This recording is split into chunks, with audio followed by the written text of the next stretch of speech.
A piece of trash, like a candle flickering in the wind, in the middle of a royal knife fight. It could be crushed at any moment.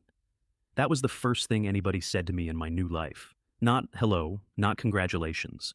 A performance review. I was lying on a bed carved out of Phoebe wood, under a canopy that probably cost more than my entire apartment building, and somewhere in the back of my skull, a very calm voice had just finished describing me the way you'd describe a wet paper bag. Jade ornaments on the shelves, incense curling out of a bronze burner shaped like a crane. Silk sheets so smooth, my hand kept sliding off them like I was trying to get a grip on a fish. 10 seconds earlier, I had been an actor, third tier. The kind you hire when the second tier guy has a cold. I had spent the evening being poured drinks by investors who kept calling me Ace. And the last thing I remembered was a toast, a laugh, and the floor coming up to meet me like an old friend. Now, there was a robe folded across the chest at the foot of the bed. Yellow silk, gold dragon on the front. I want to be honest about my first reaction, because it was not dignified. I looked at that dragon and I thought, out loud, to a god I do not believe in, I love you so much. Then the memories arrived, and they hit like someone emptying a filing cabinet directly into my brain. I was Li Xuan. I was 20. And I was not the crown prince. I was the former crown prince, which in the Great Qing Dynasty is a job title that comes with a nice house and a very short life expectancy. My mother, the empress, had died 5 years ago of an illness nobody could name and nobody was allowed to investigate. My grandfather, Duke Qin, the man who held the army in one fist and my title in the other, had gone north to fight the barbarians and had not come back. 2 funerals, and by the end of the second one, I was no longer the heir. I was the king of Han. It sounds impressive. It means we have moved you to a smaller desk. And my father, the emperor, had responded to the vacancy the way any reasonable head of state would. Dai announced that the throne was now, in effect, a competition, and he put 9 of his sons in it. 9. Dai did not call it that, of course. Dai called it observing our character. My 8 brothers had all reached second rate in martial cultivation. I was early third rate, which in this world is roughly the fighting strength of an enthusiastic farmhand. So that was me. A demoted prince with a dead mother, a dead protector, 8 ambitious siblings, and a father who looked at me the way you look at a chair you have been meaning to throw out. The door slid open, and a girl came in, carrying a bowl of hangover soup like she was diffusing it. Xiaolin, 16 ink-black hair, and a face that did all of her thinking out loud before her mouth caught up. My mother had assigned her to me before she died, which technically made her a servant and functionally made her the only person in the empire whose loyalty to me was not a line item in somebody's budget. Your Highness, please drink this while it's hot. She set it down, looked at me, and her mouth went tight. The Empress would be heartbroken if she could see you like this. That one landed somewhere under the ribs. I drank the soup. It tasted like a swamp with ambitions. And while I drank it, I did the math that the previous owner of this body had apparently never had the stomach to do. Nobody in this palace was going to protect me. Not one person. The moment I became inconvenient, I would catch an illness with no name, exactly like my mother had. So I did the only thing a man in my position could do. I called for tech support. System. You there? Come on. Daddy has had a rough morning. Stop messing with me. Something in my skull cleared its throat. A pale blue panel unfolded in front of my eyes, the way a screen wakes up, and at the top of it was a number, 9,527. Under the number was a summary of my assets, my cultivation, my political position, and then, in a neat little box at the bottom, that comment about the candle. I read it twice. Okay, I said to the ceiling. Okay, cool, very cool, love that for me. Then I opened the shop and stopped being angry immediately. Because here is what 1,000 kilos of rice cost in the system store. 1.1. Let me explain what that means in local money. Out there, on the street, 1 tael of silver buys you about 60 kilos of grain, and in a bad year, it buys you a lot less and a fight. In here, 1 point buys 1,000. And 1 tael of silver equals 1 point. This wasn't a shopping mall. This was a mobile granary with a search function. It got better. An army knife, 1 point. A suit of fine iron armor, 50.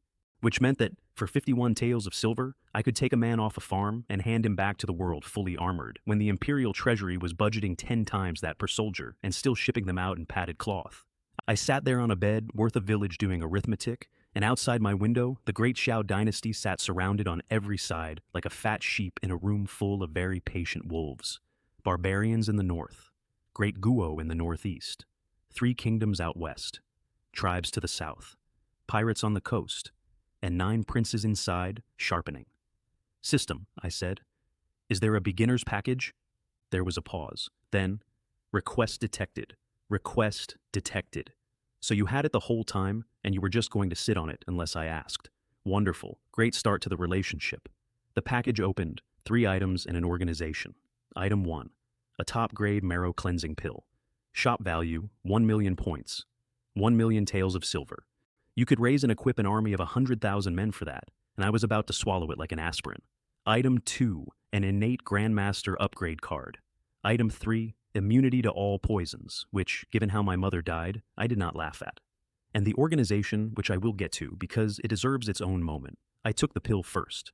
In hindsight, I should have asked about side effects. For about 30 seconds, nothing happened. Then it felt like someone had lit a small, well-managed fire in the center of my chest and invited it to explore. Heat went down my arms, down my legs, into my fingers. My skin started pushing something out of itself, and that something was brown and greasy, and it smelled like 10-year-old eggs had gotten into an argument with a drainage ditch and both sides had lost. I made it to the bathing tub in a state I will not describe. I scrubbed for half an hour. The water had to be changed twice, and I am fairly sure the second bucket is still out there somewhere, refusing to be part of any body of water. Then I stood up and looked down at myself and stopped moving. The scars were gone. All of them. There were 8 distinct sections of stomach where there had previously been a rumor of 1, and my skin had come out of that tub paler and finer than a court lady's after a full application of pearl powder. I turned my hand over in the light. Well, I said, if the throne doesn't work out, I could absolutely become the most expensive courtesan in the capital. Then I used the card. 3rd rate to 2nd rate, 2nd to 1st, 1st to Grandmaster, Grandmaster to Innate Grandmaster. And there the latter simply ran out of rungs because in the entire Great Qing Dynasty, there were 5 innate Grandmasters. 2 of them stood in the palace. 3 had shut themselves in mountains decades ago and stopped answering letters. I was the 6th. I did what any grown man would do with that kind of power on his first morning. I looked at a teacup across the room, and it came to me through the air. I made 3 writing brushes orbit my head. I bent a sword into a lopsided circle, and then bent it back, badly. I remembered a movie where a martial arts god catches a bullet between 2 fingers, and I stood there in a wrecked bathroom, dripping, seriously wondering whether I could do it. And then the organization loaded, and the wondering stopped, because the system had just handed me a knife with 10,000 hands, net of long, 10,000 people, 50 die rank operatives at 1st rate, 100 long rank at 2nd, 500 yellow rank at 3rd, 1,000-man death warrior camp, 2,000 agents in an intelligence pavilion, 100 alchemists in a medicine house, outposts already standing in 12 provinces and 36 counties. Headquarters in a cave inside Dashao Mountain, 10 miles from the capital, with an armory and a carrier pigeon network already built and staffed. An armory and pigeons. This system wasn't a cheat, it was a very thorough babysitter. And leading it, the panel said, was Sun Jai. That's Sun Jai, chief of the imperial carriage office. The eunuch who ran the first emperor's court from behind a curtain and famously pointed at a deer and dared the entire hall to call it a horse. 7 figures came out of the air in the middle of my study, went down on one knee in perfect time, and the floorboards took it personally. Sunji, leader of Net of Long, pays homage to my lord. The 6 sword slaves pay homage to my lord. I put the teacup down before I dropped it, and I gave them 3 orders. 1. In 3 months I want Net of Long to be a name people are afraid to say indoors. 2. Watch my 8 brothers. Everything. Who they meet, what they say, and if it comes to it, their farts. 3. Put our people inside the palace and inside the imperial city guard, not near them, inside them. Sunjai rose, and I want to note for the record that he did not look impressed by the tasks. Dai looked bored by how easy they were. All the intelligence in the world, he said, will be at your fingertips within 3 days. They left. Zhao Yun came in with fresh tea, looked at my face, and dropped the tray. Your Highness. She was staring like I had grown a second head, and honestly that would have alarmed her less. Your hair, it's like a waterfall. Your face is like jade. Your skin looks like the finest mutton fat jade. It's the same face. It is not the same face. She got closer. She got much closer. Yesterday you looked like a man who owed money. What did you take? Was it a beauty pill? Consort Jing once used half a beauty pill, and her skin was still worse than this. Shaolin? Just a tiny bit, she said. You wouldn't even notice a tiny bit was gone. I flicked her forehead. What exactly is going on in that little head of yours? She rubbed the spot without breaking eye contact, which I have come to understand is her version of a tactical retreat. Then what cream, Your Highness? The circles under your eyes are gone. Nobody's circles just leave. I did not tell her that the cream had come out of my pores in a color best described as swamp, and that a very expensive tub had been retired in its honor. Some things you don't say out loud. 10 miles from the capital, at the base of Dashao Mountain, 7 men landed in front of a rock face without breaking stride. Sunji knocked 3 times, and a slab of mountain swung inward. Inside was a cavern 1,000 feet deep, And inside that was the part I would not see for weeks. An armory, an interrogation level, an intelligence station with pigeons banked in rows like filing drawers, and thousands of men in black who came out of the dark and knelt in one motion, and the sound of it went around the walls twice. Sun Ji gave them the 3 orders and added a 4th, which was really a footnote. If you do this badly, he said, report to the Death Warrior camp. Nobody asked what happened at the Death Warrior camp. Afterward, alone with Zhou Ren, the oldest of his 6, he stood looking at the map of a dynasty he had been dead for a very long time. Back in Xianyang, Zhou Ren said, we made the nobles of 6 kingdoms shake, and now, subordinate can take an emperor's head. Sun Jie laughed, and it was not a nice sound. I will not only be the king of the dark side of the martial world, I will make every corner of the great Xiao court tremble under the shadow of Net of Long. Meanwhile, in a silk shop on the West Market, under the floor, 2 men were finalizing my murder. One of them wore a bronze wolf mask. That mask belongs to the Wolf Guard, 3rd in the assassin rankings behind Blood Tower and Misty Rain Tower, and famous for a business practice they advertise. They don't kill a man, they kill a family line. The other wore iron, shaped into a demon's face, and did not give a name. The job was not an assassination, it was better than that. Plant a dragon robe in the King of Han's study. Plant a letter beside it, a letter in which the King of Han promises grain and troops to Great Guo, with numbers specific enough to be credible, and a seal forged well enough to survive 1 look and not 2. They had bought a guard of mine named Li Wei for 1,000 gold, which sounds generous until you hear the rest of the terms. His wife and children are already in our hands, the Iron Mask said. If he tries to betray us, his whole family turns up in the moat.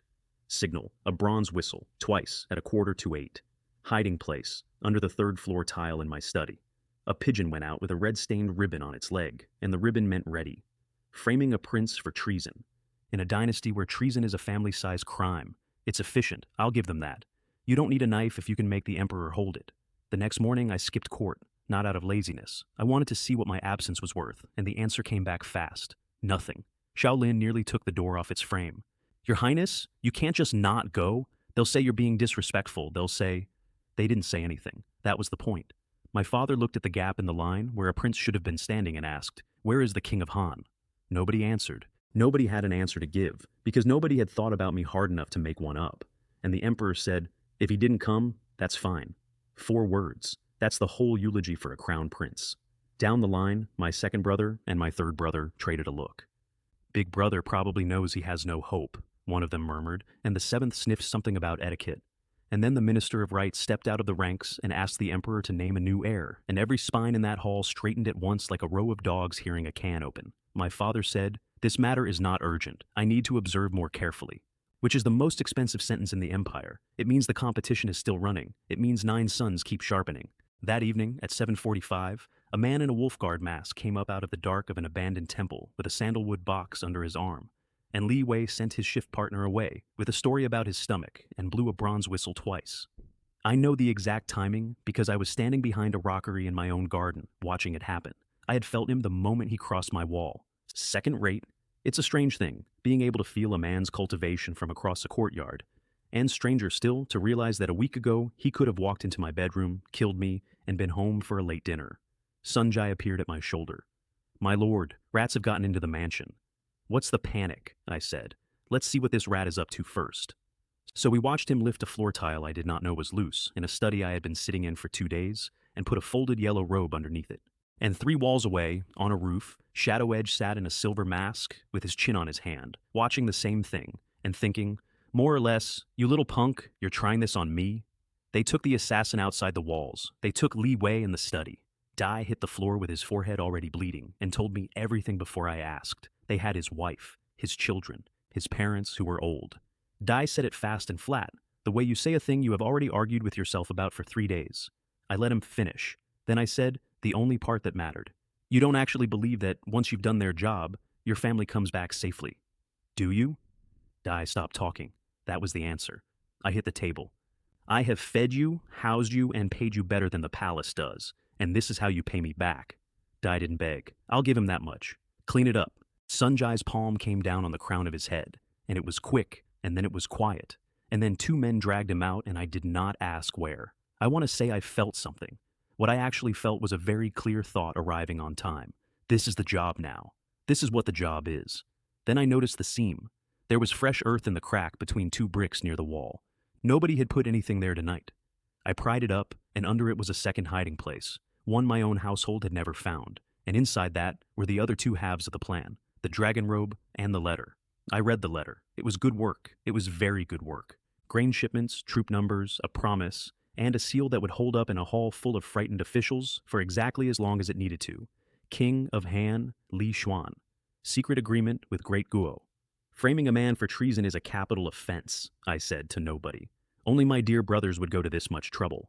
I put the robe and the letter into my storage space, where they ceased in the legal sense to exist. If nothing surprising happens, I said, the impeachment starts at court tomorrow morning. In the cellar under the mansion, the Wolf Guard assassin found out that Ned of Long had gotten to the poison capsule in his teeth before he did. 15 minutes later, he gave up the name of his organization and the one thing he actually knew, which was that his employer was called Master, and that he had never seen a face. Sun Jai came up the stairs looking mildly offended. Dai lost his memory the moment he left the mansion, apparently. Keeping him is pointless, I said. Send him to catch up with Li Wei. Court starts before the roosters in this dynasty. Officials line up in the dark outside the Hall of Golden Chimes and stand there rehearsing, and by sunrise they are all wearing the same expression, which is the expression of a man who has decided not to be the one who speaks first. My father came in and sat down, and I got my first proper look at him with my new eyes. Dai was an oil lamp that had almost finished burning. Dai's had a cough he was pretending was a throat clear. The Prime Minister reported a rebellion down south in Jiangzhou, and the Minister of War was handed 20,000 men from the capital garrison and 3 months to fix it, and my father approved it all in a voice like paper tearing. Then the censor-in-chief stepped forward. Your Majesty, I hereby impeach the King of Han, Li Xuan, for treason. The hall went so quiet you could hear the lamps. Dai had it all. A dragon robe, a secret letter to Great Guo. Both, he said, currently sitting in my study, and he humbly begged His Majesty to send men to look. My father's face went a color I had never seen on it, and turned out to be the color of a man deciding whether to kill his own son before breakfast. Dai sent the Imperial City Guard, under their commander Liu Kang, at a run. I stood where I was and did not say a word. My grandfather's old faction closed around me. The Minister of Rights, 2 civil officials, 2 generals, all of them speaking at once about evidence and process, all of them old, all of them very aware that they were the last 5 people in the empire who still owed a dead man a favor. And my second brother, Zhao Ming, chose that exact moment to be gracious. I don't mean to kick someone when he's down, he said, in the voice of a man kicking someone while he is down. But the evidence does seem quite specific. My fourth brother agreed with him. Of course he did. Here's the thing about being publicly accused of treason in front of 300 officials. Once they've started, you cannot win by defending. Defending is just standing still while people throw. So, I didn't defend. Second brother, I said. When the Liang family was hoarding grain in Jiangnan and driving the price up last winter, did they ever spare a thought for the people starving in the streets? Zhao Ming's mouth stopped working. And fourth brother, the Xiao family in the southwest have been minting their own copper coin for 2 years. Would you like to explain the exchange rate to the Minister of Revenue, or should I? 300 officials inhaled at the same time, and it moved the lamp flames. Every man in that hall already knew both of those things. That was the point. They had known for years, and the knowing had sat in them like a stone, because the Liang family and the Xiao family are not families. They are weather, and nobody had ever said it out loud in the Hall of Golden Chimes, because the last man who tried had come down with a strange illness, along with everyone who shared his surname. Then Liu Kang came back through the doors, and he was pale, and he was sweating, and he said it in one breath. Your Majesty, we turned the entire manor upside down. We pried open the hidden compartments in the study. There is no dragon robe. There is no letter. I watched the censor-in-chief's face come apart. It's a specific thing to watch. Dai didn't look guilty. Dai looked like a man who had just understood, in front of witnesses, that he had been handed a knife and pointed at a wall, and that the people who handed it to him were not in the room. Your Majesty, I said, slandering a prince with treason, I request that the law be applied. My father did not respond to me. Dai picked up the impeachment memorial off his desk and threw it at the censor-in-chief's head. Fool, you can't even work out who delivered your evidence, and you dare stand in my court and say the word treason? Do you think my empire is a child's game? Imperial prison. Joint trial by 3 ministries in 3 days. On my way out, the old Minister of Rights fell into step beside me and looked at me for a long moment and said, quietly, that it was like watching a sword come out of a scabbard after years of gathering dust. Zhao Ming and Wei Chen caught up with me at the palace gate, which was brave of them, and started in on the threats, which was not. I took half a step forward. Zhao Ming took a full step back. Dee did it before he knew he was doing it, which is the only kind of step back that tells you anything. If you two want to play, I said, I'll play. Use whatever you got, but you had better kill me this time. because next time it's going to be your turn to die." Then I walked off and did not look back, which is a thing I recommend because it makes the other person do all the work. Behind me, Zhao Ming said, "Damn it, is that still the same guy?" and put a hand on the back of his own neck, where the sweat had gone cold. And Wei Chen said the part that mattered. "Die just..." He looked like he'd actually do it. Zhao Lin had been crying. The Imperial City Guard had gone through the house room by room, and she had spent the morning watching men in armor open her mistress's memorial boxes with their boots on. Sun Jai had a proposal for me, and it was elegant. Kill the censor-in-chief. Dai never named his patron in court, Sun Jia said. A man that frightened doesn't stay silent to protect someone. Dai stays silent because he still expects to be rescued, which means he knows exactly who owes him a rescue. And the moment Guo Tai dies in an imperial prison, that man will believe he has been exposed. I liked it a lot. "Do it clean," I said. And then put a rumor on the street that he talked first. I want to see which rat in the shadows twitches. While we were arranging that, my second brother was running to his mother. Noble consort. Sue received him in a room where 2 maids were working on her shoulders and a third was moving a fan, and she ate a grape while he explained that his life was in danger. "Oh," she said, "so the deposed crown prince has grown some skills." Her advice was not to fight me. Her advice was to stop looking at me at all and go, make himself indispensable to his father, because the Liang family could pave a road, but they could not walk it for him. Zhao Ming sweated through his collar and agreed with everything because Zhao Ming remembered Consort Jing. Consort Jing had been kind to everyone and had died of an illness in about 2 weeks, and the word illness had done a lot of heavy lifting in that sentence. Then, noble Consort Su laid out the actual plan, and it was 2 sentences long. Get the emperor to send me to my fief. In the capital, there are rules protecting him. Outside the capital, in the wilderness, any accident at all can take a man's life. And here is the part I did not know yet, sitting in my study across the city, and which the woman herself thought about the way you think about a chore you did well. She was the one who poisoned my mother. She spent a year on it. She bought a physician and a maid, and she was patient, and she got exactly what she wanted, except for the last step. Because after the empress died, my father never appointed another one. Dai simply left the position empty, and had been leaving it empty for 5 years, and noble consort Su had been standing next to that empty chair the whole time. The imperial prison is straw on stone and a chain in the wall, and Guo Tai had spent his 1 day in it, building a very comfortable theory. Dai had worked out who his patron was. Di was sure of it. The handwriting on the letter he'd been handed matched the handwriting of the benefactor who had quietly moved him up 3 grades over 8 years, and that benefactor was the Vice Minister of Personnel, Deng Li. So, Guo Tai sat in the straw and waited to be rescued by a man whose entire career strategy was never being in the room. The jailer brought him brown rice. Then the jailer leaned in and said, very softly, "Lord Xiao, the Lord has ordered you to depart." Guo Tai came off the floor. "Hero, spare me! I know who it is. It's Minister Su. If he pulls me out, I'll be his slave. I'll be his dog. It's too late." A palm went into his back, and on the way down, he got out the only sentence anybody wanted. "Deng Li, you bastard! You dare kill me!" The jailer stood there a moment, then took the face off. Underneath it was Iron Hand, who had been wearing another man's job for 9 hours and had a slight complaint about the smell. "Well," he said, "they actually tricked it out of him. Vice Minister of Personnel Deng Li." Sun Jie brought it to me before dawn, and I was honestly a little disappointed. "That old man," I said, "the one who won't shut up about fairness and justice?" "The same. Don't arrest him." Sun Ji waited. "Think about it. Guo Tai just died, and we've put it on the street that he was naming names in there. Right now, Deng Li is sitting in a room doing arithmetic on his own neck, and a vice minister does not gamble his entire family on framing a prince unless somebody much larger promised to catch him." I finished the tea. "Deng Li is a small fish. The big one hasn't shown itself yet." Then the corpse got found, and the empire went off like a dropped lamp. The report went from the prison warden to the palace at a gallop, and it arrived while my father was complaining to Sun Ji. Sun Ji was the chief eunuch. Dai has served 2 emperors. He is always somewhere just behind the throne, and he holds a door open with the posture of a man who has never in his life needed to do anything else. I found out later that he is an innate grandmaster, late stage, and that nobody has ever seen him fight and then discussed it afterward. My father was saying out loud to the only person he could say it to, "I have sat on this throne for decades and the mess only gets harder to clean. Am I simply not cut out to be an emperor?" Dai was remembering a censor who had once accused the Liang family of hiding taxes, and how that censor's entire household had come down with a strange illness the following day. Then the warden knelt in the doorway and said that Guo Tai was dead in his cell with a palm print on his back. My father stood up. "Dai was thrown into my prison this morning and murdered in it tonight?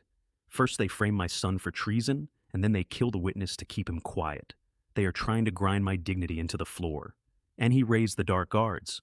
I want you to understand what that is. 1,000 men, taken as children, trained until their own names were gone, with no records and no families and no loyalty to anything but the man on the chair. My father had not used them in years. Dai used them now, and it was the first genuinely frightening decision I ever saw him make. By morning, the news was ahead of the officials in the queue at the palace gate. Nobody talked about the rebellion in Jiangzhou. They talked about a censor who had been alive at breakfast. Deng Li stood in that queue like a man nailed to a post. And the Imperial City Guard commander, Liu Kang, put his fist through a table. The capital is crawling with our informants. How does an assassin kill a man in the Imperial prison and walk out without a scratch? Dee sent watchers to every prince's residence.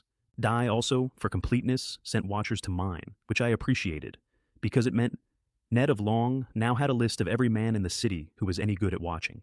Then it was morning, and Shaolin fed me. I need to talk about breakfast for a second. Crystal pork knuckle, emerald shumai, a steamed custard made from pigeon eggs that had no business being that smooth. Shaolin, this is incredible, I said, with my mouth full and my dignity somewhere under the table. This is so much better than the pre-made stuff we used to eat.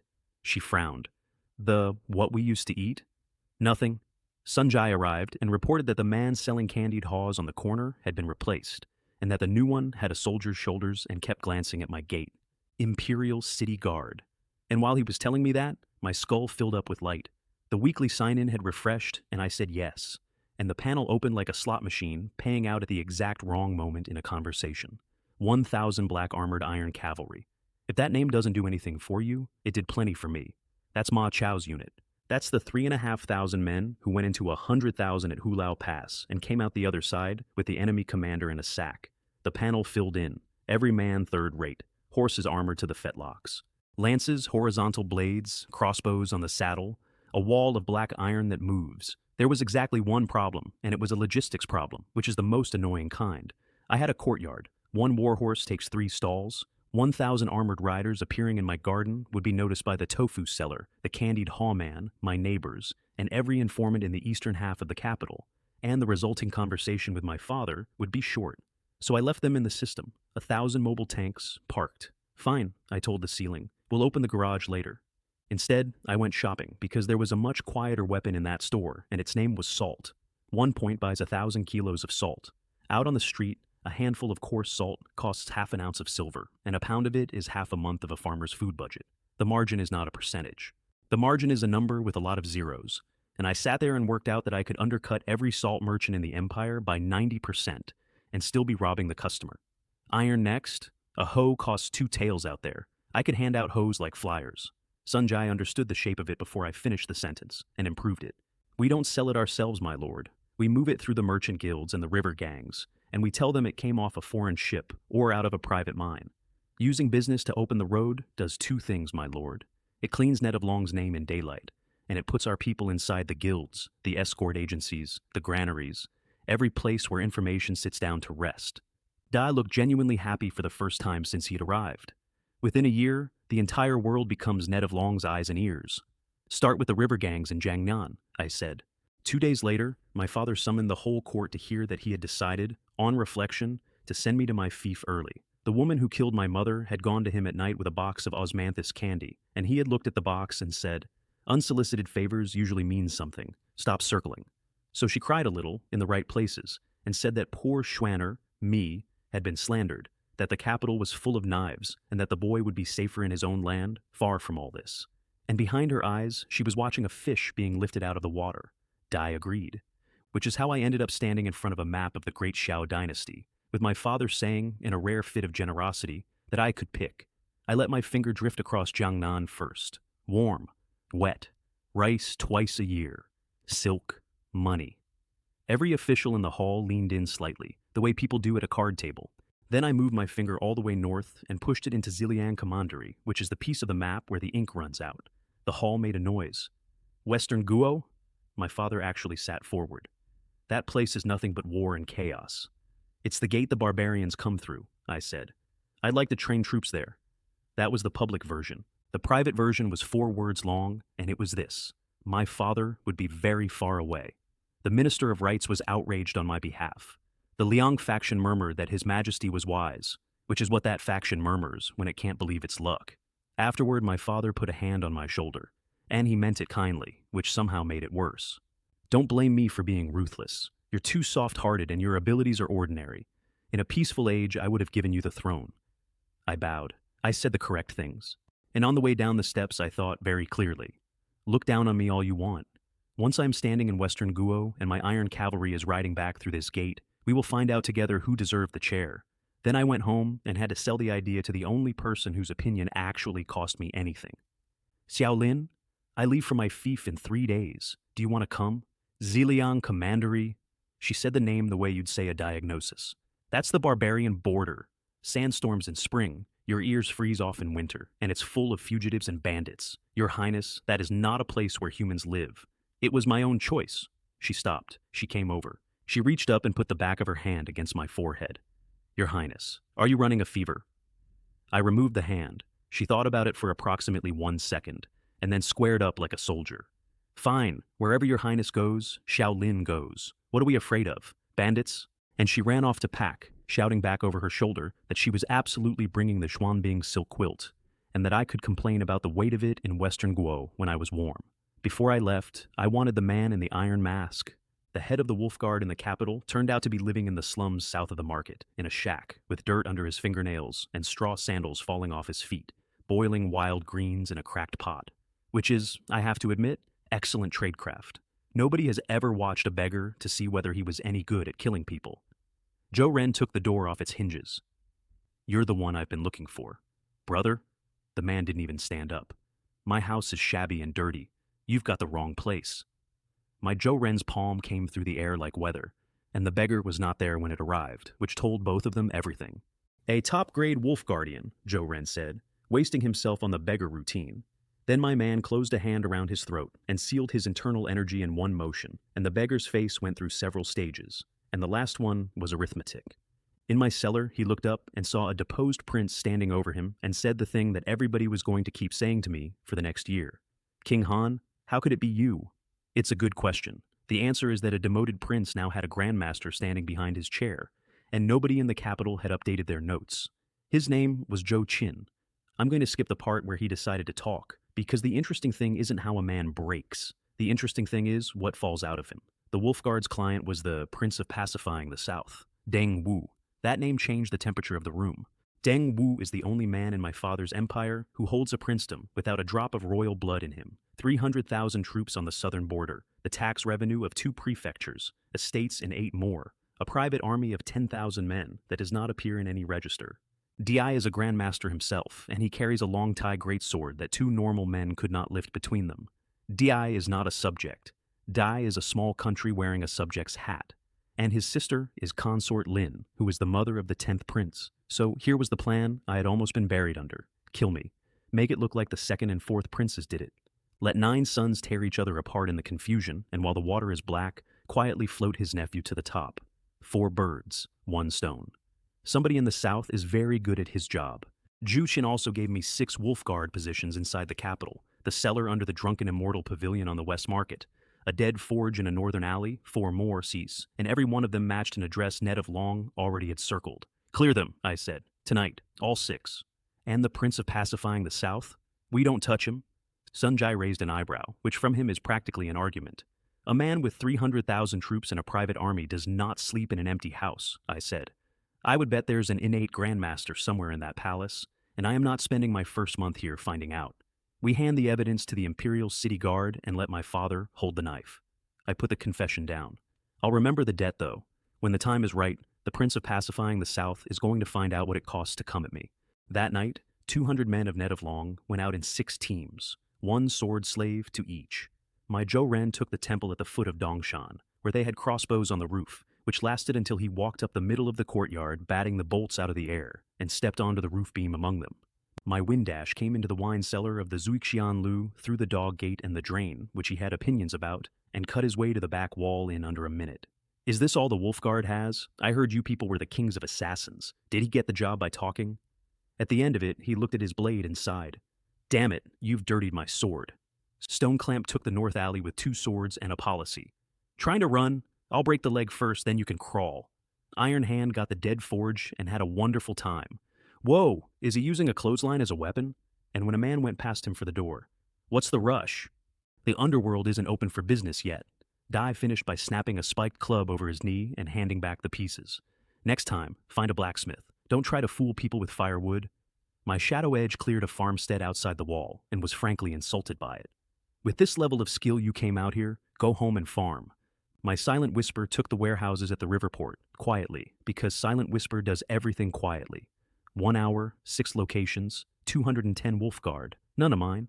The neighbors slept through all of it. I found out because my head lit up like a cash register. My panel counted 22nd rate at 500 points each, 53rd rate at 100, 140 ordinary men at 10, 16,400 points, which is 16,400 tiles of silver, and I had earned it while lying on a couch eating candied plums. The feeling of getting rich horizontally is genuinely one of the great sensations of human life. I tripled the payout to all 6 teams and put 10 taels in the hand of every single man who went out that night. And Sunjai actually went quiet for a second before he bowed. The whole of Net of Long will repay you with our lives. These men were summoned. The system made them. And they still covered each other's backs going through doors. And they still lit up when somebody handed them money.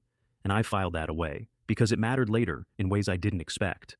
The capital found out about me at sunrise when a woman dropped a basket of vegetables outside the dead forge and started screaming. 6 sights at once. Liu Kang kicked over a crate of evidence and shouted at his own men. Outrageous! A massacre like this silently, under the Emperor's nose. The wounds were all the same. Clean. Efficient. Mine. And the sights themselves were the part that made his stomach drop, because the Wolf Guard had hidden those 6 places so well that the Imperial City Guard's own informants had never pinned down more than 2. Somebody had a better map of the capital than the capital did.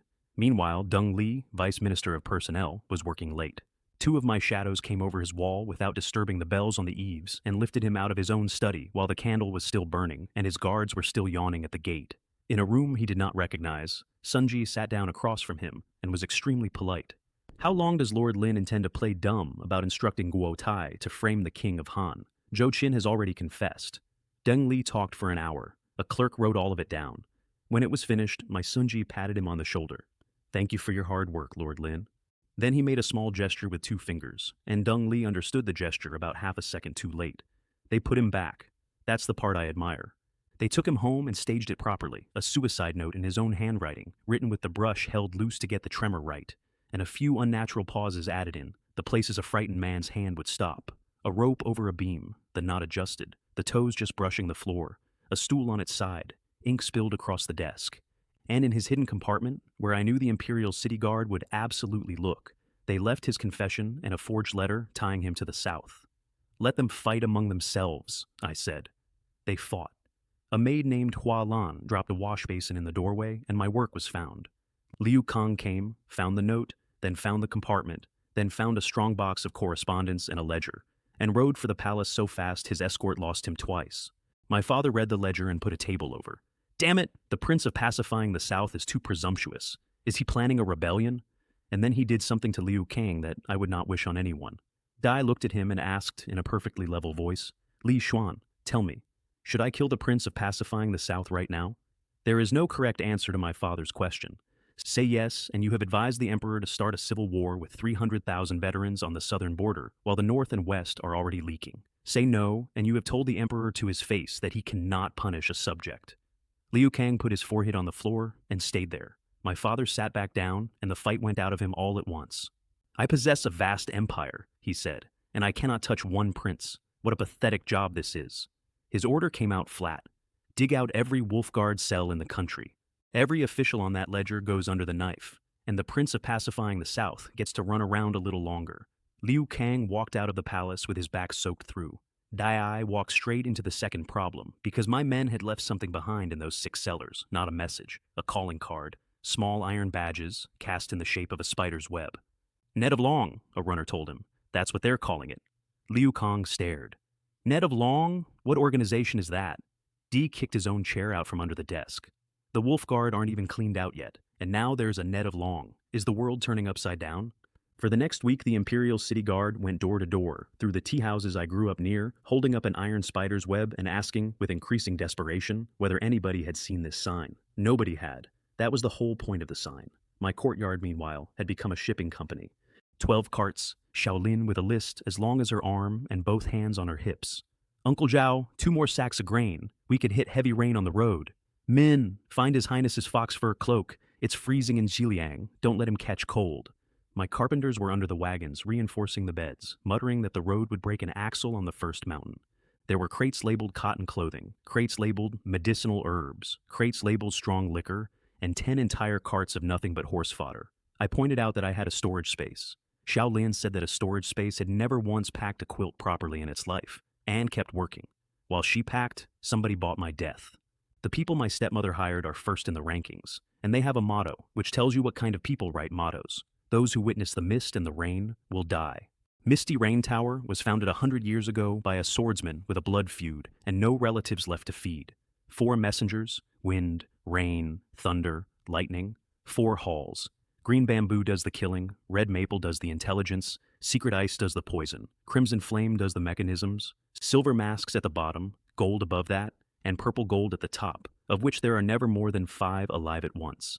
30 years before my birth, they killed an innate grandmaster in the middle of his breakthrough, which should not be possible, and they left half a painting on the floor next to him with a line written in his own blood.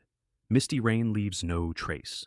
A life is as small as an ant's. They leave an oiled paper umbrella at every job with an ink painting on it, because of course they do. The contract on me was 10,000 gold, 1/3 deposited up front at the Wansheng exchange, and the tower's accountant looked at the number and said, with real professional appreciation, as expected of a royal bloodline, the price is sky high. The killers themselves spent the evening spending it. I'm buying a garden in Jiangnan and hiring 10 cooks. With your gambling problem, you'll have sent it all to the tables inside a month.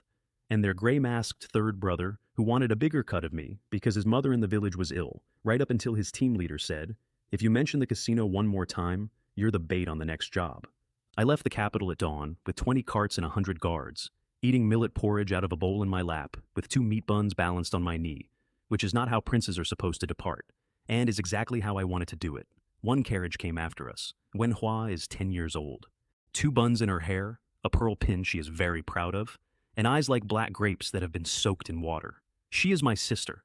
She had run out of the palace without permission, and I could see her nurse 200 paces back, still running. Big brother, are you really leaving? I really am, but if you go, and here her voice went sideways, there's nobody to fly kites with me, and nobody to deal with the little eunuchs who bully me. I told her I'd send her silk from Western Guo. I told her I'd find her one of the dancing horses they train out there, the ones that keep time to a drum. She wasn't listening. She was digging in her sleeve, and she came out with a small embroidered pouch with a lopsided tiger cub on it, and pushed it at me with both hands. There's a good luck charm inside. I got it myself. You have to carry it. Then the carriage turned around, and she hung out of the window waving until the road bent. I remember her learning to walk. She used to fall into my hands from about 1.5 steps away every time, and shout the words Crown Prince Brother into my chest, like she was announcing a guest. She skinned both knees on the palace stones once and looked me straight in the face and told me it didn't hurt, and then cried about it 4 hours later, in private, where it wouldn't count. Out of 8 brothers, 1 father, and an entire court, she was the only person who came to say goodbye. I put the pouch inside my robe and left it there. Back in the palace, my father set down his vermilion brush and started to ask whether I had enough men with me and whether the road supplies were adequate, and then swallowed both questions and instead told a eunuch to send more silver after me. Zhuaner has always been obedient, he said, to nobody. Go to Xiliang and be a good prince, which is a lovely thought to have about a son of yours. It would have been an even better one to have before you kicked him off the throne.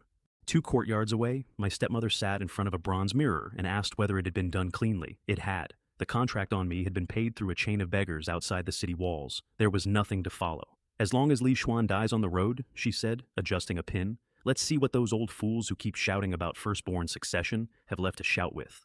She was not, however, alone in her thinking. My 4th brother had hired his own people. So had my 6th. So had my 8th. And 2 of those 3 had given their men an additional instruction, which was to leave evidence at the scene implicating my 2nd brother, a jade pendant, a servant's waist token. 4 separate murder attempts, all aimed at my carriage, all on the same road, and not one of the 4 had the faintest idea about the other 3. We went north through Yunzhou, and I stopped enjoying myself. You see it before you understand it. Refugees on the shoulder of my road, with everything they own in a cloth bundle. Children with the specific outline that children get when they have been hungry for a long time, rather than a short one. Whole villages standing empty with the doors open. Old men squatting in the ditches digging up wild grass to boil. A lot of them were carrying paper, and I made my driver slow down. Debt notes, with a thumbprint pressed into the corner. That's what it looks like when a family sells a child. A woman sat by my wheels crying with a baby in her arms, and a girl of about 5 pulled at her skirt and asked for food in a voice that had clearly asked before. Further on, an estate steward in better silk than mine was supervising the loading of a cart while his tenants knelt in the dust with their foreheads on the ground. Drought year. They still took the grain. One of my guards said, conversationally, the way you say a thing you have gotten used to, that in the last village a family had sold a 10-year-old boy into a mine to cover the land tax. I sat in that carriage and my skull lit up with the week's sign-in. 10 million shy of rice. I need you to hold that number properly. One shay is about 120 caddies. 10 million of them is more than a billion caddies of grain. At the prices outside my window, I could have bought most of Yunzhou with it, twice, and had enough left over to buy the officials who ran it. I was sitting on a mountain of food, riding through people who were eating clay. Xiaolin put a dry biscuit into my hand. There are too many suffering people in the world, she said. You can't let yourself get sick from carrying all of it. You eat one bite at a time, and you walk one step at a time, don't you think? I looked at her. She had spent the entire morning trying to get a beauty pill out of me, and had now said the single most clear-headed thing anyone had said to me since I arrived in this century. Behind the carriage, my dead men were talking about it too. My Zhou Ren, who was a soldier when the 7 kingdoms tore each other apart. Back then, the chaos was open. Everybody could see it. Now Great Xiao looks peaceful from a distance, and the powerful are quietly pushing people off a cliff. My Shadow Edge said, the village elder 2 days back had walked into the river with his whole family after a new tax on guarding the fields. And my Silent Whisper, who almost never speaks, pointed at the ditch. Those children are eating clay. Even in the warring states, you could still find grass roots. Here they've dug the roots out already. Nobody made a joke for about a mile. The ambush was in Blackwind Forest, which smells like rot and gives underfoot like a wet sponge, and which contained, that afternoon, 4 separate groups of men who wanted to kill me. 30 from Misty Rain Tower, holding the center. 50 of my 4th brother's hired hands to the northwest, pouring kerosene into the dry grass and sorting fire arrows. 30-something of my 6th brother's men to the southwest, burying sharpened bamboo stakes and salting the ground around them with quicklime. And 30 of my 8th brother's very large friends up the north slope, levering boulders to the lip of the hill. Ned of Long mapped all of it onto a square of silk and handed it to me in the carriage, and I have kept that square of silk because it is the funniest document I own. Oil to my east, bamboo stakes to my south, poisoned arrows to the west, falling rocks to the north. 4 groups, no overlap, no contact, arranged as neatly as if they had held a meeting about it. Good, I said. Some people can't wait. Kill all of them, then find out who's paying. The 4 of them went off like men going to lunch. Zhou Ren, I've been cooped up in a carriage for days. Shadow Edge, perfect. I sharpened this yesterday. Iron Hand, they're burying bamboo stakes. Let's let them find out what being buried is like. Silent Whisper, they push the rocks halfway down the hill. I'll push them the rest of the way. With the men. My Zhou Ren played with the tower's people the way a cat plays with something it isn't even hungry for. And then, because he is old-fashioned about these things, he told them his name. Ned of Long, Zhou Ren. The gold mask understood the word, Grandmaster, and sat down. My people took one alive. Dai knelt there in the leaves and steadied himself. Because he had done this course, he knew the syllabus, he knew that first they interrogate, and that he was going to be magnificent about it. Zhou Ren put a blade through his throat and walked past him. The man's very last thought, and I promise you, I am not embellishing, was, this isn't the script. They're supposed to keep me a week first. They're supposed to at least ask something. You capture a prisoner alive and kill him without a single question? That's unprofessional. Over on the west slope, Shadow Edge strolled up to 50 men who were holding a bucket of kerosene. Hey, can I borrow some of that? Then my man broke a tree the width of a man in half with the edge of his hand, and somebody screamed, "Run, they're tough," which is a beautiful thing to shout when you were the one who brought the kerosene. Their scarred leader wet himself and gave my people everything he had, which was nothing. A man in a mask, a bag of money. So Shadow Edge made it quick. My iron hand kicked my 6th brother's own bamboo stakes flat, threw a runner into the quicklime pit, and his eyes came up like 2 walnuts, and got a chain around the throat of the skinny team leader, who talked immediately and enthusiastically. I recognize the man who placed the order. Dai changed clothes, but I know the voice. It was the 6th prince. An Iron Hand said, "Why didn't you say so earlier?" and ran him through on the spot. The man's exit line, delivered as he went down, was a masterpiece of grievance. I was nearly strangled to death. I thought I was going to be skinned first. My Silent Whisper collected my 8th brother's boulder crew, tied them onto one long creeper like a market string of geese, and brought them down the hill. They brought the report to my carriage window, and the name in it surprised me. Sixth brother. Xiao Long. My sixth brother was pale and quiet and polite. Xiao Long remembered the names of the eunuch's children. Xiao Long has spent 19 years being described by everyone in the palace as a carefree prince with no ambitions, which is a sentence people say about a man the way they say a dog is friendly. Sixth brother, I said, dies the one who hides it best. That's all that was ever different about him. Shaolin had gone very quiet. But he always seemed so gentle and humble. That chair decides who lives and who dies, I said. Once a man has really thought about sitting in it, even the gentlest one stops being recognizable, including probably me. Then I said the other thing, because I meant it, and because I wanted her to hear it. I don't go after people who leave me alone. Sixth brother was in such a hurry to be first in line. Fine, let's not keep him waiting. My son Jai wrote 4 characters on a strip of bamboo, rolled it into a tube, and a black pigeon with red eyes went off the roof of the carriage and up. Kill the 6th prince. My wind dash was still in the capital. Dai read the strip, held it in the candle flame until it stopped being evidence, and said to himself, killing a prince. Now, that's an interesting job. Then he put on rough hemp clothes and walked out into the evening market like a man going home from work. My brother was pacing his own hall, waiting to hear whether killing me had worked. Dai had bells strung along the eaves of that hall. Windash went over a 10-foot wall and passed all of them without moving one. Dai wet a finger, made a hole in the paper of the window, and lifted the latch with a needle. Xiao Long turned around and got his mouth open, and that was the end of the 6th prince. His guards came through the door about 40 seconds later, and by then there was only the room and the blood and a window with a small round hole in it. His house steward started screaming to shut the gates and let nobody out, which was, in fairness, exactly the right order at exactly the wrong time. Liu Kang dropped his teacup. Say that again. Because he understood what I had just done to his life. Ned of Long appears, 6 sights go down in one night, and now a prince has been murdered inside his own residence. Not a merchant, not a censor. A son of the emperor. Liu Kang was not going to lose his job over this. Di was going to lose the part of himself that the job sat on. 4 orders, fast. Seal the district, 300 men, get the coroner, send word to the palace. My father put the dragon chair over onto its side. A prince of mine was murdered under my nose. What exactly are the imperial city guards for? And then, if Liu Kang cannot produce the killer, he can bring me his own head instead. The other 8 of us reacted the way you'd expect. How could 6th brother be killed? Was it one of us? That is the sentence that went around the capital while I was 200 li north of it. Was it one of us? Every prince in that city doubled his guard that night and stopped eating anything he hadn't watched being cooked and started looking at his brothers across the morning court with a new and honest expression. The competition had been polite for 9 years. It stopped being polite in one evening. The coroner said the throat had been opened in a single motion by somebody who had done it many times, which was true, and he works for me. 3 ministries ran a joint investigation for 3 days and produced nothing at all. Liu Kang, on day 3, in his own office, to the ceiling. This is impossible. The man's a ghost. 3 days and I don't have a hair. Liu Kang started sketching out a backup plan, which involved finding a condemned man and promoting him posthumously to murderer. In the meantime, to look busy, he ordered a general sweep of the capital. And here is my favorite unintended consequence of the entire affair. So they arrested everybody. Every protection racket, every dice house, every gang that had been quietly taxing the West Market for a decade. Liu Kang couldn't find one killer, so he removed roughly 900 criminals instead. For about 2 weeks, because of me, the capital of the Great Qing Dynasty was the safest it had been in 50 years.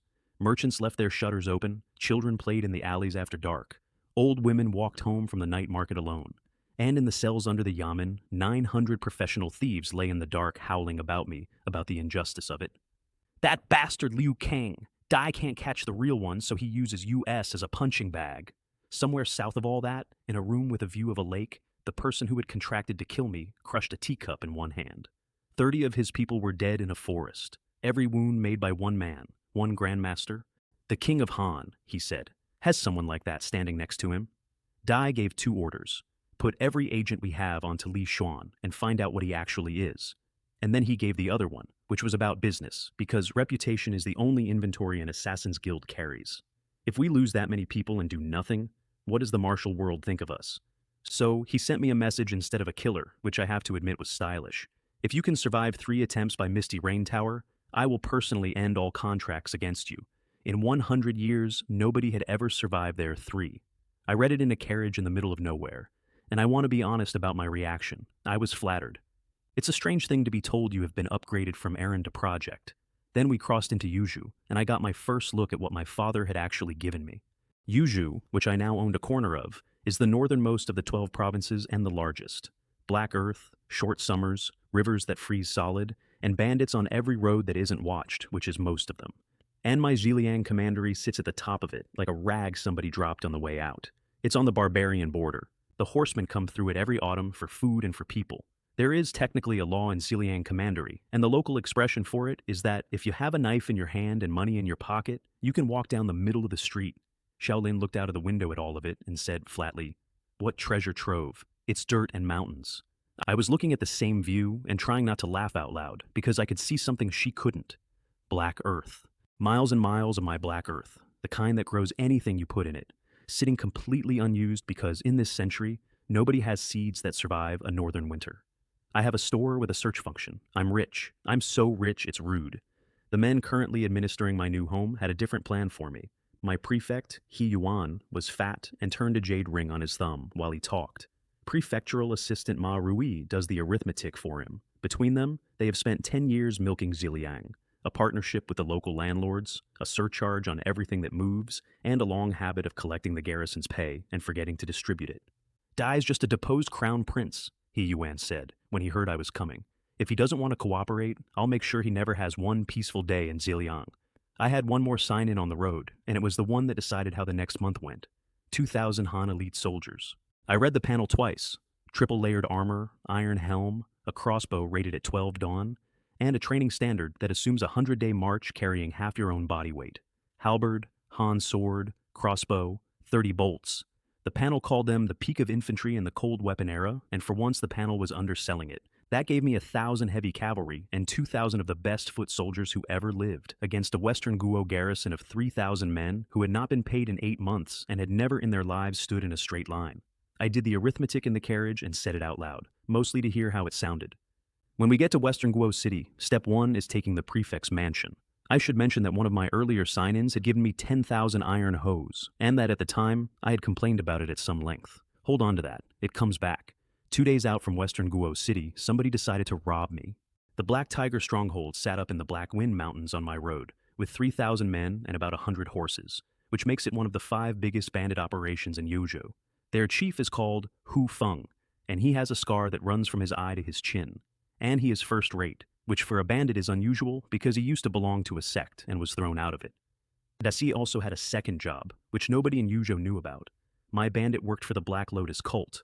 They're a restoration movement, the previous dynasty, back on the throne, and a very good recruitment pitch that goes, "Join the faith and be protected," plus a slogan about the Black Lotus blooming and the world knowing peace.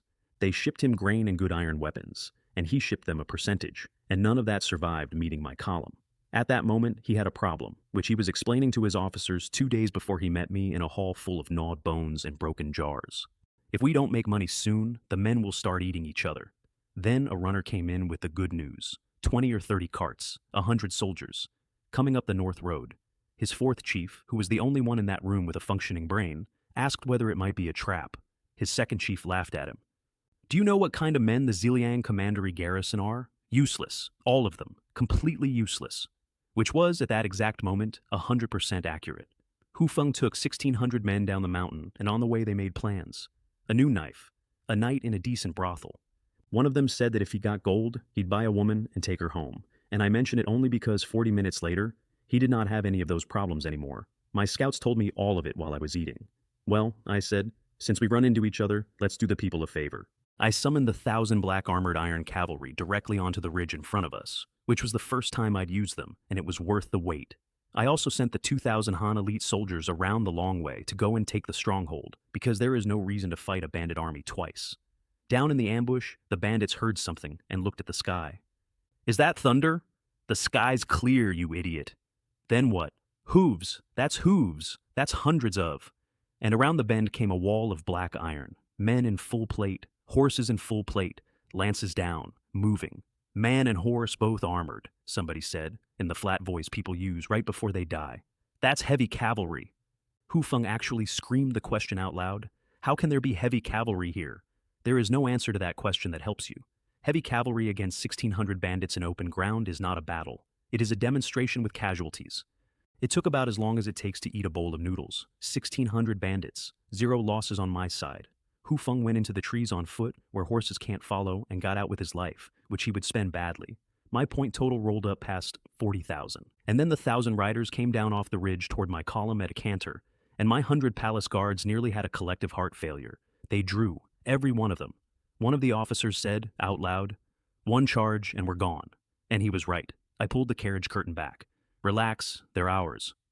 1,000 armored men dismounted in one movement and went down on one knee, and their general came forward and said it loud enough for the entire road to hear. This humble general Liu Bei, "Greetings to my lord." 1,000 voices behind him made the ground vibrate. My servants stood there with their mouths open. One of them said, to nobody, "This is the private army of His Highness." Up at the stronghold, the 2,000 Han soldiers arrived to find sentries who were playing dice and a camp that was drinking. 30 crossbowmen went down on one knee. One order, one volley, then 2,000 men came over the wall from every direction at once. Halberds in the front rank, crossbows in the second, and the 4th chief managed to cut down exactly one of them before he collected 3 bolts. The last 100 barricaded themselves in the Great Hall, which is a reasonable instinct against bandits and a terrible one against Han infantry, who simply shot through the doors. We loaded the loot onto carts. Then I said, "Burn it." Hu Feng watched his life's work go up from a tree half a mile away. And then, instead of running, he followed my column because he had convinced himself of something. "As long as I find out who's behind him," he told himself, "I don't believe he can stop the Black Lotus cult." That was the single worst decision anybody made that month, and there was a lot of competition. Zhao Lin had questions. She had grown up in the capital. She had seen the imperial army parade, and she had seen the household troops of princes, and she had never seen anything like the thing that had just come down that ridge. And then there were the silent men in dark clothes who had been riding behind our carriage since the capital and never spoke to anyone. I got there first.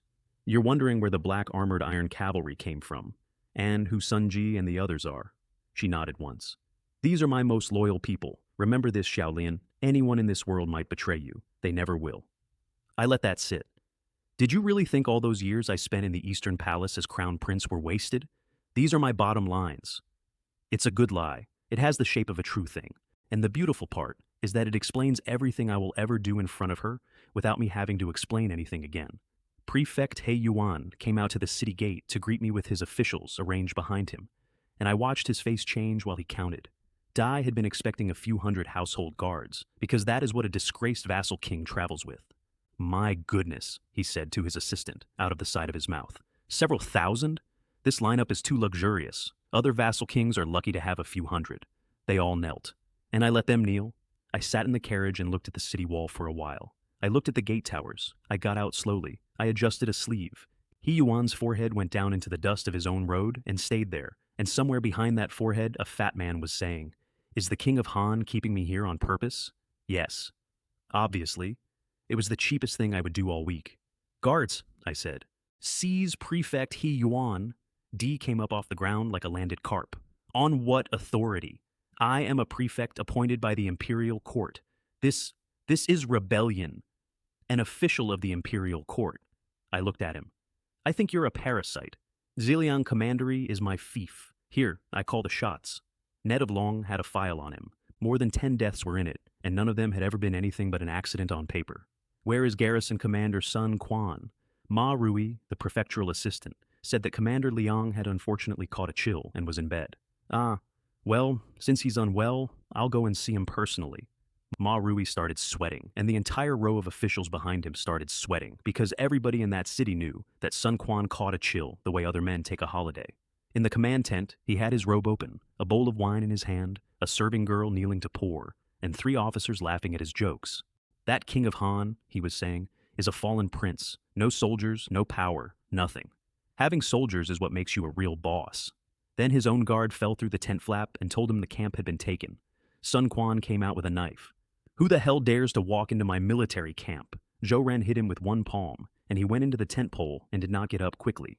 Here is the detail I enjoyed. Sun Quan is first rate. Dai is not a joke. Dai simply never saw the hand move. "Isn't the commander bedridden?" I said. "Because from here it looks like you've had rather a lot to drink." Then I listed it for him, because his officers were standing right there. The drinking, the letting bandit gangs work the roads unmolested, the split of the take, and the 8 months of soldiers' pay that had gone into his house instead of their hands. "I will impeach you," he shouted from the floor. You've usurped military authority. Take him away. That was 1 hour. In 1 hour, I owned the civil administration and the army of Western Guo City. And I want to be clear that this was not because I am clever. It's because both of those men had spent 10 years being certain that nobody would ever come. The city found out before I'd finished the paperwork. Children ran down the middle of the street, shouting that Dai the Greedy had been arrested. A woman stood in her doorway with her hands over her mouth, and then told the street that her husband had lost his stall to that man's people 2 years ago, and had been ill ever since, and that she had been holding this in for 2 years. Then word went round about Sun Quan, and somebody set off firecrackers, and by evening it was louder out there than New Year. The remaining officials had shut themselves in a side hall of the Yamen and were discussing escape, which ended when somebody pointed out that the city gates were now held by my men. I had no intention of killing them. If we kill them all, I told Sunjia, the Yamen is empty, and then who does the work? Keeping them is more useful. But I executed the other two in the square, in daylight, in front of everybody. The city came out for it with baskets and food, the way you'd come out for a festival. Both men were gagged and dusty, and their legs had stopped working properly. People threw stones. Dai the Greedy, Sun the Deceiver. I read the charges out myself, and I read the good one last, which was that the money sent north for flood relief 3 years ago had never reached the people it was sent for. Cut.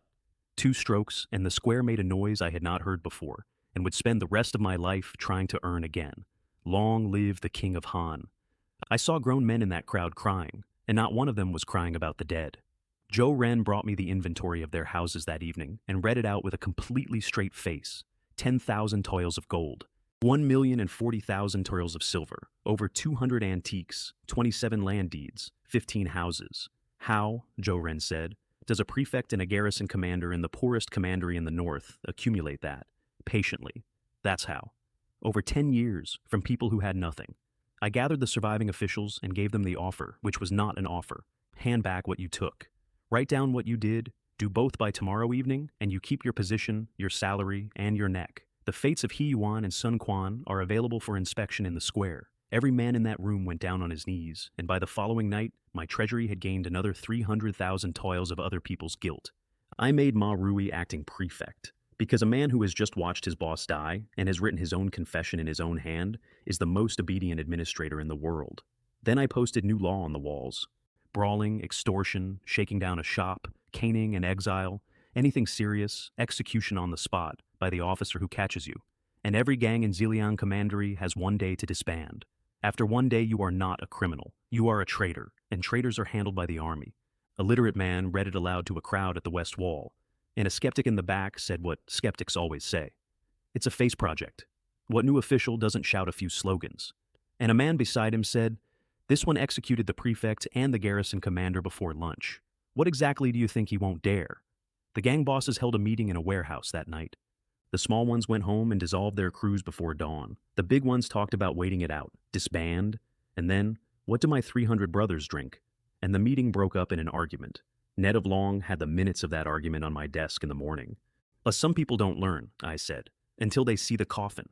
I gave Zhou Li his orders. Anyone who resists dies. Anyone who surrenders goes into a cell, because Western Guo City needs its walls repaired, and its streets widened, and it turns out I have just come into a large volume of free labor. By noon, the 2,000 hand soldiers had split into 30 teams and gone through the city like a comb.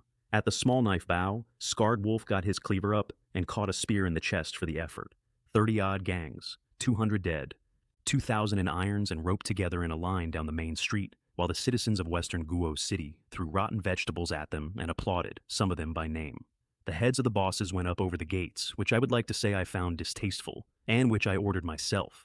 Now I had a city, an army, and a problem. My fief was broke. Ziliang is poor in the way that means taxes will never pay for 20,000 soldiers. Not in 3 years, not in 10.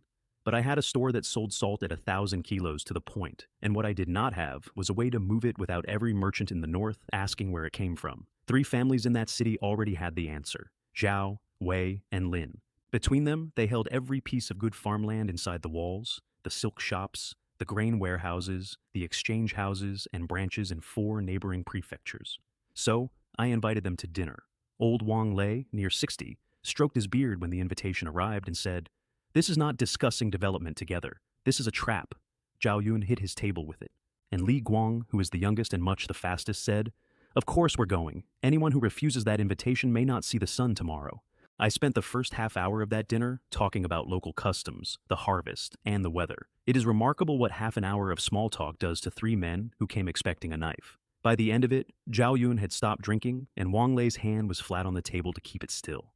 Then, I had the trays brought in. A jar of salt, snow white, finer than the best the imperial monopoly sells, a bolt of silk of a grade the court reserves for tribute, a celadon tea service out of an official kiln. I have as much of this as you want. I watch three men who have spent 40 years in trade forget how to sit in a chair. Zhao Yun reached for the porcelain. Li Guang had the silk between his fingers before he knew he'd moved. Wang Lei simply stared into the salt jar like a man looking down a well at his own face. I can give you the goods, I said, but my goods go to my own people. If you want them, you serve me. The smiles went off all three faces at once. Then I gave them the rest of it. In 3 years, your business runs from Yuzhou into the Central Plains. Your sons can hold office. Your names go up, and then the other half. Naturally, these goods should be handled by whoever is most sensible about them. They signed oaths of loyalty and pressed their thumbs into them. Price, 10% under market. First shipment in 5 days. After they left, Sunjai asked whether I trusted them. They pledged to me today for profit, I said. They'll turn on me tomorrow for more profit, put our people in their counting rooms and their shops. The three of them lost their minds that night, in 3 separate houses, in almost exactly the same way. Wang Lei walked in his own front door shouting for his accountant. Within 3 days, raise 500,000 taels of silver, empty the 3 biggest warehouses, not a speck of dust left in them. Master, 500,000 is not a small. Sell whatever you have to sell. If this goes wrong, I will skin you myself. Zhao Yun shut down his entire porcelain operation for 3 days to free up cash. Li Guang stood in front of his clan council and said, His Highness's silk is tribute grade, 10 times what we're selling now, and the wholesale price is 10% below market. Somebody asked whether the King of Han was reliable, because they had heard he was ruthless, and Wang Lei, in his own house across town, was answering the same question for his own elders with the single most useful sentence anyone said about me that year. Ruthless? Good. That kind keeps his word. Not one of the 3 ever asked where the goods came from. Li Guang told his family why, and he was right. The more you know about a thing like this, the more dangerous it is to know it. 5 days later, I opened the warehouse doors and broke them. The smell hit first, salt and clean new silk. Then the shelves, going up to the roof. Sealed jars of snow salt stacked in hills. Bolts of silk racked in rows. Celadon and white porcelain in straw. Zhao Yun, who has sold porcelain his entire life, said, in a voice that had gone up half an octave, This is too much. They had come expecting a couple of thousand caddies of salt and a couple of 100 bolts. There were tens of thousands of bolts. They brought their own experts. The salt had no grit in it at all. The silk was better than tribute. The porcelain rang. 3 million tolls, not a copper less. They loaded carts until dark, and the hills on the shelves barely went down. And I watched 3 of the richest men in the north get quietly frightened by a warehouse. Then they rode out of my gate at a gallop, because every hour that stock sat, there was money not being made. Before the first convoy left, I had 2 bolts of that silk cut off the top of the pile and put in a separate crate, and I sent it south with a net of long courier and a letter with no signature on it. There was a horse with the crate, one of the Western Guo dancing horses, the little ones that keep time to a drum, which cost me more trouble to get out of that province than the entire salt trade did. The courier came back 11 days later and reported that a girl of 10 had come out of a side gate of the palace, looked in the crate, and then sat down on the step next to it and would not get up for some time. That is the only promise I made before I left the capital, and it is paid. The rest of what I owe that city I intend to deliver in person. While all this was going on, my morning routine had changed. I had started training in the courtyard at dawn, and the leaves on the ground would blow away from me in a ring. Innate true Qi does that. There is nothing subtle about it, which is why I did it alone. That particular morning, Zhao Lin brought millet porridge and scallion flatbread and told me about northern winters, since she'd decided I was going to be unprepared. The wind is like a knife on your face. The snow gets knee-deep. Some years the river freezes so hard you can drive a cart across it. And the monthly summon fired. Changshan Wen Tai, Chang Lei. The man who went into Liang An's army at Changban 7 times and came out with a baby. Late-stage Grandmaster, Command 90. Intelligence 85, Loyalty 100. Dai came out of the light in silver scale armor with a white cloak and the Qinggang sword at his hip, and the dragon gallant bright silver spear in his hand, and went down on one knee. This humble General Chang Lei, greetings to my lord. I gave him command of the entire Han army before he'd finished standing up. There was one moment I want to record. Sun Ji came in to meet him, and Sun Ji's, who has killed more people than most wars, stopped for half a second in the doorway. They are the same rank on paper, They both knew instantly that they were not the same thing. One of them was ground down by real battlefields. The other was sharpened in the dark under a palace. They were exceptionally polite to each other. They have been exceptionally polite to each other ever since. I have decided not to poke it. The next morning, Chang Lei walked the drill ground with me and told me the truth about my army in one sentence, which is why I gave him the job. On the east side, the 2,000 Han soldiers stood in blocks so exact they looked stamped out of the same die.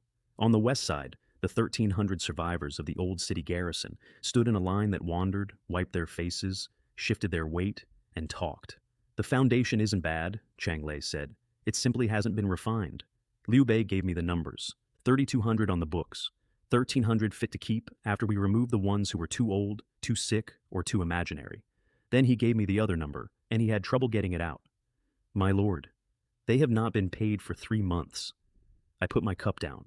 Sun Quan had been taking it, all of it, and on top of that, he had been keeping dead men on the roster and drawing their pay too, which means he had been eating both the living and the dead.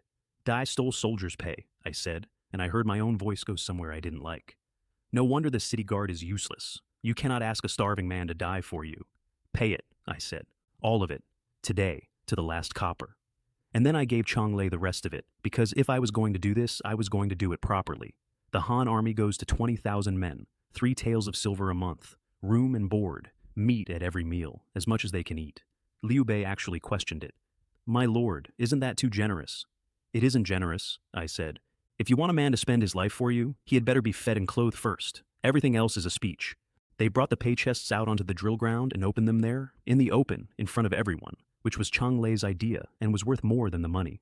For about 10 seconds, nobody moved. 1,300 men stood looking at open boxes of silver, like it was a trick they hadn't worked out yet. Then one of them, an older man near the front, said, out loud, to nobody, "My wife and children can buy rice." And that was the end of the old city garrison and the start of something else. Chang Lei immediately made my offer harder. Monthly assessments, and if you fail 2, you're out. Any other week that would have caused a riot. That week they cheered it, because for the first time in 3 months, there was something worth staying in.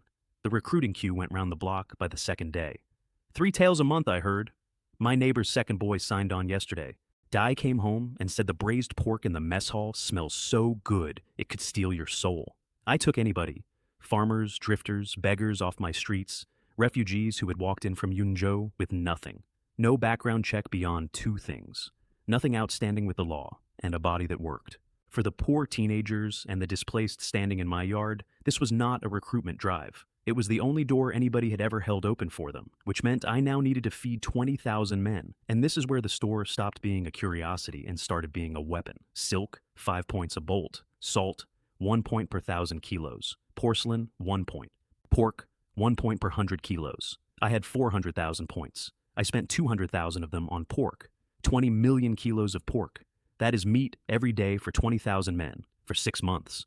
And it cost me the equivalent of a nice house. 70,000 went into salt. The last 130,000 bought 10,000 bolts of silk and 80,000 pieces of porcelain. And out in the world, that silk sells at 50 toils a bolt against a cost to me of 5. These things are almost free inside the system and become a river of money outside it. And the river has a second use, which is that as long as it flows through the Xiao, Wei, and Lin families, those 3 families will do absolutely anything I ask. Then, Hu Feng came back to town, which I had been waiting for. Dai had been eating beef noodles in a tavern by day and walking the perimeter of my residence by night, looking for a gap he could sell to the Black Lotus cult. Dai had been under observation since the hour he arrived. Dai was good, though. I'll give him that. On the 3rd night, he felt the eyes on him, pulled 2 of my intelligence pavilion men into a dead-end alley and killed them both. They were 3rd-rate, and he is 1st. And that was the noise that brought the city patrol. So, he ran. Over the roofs, toward the east gate, moving well. And on the roof of my east gatehouse, a man in silver armor with a white cloak was standing in the moonlight waiting for him. Where do you think you're going? Hu Feng got about half a second of thinking time. What he thought, I am told, was, why did I come back? Chang Lei came off his horse, up onto my tiles, and put the flat of the dragon gallant across his back, and Hu Feng went off that roof like a kite with a cut string and hit the street and stayed down. In my cell, Sun Ji crouched down in front of him and sounded almost affectionate. So, you're one of the survivors. Dai got what he needed. Then he stood up. Killing men of Ned of Long has consequences. Zhou Ren, see him off. And on his way out, without turning around, do it properly. Don't soil the cell. I found out where the Black Lotus cult's Yuju branch lived that same week. The Daling Mountains, in a cave behind a curtain of vines with an entrance 2 men wide. Inside were a black lotus painted across the rock, a supply store, and horses. Bai Luo ran it. Dai wore a lotus mask, because rank in that cult is a mask, and you do not take it off. And to meet anyone above you, there is a 3-part check, token, password, and then a conversation about a shared past that an imposter could not fake. Dai had just been told what I had done to the Black Tiger stronghold, and he was not taking it well. That idiot Scar, Dai's killing me. We shipped top-grade iron up there batch after batch. Years of investment gone into a fire. And Hu Feng, before he died, had lied to save his own position. Di had reported that the King of Han came north specifically to root out the Black Lotus cult. Bai Luo believed it, which is how a Grandmaster talked himself into coming to my house. Since he wants to die, he said, I'll grant the wish. Dai went himself, with 20 men, and he refused more. More people, he said. Only draw attention. His men reached my city after 2 days of hard riding, and Bai Luo stopped in the middle of my main street and could not make the city match his memory of it. My street was swept, my shops were open with their shutters up. A cloth seller was calling to customers. And the faces? That was the part that stopped him. The faces were ordinary, bored, busy, arguing about prices. Dai had been in this city 18 months ago, and every face in it had had the flat look of people waiting for the next bad thing. Dai stopped an old man selling greens and pressed a few coppers into his hand. Grandfather, has there been some happy event in Western Guo lately? It's the new King of Han. The old man lit up like he'd been waiting all day to be asked. Executed the corrupt officials, wiped out the bandit stronghold, opened cheap grain and meat shops. Cheap meat, young man. While he was standing there, a patrol went past. Bai Luo watched my patrol go by and did the arithmetic that professionals do. The step was even. The armor was polished, which means it is worn every day. The swords had been maintained, which means somebody inspects them. That's a trained elite, he said quietly. The border army's main force might not match that. One of his men asked why they were bothering to scout at all, since he was a Grandmaster, and the target was a spoiled prince. Idiot, Bai Luo said. The more careless you are, the faster you die. Di was completely right, and it did not help him at all. His scouts went round my residence 3 times over 2 days. One of them said, on the second circuit, this place feels wrong. I keep thinking somebody's watching us. Dai was correct in every particular, and it did him no good at all. My net of Long had picked them up at the tea shop where they'd stopped for water, and had followed them all the way home to the room they were renting, and had then gone back the next morning to check whether they'd changed rooms. Sunji asked whether he should take them. No, I said. They're scouting outside the mansion. Let them scout. In fact, and I wanted on record that I enjoyed this. Thin out the guard patrols on the west side. Give them some opportunities. His men came back to Bai Luo that night, practically glowing. My defenses were much lighter than expected. There was a whole stretch of west wall, with 1 patrol every quarter hour. So his plan was set, and it was my plan. Midnight, in through my west alley. 20 men to hold the outside and cut off any pursuit. And Bai Luo, alone, into the hall. Because he was a Grandmaster, and this was a scholar prince. Dai spent the evening in the corner of that rented room, sharpening an old scimitar he had carried for 20 years. Dai came over my inner wall at midnight without making a sound. Dai crossed the garden in the shadow of the eaves. Dai got to the door of the main hall, and a voice inside said, quite pleasantly, Come out, I've been waiting for you for a long time. Bai Luo did not move for 3 full seconds, and I know exactly what went through his head, because he said most of it out loud afterward. It's impossible. Daisha was the best in the entire Yuzhou branch at getting into places. And this is a weak scholar who couldn't kill a chicken, and there isn't a thread of internal energy coming off him? Nothing. The man reads as empty, as a civilian. Dai stepped into my light, because he had decided the scholar had simply heard a floorboard. Black Lotus Cult, Yuzhou branch leader, Bai Luo. Dai said it the way you say a name that ends conversations, and he waited for the terror. Oh, it's you, I said. I was hoping for something better. I assumed some third-rate assassin outfit, or a present from one of my good brothers at court. Dai came at me. Halfway through the first strike, something went wrong with him. Dai said later that it felt like a large animal had noticed him. Nothing had moved, nothing had changed, but the room had turned its head, and he broke off the attack himself and jumped back before he understood why. Steadied, Dai came again, properly this time, with everything. And the scimitar stopped about a foot from my chest, in the air, resting against a faint white haze. Innate true Qi. The external protective aura. There were 5 men in the Empire who could put it up before I woke up in that bed. Now there are 6, and he was standing in front of one. Bai Luo made a noise I would describe as a hiccup with ambitions. Holy crap. The king of Han, Li Xuan, is an innate grandmaster. Dai backed up 2 steps, and then, God help him, he started shouting at my room. Legend says the king of Han is a universally acknowledged incompetent. Everybody says it. It's all a rumor. Where are the people who spread that rumor? Come out. I promise I won't kill you. Dai looked at his own scimitar hanging in the air against nothing. Then he asked the question of his life. Did I come here to assassinate someone, or to deliver myself? Then he turned around, and over his shoulder, with a politeness that I genuinely admired, he said, Your Majesty, my apologies for disturbing you. Farewell. I put a palm of true qi across the courtyard, and it took him into a load-bearing pillar, and the roof beams complained about it for a week. I walked over. Dai was not going to be answering questions. Damn it, I said. This is it. This is a grandmaster. I had wanted him alive.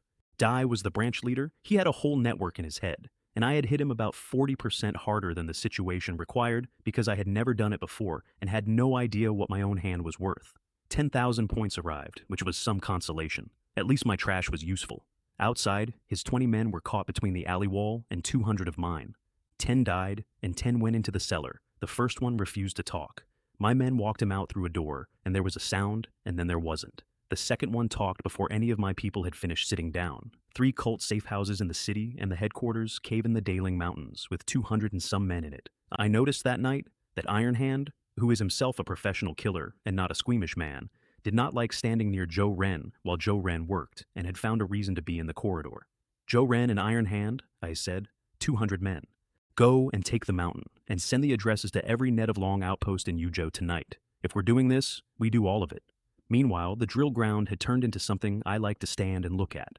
Tens of thousands of my men in gray, marching in blocks. Chang Lei walking down a line and physically repositioning one recruit's hips with the flat of his hand. Hips up, stomach in. On a battlefield, an uneven line is a hole, and a hole is where you all die. Liu Bei had my archers. Zhou Li had my shield men, and a simple message he repeated all morning. The blade goes in hard. Don't be limp about it. Most of these men had been refugees 2 weeks earlier. 2 weeks. The change was almost obscene. I watched a boy of maybe 17 hold a spear in line, and remembered that when he walked into the recruiting yard, he had the yellow skin, the sunken face, and the blank stare of somebody who had stopped expecting anything. Chang Lei told me about one of them over dinner. A recruit had cut his leg badly enough that the surgeon put him off duty, and the boy had come to the drill ground anyway, on it, and argued, because there was an old mother at home who needed supporting, and he could not be dropped. My mess hall served rice or noodles at every meal, a meat bun morning and evening, and half a pound of meat at midday. I got up in front of them and said the only thing I had that was worth saying. The harder you train, the better your odds of walking off a field, and I will promise you this here, in front of each other. As long as you are willing to work, you will be fed until you are full, you will eat as much meat as you want, and you will be paid in full and on time. Then I gave Chang Lei 5,000 of them and sent them out to kill bandits, because there were bandits, and because there is no substitute for the first time. I sent 3 columns out, Shu Li to Wild Wolf Village and Wolf Den Ridge, Liu Bei to Eagle Beak Rock, Chang Lei to the Wild Boar Forest. One instruction from me before they rode. There will be kidnapped farmers in those camps. Learn to tell the difference before you swing. Up in the Daling Mountains, my 2 lay in the tree line, looking at a curtain of vines. The Black Lotus cult certainly knows how to pick a place. The less anyone thinks about a place, Zhou Ren said, the safer it is. My people took a dozen hidden sentries on the way in. One of them was sitting in the fork of a tree and took an arrow through the throat without ever knowing there was an argument. One of them was pretending to be a woodcutter and did not get all the way around. 15 minutes for the cave. And in a sealed niche behind the altar, they found the thing I actually wanted, which was paperwork. Every cult cell in Yuzhou, the name of the man responsible for each one, and a stack of correspondence that laid out in detail which local officials had been taking money to look the other way. Copy the locations, Zhou Ren said. Fast horses, every net of Long Branch in the province tonight. The next half-month was the busiest of my life, and I barely left my study. The Han army cleared more than 20 bandit strongholds and killed something like 10,000 bandits. And the reason I know how the countryside felt about it is that people started setting off firecrackers when the columns came back through their villages. An old farmer said it best, to one of my officers, in a village whose name I never learned. When the government used to come out to suppress bandits, it was all barking. This lot actually fight. And my net of Long went through Yuzhou in the same fortnight and hit 70-odd cult sites and took over 3,000 cultists and collaborators. The part of that fortnight I keep coming back to was not the fighting. It was the landowners. There were men in my province who had slept in their own beds every night of their lives, behind their own walls, with their own guards outside. They went to bed. In the morning, the bed was empty and the guards had heard nothing. And then, a few days later, word would come back that the whole household had been executed, and that the evidence used at the hearing had been their own account books, in their own handwriting, which they had personally kept up to date for 11 years. I had 600,000 points at the end of it, and I said out loud, again, that murder and arson remained the fastest way to make money, and Xiao Lin, who was in the room, decided I was joking. 3 sign-ins in that fortnight brought me 4,000 more Han soldiers and 2,000 war horses, which put the main force at 30,000, and everything including support at 40. I sat with that number for a while. 2 months. 2 months ago, I had been a demoted prince in a house that was being searched by the Imperial City Guard. If the court found out what was standing on my drill ground, they would not call it a garrison. There is only one word for 40,000 men in a border commandery under a prince who wasn't given them. The monthly summon landed on that thought like a punchline. Chen Ping. If you don't know his name, here's the short version I was given. When Ye Long died and his officers were about to scatter and go home and let the whole thing end quietly, Chen Ping said one sentence to them, and because of that sentence they turned around and took Chang'an, and Chang'an did not recover. Later, he worked for Cai Lun, and he beat Liang An twice with a force that had no business beating anybody. And in the process, Liang An lost his eldest son, his nephew, and his best bodyguard in one night. Then he advised at Guandu, and he advised at Red Cliffs, and at the end of all of it, he was still alive, still employed, and still comfortable, which out of everyone in that entire century is the rarest achievement on the list. My new advisor's schemes are not concerned with morality. They are not concerned with righteousness. They are concerned with results, and they kill an enormous number of people without ever once involving his own. Dai came out of the light as a man of average height in a worn blue scholar's robe with 3 thin strands of beard, looking exactly like an unsuccessful examination candidate, and his eyes flicked up once, and I felt them go over me like a hand checking a horse's teeth. Then he warned me about himself, unprompted. First thing. My lord should understand that I am a man who seeks profit and avoids harm. Subordinate has always been in the habit of putting himself first. If anything in my words or conduct fails to suit my lord's wishes, I hope my lord will overlook it. I have never been more comfortable with anyone, so I sat him down and gave him everything, straight, no polish.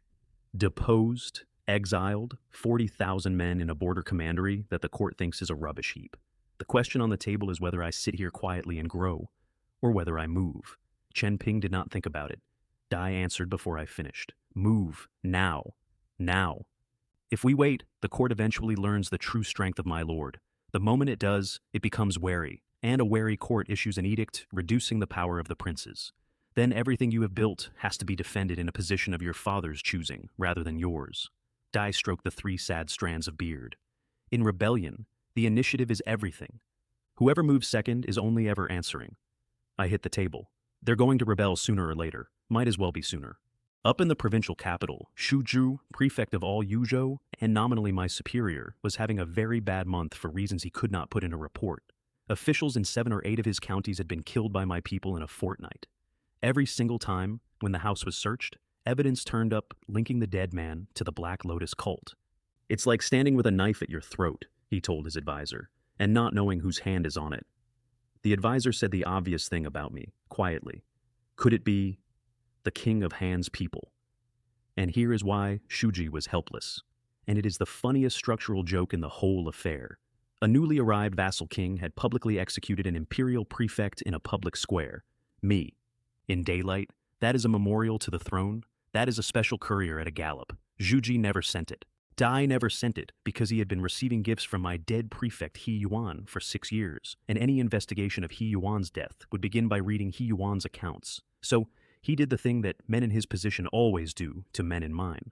Dai wrote to the Imperial City Guard instead of the Emperor, and he wrote it very carefully. State only the facts. Do not mention the King of Han. Let the Imperial City Guard deal with him, and we will sit here and watch the show. I laid the whole thing out for Chen Ping and Sun Jie 2 days later. I intend to raise an army and take Yuzhou in one movement. 4,000 Wars, the black armored cavalry and the Han infantry, as the vanguard under Chang Lei. 5,000 stay in western Guo so that I still have a home to come back to. 15,000 march. Against me. The Yuzhou provincial garrison is 5,000. The other 2 prefectures have under 2,000 each. And every single one of those gates has a net of long man on the inside of it who will be standing next to the winch when we arrive. 3 columns, Zhou Li takes Changxi, Liu Bei takes Sifang, Chang Lei and I take Yu City, and then we keep going north to North Pass. Shaolin came in with a plate of osmanthus cakes in the middle of it and put them down and did not leave, which she has never done. Your Highness, once you take this step, there's no going back. Shaolin, I said it as gently as I know how. The arrow's already gone. This world should have been mine. I'm just using my own methods to take back what was taken. She was quiet for a second. Then Shaolin won't try to talk you out of it, she said. But war doesn't care who you are. Your Highness has to take care of himself. Then she went and had a very serious argument with my quartermaster about whether the cooks were making enough. They were making a great deal. Hundreds of my iron pans went day and night, frying rice until every grain was gold and dry and would keep for months and could be turned back into a hot meal with nothing but boiling water. On racks beside them, meat was salted, spiced, dried, and lightly smoked into strips that keep for half a year. Every man got a pouch a day. My troops watched the smoke going up from those kitchens and worked it out immediately, because soldiers always do. Bandit suppression didn't pay enough. They're planning something big. 5 taels of silver a head, that's the rate. 3 or 4 and that's half a year's pay. I'm saving to get married. Don't boast. Let's see if your legs still work when you're actually up there. I got in front of them the night before we marched and kept it short. Today I'm taking you to conquer Yuzhou, and we are going to carve out a place in this world that belongs to us. They roared. And I want to be honest about what they were roaring for, because it wasn't me, and it wasn't the dynasty. Most of them had never read a book. They did not have opinions about loyalty to my father. What they knew was that a man had shown up and given them 3 meals, a wage that arrived, and a reason to stand up straight, and that whoever does that is who you follow. That is my entire political philosophy of an army, and anyone who tells you otherwise has never fed one. At the crossroads 2 days out, the columns divided. Liu Bei brought his horse around and shouted across at me, "If we don't take Sifang City, we won't come back to see my lord." Along the road, farmers pulled their children and their goats behind their houses and watched my column pass. Wasn't the king of Han down in western Guo? Why has he brought soldiers up here? One young man muttered about the spring planting and hoped, out loud, that nobody was going to be conscripted, which is the only political opinion a farmer has ever needed. We made 70 Lai a day. A normal army makes 30 to 40. That is what happens when every man is carrying dry rations that weigh nothing and has eaten meat that morning. And the weekly sign-in, timed as usual with the precision of a drunk, handed me 2,000 embroidered uniform guard on the second day of an armed rebellion, the Feng Secret Police, delivered to me on the second day of a rebellion. Flying fish robes, embroidered spring sabers, their own prison, and the standing authority to investigate, arrest, and try an official without going through a single ministry, which was, I realized while writing, exactly the hole in my organization. My net of long works in the dark. It infiltrates, it listens, it kills quietly, and it cannot ever be acknowledged. The embroidered uniform guard is the opposite instrument. It works in daylight, in uniform, in public, and it holds a whole province's officials by the throat while everyone watches. One hand under the table, one hand on the table. I had been building an army for 2 months, and I had just been handed a government. Yu City, which I intended to sleep in that night, is 10 miles around, with walls 4 zhang high and 12 gates. And on the morning we arrived, the men on the east gate were having the following conversation. "We stand here all day checking a few merchants. Would you rather be up north freezing?" Above them, on the wall I was about to own, 2 sentries were sunning themselves against the crenellations. 50 of my death warriors were sitting in an alley 30 paces inside that gate, drinking tea. The sentry saw us first. Dai saw a black mass on the road that was moving too fast to be a caravan, and then he saw what it was made of, and his voice came off that wall like a bird hitting a window. "Cavalry! There's cavalry coming!" They did the right thing, and I want that recorded. They started closing the gate and pushing the market crowd inside, and that is when 50 men came out of the alley behind them. The doors were halfway shut, 1 bar in, and a handful of my men in dark clothes got their shoulders under the leaf and put their legs into it, and the doors stopped, and then they went the other way. Archers on the wall put a volley into my first rank, and I watched arrows come off black armor like hail off a roof. "Charge!" And then, in the same breath, because I had been thinking about this for 2 days, the army enters the city and takes the streets. Nobody troubles the common people. Nobody. General Ma Deng got his men up and moving faster than I expected. Dai knew his job. Dai also knew that his cavalry were useless in streets that wide. So he did the correct thing and shouted at them to dismount and fight on foot. Leather brigandine against my iron. One of his officers described it, in the last minute of his life, as trying to cut into an iron plate. Ma Deng was first-rate, late stage, and he took it straight to my general, which was brave. First exchange, his arm went numb. Second exchange, he was on the ground. His personal guard came in around him, and the Dragon Gallant did something economical 3 times. The garrison put down its weapons. Ma Deng got his head up out of the dirt and found me. Li Xuan, you dare rebel? The court will never let you get away with this. I moved 2 fingers. There was a sound like a stone hitting wet cloth, and then there wasn't a general. Continue, I said. Take the prefectural governor's yamen. Shuja had been watching the signal fire on his north tower from his own courtyard, and he had convinced himself it was the barbarians, because that is the only thing that Beacon has ever meant in his lifetime. North Pass has 200,000 border troops, he was saying to his advisor. General Song commands there. If the barbarians have come through that, a soldier fell through his gate. My lord, the king of Han has rebelled. The east gate is taken. Shuji got him by the collar with both hands. It hasn't been a quarter of an hour. Are the defenders of you city pigs? Then he stopped and his face changed, and he arrived at a conclusion about me that was completely wrong and completely fatal. Duke Qin's faction is behind this, which means North Pass is behind this. Dai sent one rider north to beg North Pass for relief against me, and he sent his most trusted man south to the capital with his official token and a piece of jade, carrying a report that said, among other things, that the generals of North Pass had long been in league with the king of Han and had supported his rebellion. Then my men came through his door. I offered him his job. I said it plainly. Keep governing Yuzhou, do it for me, nothing else changes. Dai spat on my boot and called me a traitorous scoundrel and asked how I proposed to contend with an imperial army of 1 million. I understood exactly what he was doing. It's out of a book. Refuse magnificently once, in front of witnesses, be dragged away, and then 3 days later, in private, accept for the good of the people, with a small sad speech about serving whoever holds the land. Dai had rehearsed both halves. What he had not accounted for was that I do not play by that book. You've got some cleverness, I said, and you've spent it badly. I'm not buying. 1 palm. I left the yamen to Sun Ji, and I'm going to be honest about this part because leaving it out would be a lie. Dai killed everyone in it, the staff, the clerks, the household, the family, and when I looked in later, he was standing in the middle of it with an expression I have only ever seen on his face at those moments, which is not rage and is not pleasure, but is something closer to satisfaction at a room being finally tidy. I did not order it, I also did not stop it, and I did not punish it, and every man in my service watched me not do those things. Both other cities fell that week. Changxi is the granary. Its garrison is 2,000 local men, whose combat effectiveness Chang Lei's report described as practically non-existent, which was generous. Zhou Li took 3,000 up to the gate, and his riders put their shoulders into it, and the garrison commander heard the noise from his bedroom and got into a woodshed. Sifeng was different, and it cost me. Sifeng's garrison actually fights. They fight bandits 11 months a year, and they are hard and they are used to it. And the streets in that city are 2 horses wide, which means an army cannot deploy and simply grinds forward 1 alley at a time. Liu Bei ended up in front of their general, Zhao Liye, in a street like that. Both first-rate. They went for tens of exchanges with the 2 lines pushed back against the walls watching. Then Zhao Li did the thing that experienced men do when they're tiring. He opened his own rib to buy a killing angle, betting he'd land first. Liu Bei had been waiting for it since the 10th exchange. The spear dropped under the trade and went into his stomach.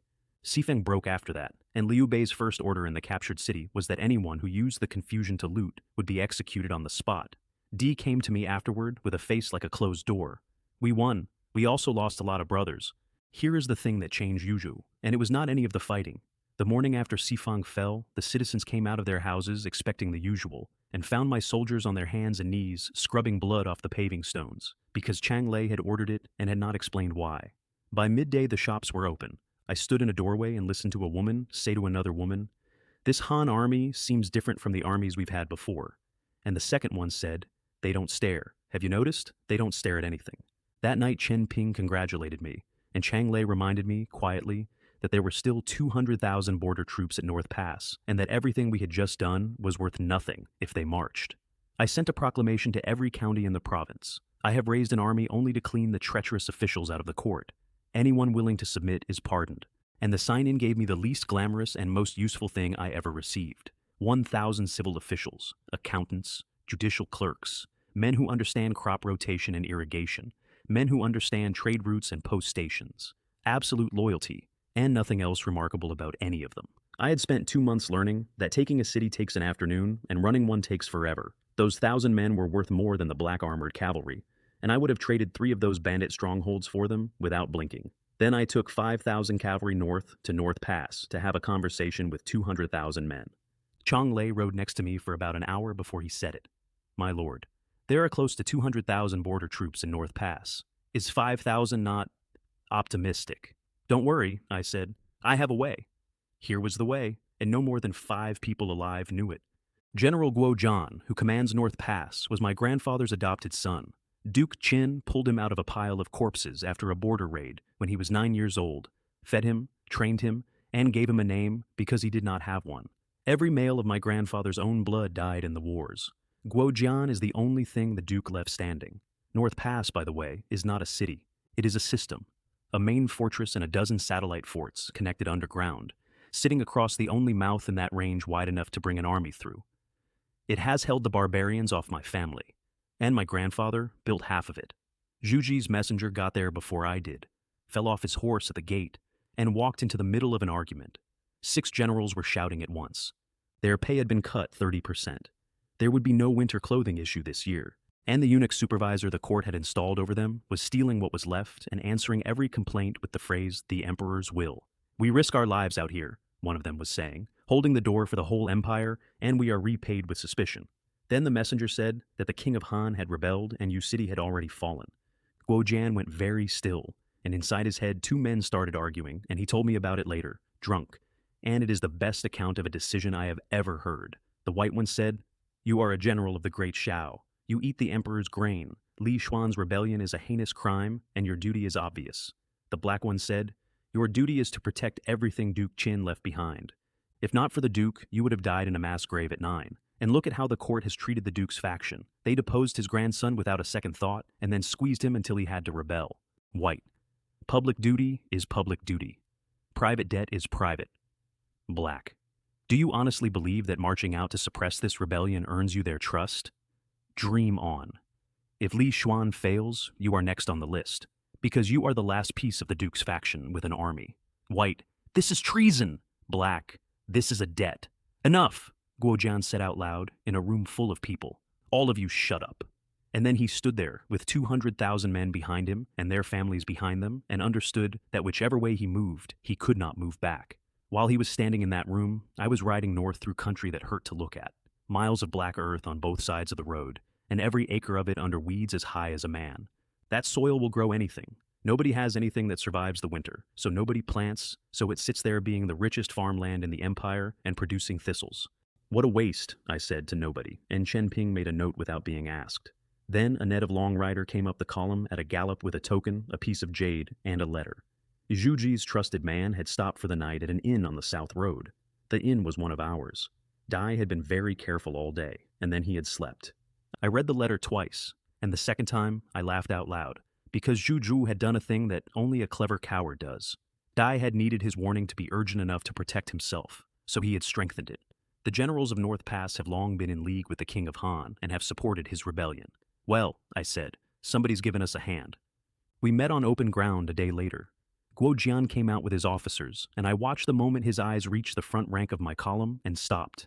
1,000 heavy cavalry, men in plate, horses in plate. The Zhenbei army has been fighting barbarians on that border for a century. They have 300 heavies, 300 total, and they are hoarded like the treasury, because on a battlefield, one of those is worth 10 ordinary riders, and every one you lose takes a year and a fortune to replace. I had brought 1,000 of them out for a chat. We rode forward alone, one from each side. Zhenbei army, Guo Jian greets the King of Han. Dai was looking at me the way you look at a room you used to live in. The last time he saw me, I was a thin boy in the Eastern Palace who had been made to recite poetry at him. I did not waste his time. Swear to me. And Guo Jian, who is a harder man than I am, begged. Rebellion is the gravest crime there is. The Duke was loyal to the throne his entire life. Even if the Empress were alive, she would never want to see you standing here. It isn't too late. I'm begging you, uncle. Dai stopped himself on the word. Dai had not used it since I was 15, so I hit him where he was already bleeding because I needed 200,000 men and I did not have the luxury of being decent about it. Do you still remember how my grandfather died? Dai didn't answer. Dai was ambushed in terrain he had chosen. So tell me, how did the barbarians know his marching route? How did they get into his rear and cut the grain road at exactly the right hour? Do you believe barbarian scouts are that good? Because I've met barbarian scouts. I let it sit. If there was no traitor in that, you can beat me to death, and I still won't believe it. Guo Jian's jaw worked. Dai had been digging at that same question for years, quietly, and had never found a thread he could pull, and I had just said it out loud in daylight in front of his own officers. Then I handed him Shuji's letter. Dai read it, and his face went the color of old paper. Dai knew, and I knew, and every general standing behind him knew, that it did not matter in the slightest whether that letter was true. My father would rather kill an innocent man than take a chance on a guilty one, and that sentence has been true about him since before I was born. His generals came apart. We have bled at North Pass for 11 years. We have been the shield that catches the arrows for that court, and this corrupt little prefect writes to the capital and calls us traitors. Rather than wait to be purged, follow the King of Han. At least the King of Han is the Duke's grandson. Guojian looked at me for a long moment, and then he came off his horse and went down on one knee in the road. From today, the 200,000 brothers of North Pass follow your lead. There was one more piece of business, and he did not have to do it. Dai did it because he understood exactly what it was worth. The eunuch supervisor's name was He Jin. Thin, triangular eyes, 3 sad wisps of beard, and a habit of settling arguments with generals by saying that the emperor's will is hard to defy. Dai had spent that morning preparing to discipline Guojian for leaving the fortress without written permission, and had told his attendants with some relish that they would see how they punished him when he got back. Then he came out into the yard and saw a python robe, and he went face down on the flagstones so fast he took skin off his own chin. He Jin, North Pass is under my control now. Dai got up onto his knees. Your Highness, is there an imperial decree? No. And I watched a man's whole life resolve itself behind his eyes in about 2 seconds. Dai put his forehead back on the ground. This humble servant will obey your Highness's every command. I have no use, I said, for parasites. The general who moved first had been swallowing that man for 4 years. Dai drew and said, in a voice that had been waiting a long time to be used, You have been embezzling our pay and framing our brothers. Did you imagine nobody kept score? Another one, from the side. You always said the emperor's will was hard to defy. Now you're frightened? Bit late. 1 stroke.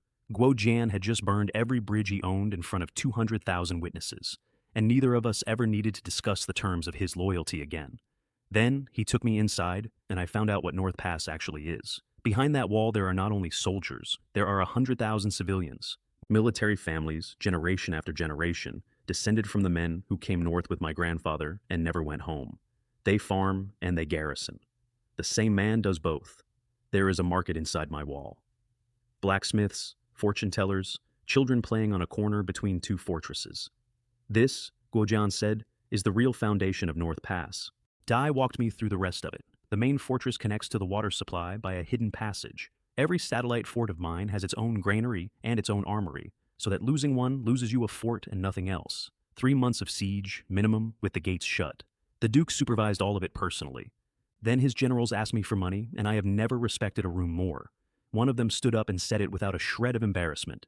This humble general would like to ask, if we follow you in rebellion, will the brothers be looked after? It isn't that we're vulgar men. It's that we have old parents and small children.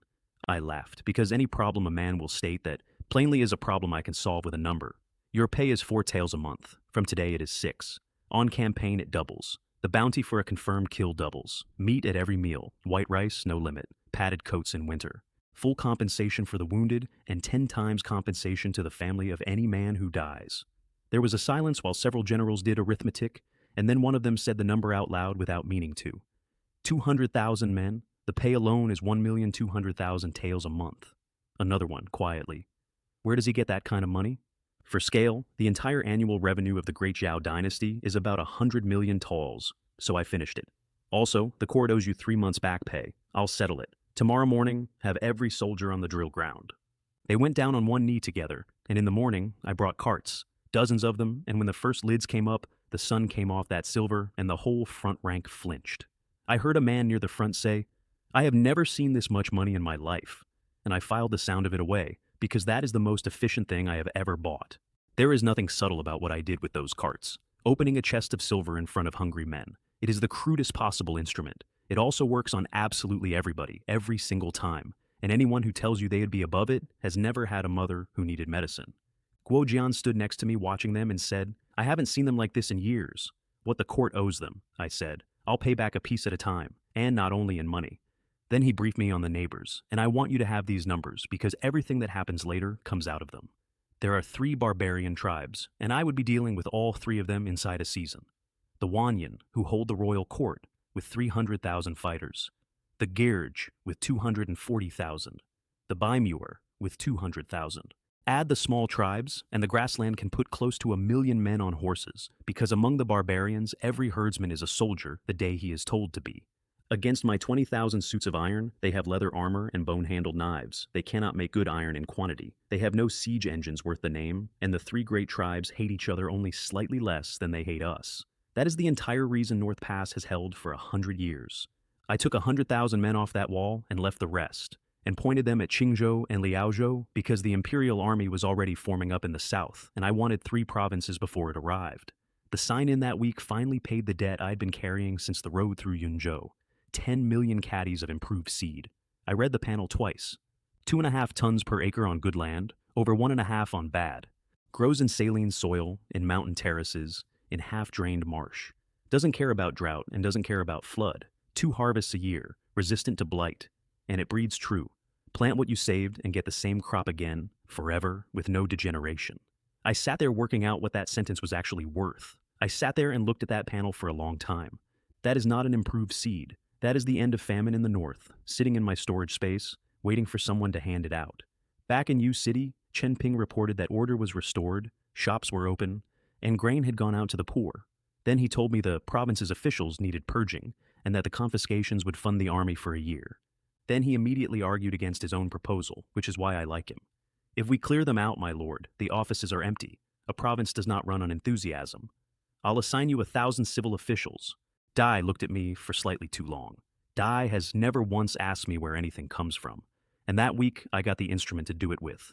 2,000 embroidered uniform guard and a command structure to go with them, and I did not have to build 1 hour of it. Director Cao Day, a eunuch, a peak grandmaster, and a man whose file description I have never improved on.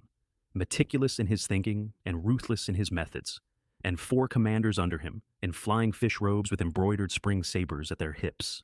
And I want you to remember all 4 names. Ghostblade, who is cold all the way through, and who I now hand my worst problems to, and thinks before anyone else in the room has finished listening. Jade Claw, who is the bravest and the loudest, and who can track a man across a city by the way he doesn't walk. Cloudwalk, who can be anybody, and has been. And Silent Serpent, whose specialty is interrogation, and about whom his own file says he can open any prisoner. I never asked for details. I gave them one instruction on top of their orders. You are my eyes and ears, and we do not kill innocent people to save time. If I hear that we have, I will come and see you personally. The officials of Yuzhou had spent 3 weeks relaxing. Their reasoning was sound, and it was the same reasoning that has protected corrupt officials in every province in every century, and I had been counting on it. The King of Han has just taken over. Di is busy holding a rebellion together. Dai does not have time for small fish like us, and besides, if he removes us, who does the work? One of them was walking to the yamen that morning, humming, deciding which merchant to drop in on for a friendly visit. Before dawn the next day, every street in my city had the same noise on it. Open the door, embroidered uniform guard. 337 names on the first list. I had them tried in public, in the squares, out loud, with the ledgers read aloud, which was Cao Day's idea and was worth more than the executions. 450 executed, 714 still under investigation when I left. And out of their houses came 30,000 toils of gold and 3.8 million in silver, 5 million all told, from the administrators of the poorest province in the empire. The week's sign-in gave me 1,000 iron pagoda, which is the jerkin heavy cavalry, man and horse in plate, the horse's legs plated too, long lances, and a habit of riding chained together in 3s so that the line cannot be opened. I now had 2 kinds of heavy cavalry, and they are not the same animal at all. The black armored riders are a cheetah, speed, reach, a strike that arrives before the news does. The iron pagoda are a rhinoceros. They go through the middle of things. I also noticed, around then, a pattern in the system's generosity. Infantry always arrives in 2s of thousands, cavalry always in 1s. Everything else is a lottery. The capital found out 11 days later. The rider who carried my rebellion south had killed 3 horses and had not properly slept since Yuzhou. Dai got as far as the palace gate, said, "Urgent dispatch from Yuzhou, the King of Han has rebelled," and fell over. The Hall of Golden Chimes, where I had stood in line for 9 years, was silent for about 4 seconds, and then it was not. When he was crown prince, he was mild. Deci was almost timid. Where would he find the nerve? My father did not ask that question. Dai asked a different one, and he answered it himself in about a minute, and it was the wrong answer in the most useful possible way. Who could have given him an army? Besides Guojian, who holds the military power in the north, who else would dare? Shuji's letter had arrived 4 days earlier. The edict came out the same day. Titles stripped, struck from the imperial genealogy, reduced to commoner. From this day forward, he is not my son. Dai is a traitor. Anyone who dares to say the words King of Han will be treated as an accomplice, which had one immediate effect in the capital, and it was not the one he intended. Every official who had ever served in the Eastern Palace went white and started that afternoon urgently looking for something loyal to do in public. My brothers took it beautifully. The eldest son, who used to shrink in front of father, actually raised a flag against father's empire. Dies brave. It's a shame he's stupid. What father hates most in the world is betrayal. Eldest brother has walked himself onto a block. The Minister of War did the arithmetic in front of the court. Against 200,000 entrenched border troops, you cannot send fewer than 400,000. So, the edict went out for 400,000 men, drawn from the capital guard and the garrisons of 6 provinces, to assemble within half a month. Commander, Marquis Anwu, Zhou Li, nearly 50, came up out of the ranks, which in that court is nearly unheard of, scar across his forehead, peak Grandmaster. His file says brave, decisive, and ruthless in tactics. And the word that comes up in every account of him is that he does not retreat to save men. He retreats to kill more of them later. And then, my third brother stepped out and asked to go with the army. I want you to appreciate what happened next. Dai asked for the honor of putting down his own brother's rebellion in front of the emperor, and the instant he did, my 4th, 5th, and 7th brothers scrambled out of the line after him, and one of them was heard to mutter, "Damn it, how did he get in first?" My father let 4 of them go, and kept the rest at home, and his stated reason was that if all 8 went and something went wrong, the line would have nothing left in it. Down at the bottom of all this, the 2 ministries actually responsible were losing their minds, counting men, forging weapons, moving grain 1,000 miles north in the wrong season. In the harem, noble consort Su dropped her eyebrow pencil and then laughed. This is a crime 100 times worse than assassination. And then, a moment later, in a completely different voice, those useless people at Misty Rain Tower took 10,000 gold from me and couldn't even solve one problem. Her maid pointed out consolingly that the emperor was now going to kill me himself at no charge. Out on the street it sounded different. It always does. Rebellion's wrong, obviously, but he was the crown prince, and they took it off him, and then they sent him to the barbarian border. I don't know, I'd be angry. And then the sentence that is the true history of every dynasty, said by a woman buying vegetables. Every war we pay, grain, silver, and sons. All of it comes out of us. My husband only came back from the last one a few years ago, and his legs still aren't right. If they take him again, keep your voice down. I knew the exact composition of that army before the officials assembling it did. My Windash cracked a wax capsule in my study, 11 days after the decision was taken in the Hall of Golden Chimes, and read out the order of battle, the commander, the assembly points, and the names of the 4 princes. 2 months. In 2 months my net of long had gone through the capital like water through a sponge. There were our people in every ministry, in the Imperial City Guard, and in the Palace Guard. If a minister had 3 cups of wine at night, we could know about it before he was sober. I looked at the 4 names on that list, 3rd, 4th, 5th, 7th, and remembered 9 boys in the Eastern Palace, and which of them used to laugh at me in front of the tutors. They want a performance, I said. The battlefield isn't a stage in the palace, but since they've come to me of their own accord, I'll take them. Then I stood at the window for a while and said the rest of it to the sunset, because there was nobody in the room I would say it to. 400,000 men, Marquis Pingwu Li, what a grand display. Well, come north then, and don't make plans for the trip home. It takes half a month to assemble 400,000 men. I spent that half month doing the only thing I have ever done that I am unambiguously proud of. Yuju has 20 million people, which sounds enormous until you learn that 70% of the empire lives in the south, because the south is where food grows. I put a map in front of Chen Ping and told him what the seed did. Dai had been unreadable for 3 weeks. Dai stopped being unreadable. My lord, you genuinely possess such a thing? I do. Dai sat back.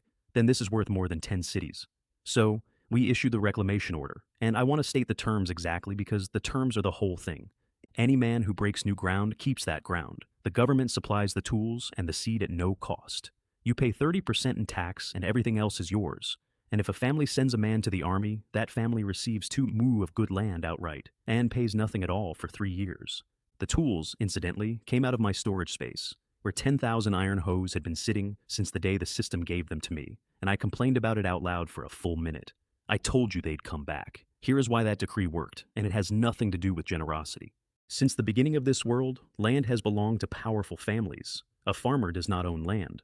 A farmer rents land from a family that has owned it since before his grandfather, and pays them in grain and dies, and his son rents the same field.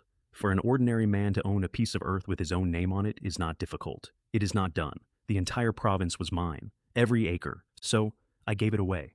Chen Ping understood it before the ink was dry. My lord is using land as bait to buy the heart of the entire northern frontier. Yes, it will work. It worked immediately, and it worked in a way I was not prepared for. They put the decree up on the boards, and a literate man read it aloud to a crowd that had gone completely silent, and then read it again because somebody at the back shouted that they hadn't heard the second part. 2 mu for joining the army, say that again, say it slowly. An old man near the front, leaning on a stick, started crying in the middle of the street and did not stop for some time, and then told everyone around him that he had spent his whole life hoping to own a piece of ground and had stopped hoping about 20 years ago. A young man was doing arithmetic out loud on his fingers. 2 mu, 3 years, my mother, my sister. If I go, my family never goes hungry again. And then people started putting incense burners outside their front doors, not at a temple, at their own doors, facing the road, and burning incense in them. And the thing they were saying while they did it was, "May the King of Han be blessed." Nobody told them to do that. There was no official who suggested it. It went through 11 counties in 9 days. In the tea houses, the clever men put their cups down and said the sentence that clever men say about 8 years too late. The wind may actually be changing. The monthly summon that month gave me the man who would put 400,000 imperial soldiers in the ground, the Marquis of Champion, Liang Kai. At 17, he took 800 light cavalry several hundred li into Xiongnu territory on his own initiative and came back with 2,000 heads including the Chanyu's grandfather and uncle. At 19, he ran 2 campaigns through the Hexi corridor in a single year, killed 40,000, captured over 100 nobles and kings, took the Qilian Mountains, and opened the Silk Road as a side effect.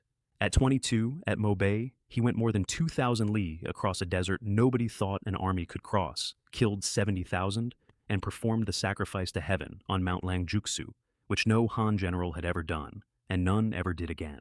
The Xiongnu called him the immortal god of war, and meant it literally. Di died at 24. His famous line, when the emperor offered to build him a mansion, was, "With the Xiongnu not yet destroyed, why would I think about a house?" My panel said, "Late-stage Grandmaster, Command 95, Intelligence 88, Loyalty 100. DIG came out of my light as a young man barely past 20 in black, with eyebrows that go up at the ends and eyes like cold stars, and he did not look like a general. Dai looked like something already unsheathed. And then, unlike every other man the system has ever given me, he talked back. I made a joke about how, with a face like that, he'd have every girl in Yuzhou following him around. My lord is joking, he said, absolutely straight. Although this appearance was a gift from my parents, this humble general is unable to change it. I asked whether there was a war on. Is there? His whole face changed. Excellent. This humble general loves war. Just thinking about a battlefield makes the blood move. I gave him the entire cavalry. Dai met Chang Lei in my courtyard that afternoon, and the two of them looked at each other for a moment and then started talking about horses, and did not stop for 2 hours. My plan came out of their conversation, and I contributed almost nothing to it. 100,000 men off North Pass, split in half. Chang Lei east into Qingzhou. Liang Kai south into Liaozhou, which is flat and therefore his. 10 days, Liang Kai said. I'll have Liaozhou in 10 days. I spent 2 million points getting them ready. I bought 10,000 zhuge repeating crossbows at 5 points each, because a crossbow outranges a bow, shoots faster, and can be taught to a farmer in a fortnight instead of a decade. 2 million bolts at 1 point for 20, 20,000 suits of armor at 50, trebuchets, scaling ladders, rams, medicine, spare blades by the cartload. I could afford it because the 3 families were shipping silver north every month, because the seed and salt were moving down every road in the province, and because Nedavlong's outposts had quietly started trading on information that nobody else had yet. Then 100,000 Zhenbei men marched down to Yu City, and I met them with the carts. 20,000 suits of iron armor and heaps of crossbows, stacked in the open on my drill ground. A veteran of 10 years of my grandfather's border, in patched leather that had been repaired so many times the original was a rumor, walked up to the nearest pile and said, "My God, it's armor, it's armor." Somebody behind him was doing the maths on me and getting frightened. A set of iron armor is 100 taels minimum. That's 2 or 3 million taels sitting there. And he's giving it away? The archers got their hands on the crossbows, and I watched a man who had drawn a bow for 15 years pull a trigger and start laughing. This is so much easier than a bow. This is cheating. I got up in front of them. Follow me and you will have meat to eat, wars to fight, and a future. Then I told the cooks to kill whole oxen, and they did. 200,000 caddies of beef over dozens of fires. And I walked around between those fires all night with a bowl in my hand, eating standing up with soldiers, because there was no version of that evening where sitting on a dais would have been worth more. At one of my fires, Liang Kai sat down next to Chang Lei with an entire leg of beef and said, with his mouth full, the question he'd been holding all day. Brother Chang, is my lord's conduct not a little outrageous? A prince squeezed in with the men, eating roast meat off the ground, and anyone else would sweat blood over handing out one suit of armor. Dai throws them like stones. A bearded general on the other side of my fire, who had been on that border for 11 years, answered before Chang Lei could. Out on the wall, we were grateful for coarse grain. Liang Kai thought about that. Then, based on nothing but my lord's generosity in his heart, he said, if he sent these brothers to fight all the way to the capital, not one of them would hesitate. And Chang Lei, quietly looking into the fire, my lord seems careless about details. Dai understands people better than anyone I have served. In his head, the soldiers were never numbers. They were always people who eat. In the morning, my 100,000 split, and Chang Lei went east and Liang Kai went south, with the armor on carts because nobody wears iron on a march. And in an abandoned temple 2 days' ride from where I was standing, 20 people were sitting in the dark waiting for me. The man they had sent for me was Storm Rider, one of the 4 messengers of Misty Rain Tower, late-stage Grandmaster, purple gold mask, which means there are 4 other men in the world entitled to wear one. His technique is called Wind Step, and the reason it is famous is that the people it is used on do not get to the part where they understand what is happening. I want to be honest that I did not enjoy reading that file. With him, 3 gold masks, all peak, and 16 silvers. Their plan was intelligent, which was the worrying part. They would not touch me on the way out to the reclamation lands. His guards will be at their sharpest going there. I'll be tired coming back. Alone afterward, Storm Rider said something to himself that he would have done better to listen to. I consider this mission an overreaction. Ordinary Grandmasters operate in the open. We stay hidden. If the Lord had not spoken personally, there would have been no need for me to involve myself in something like this.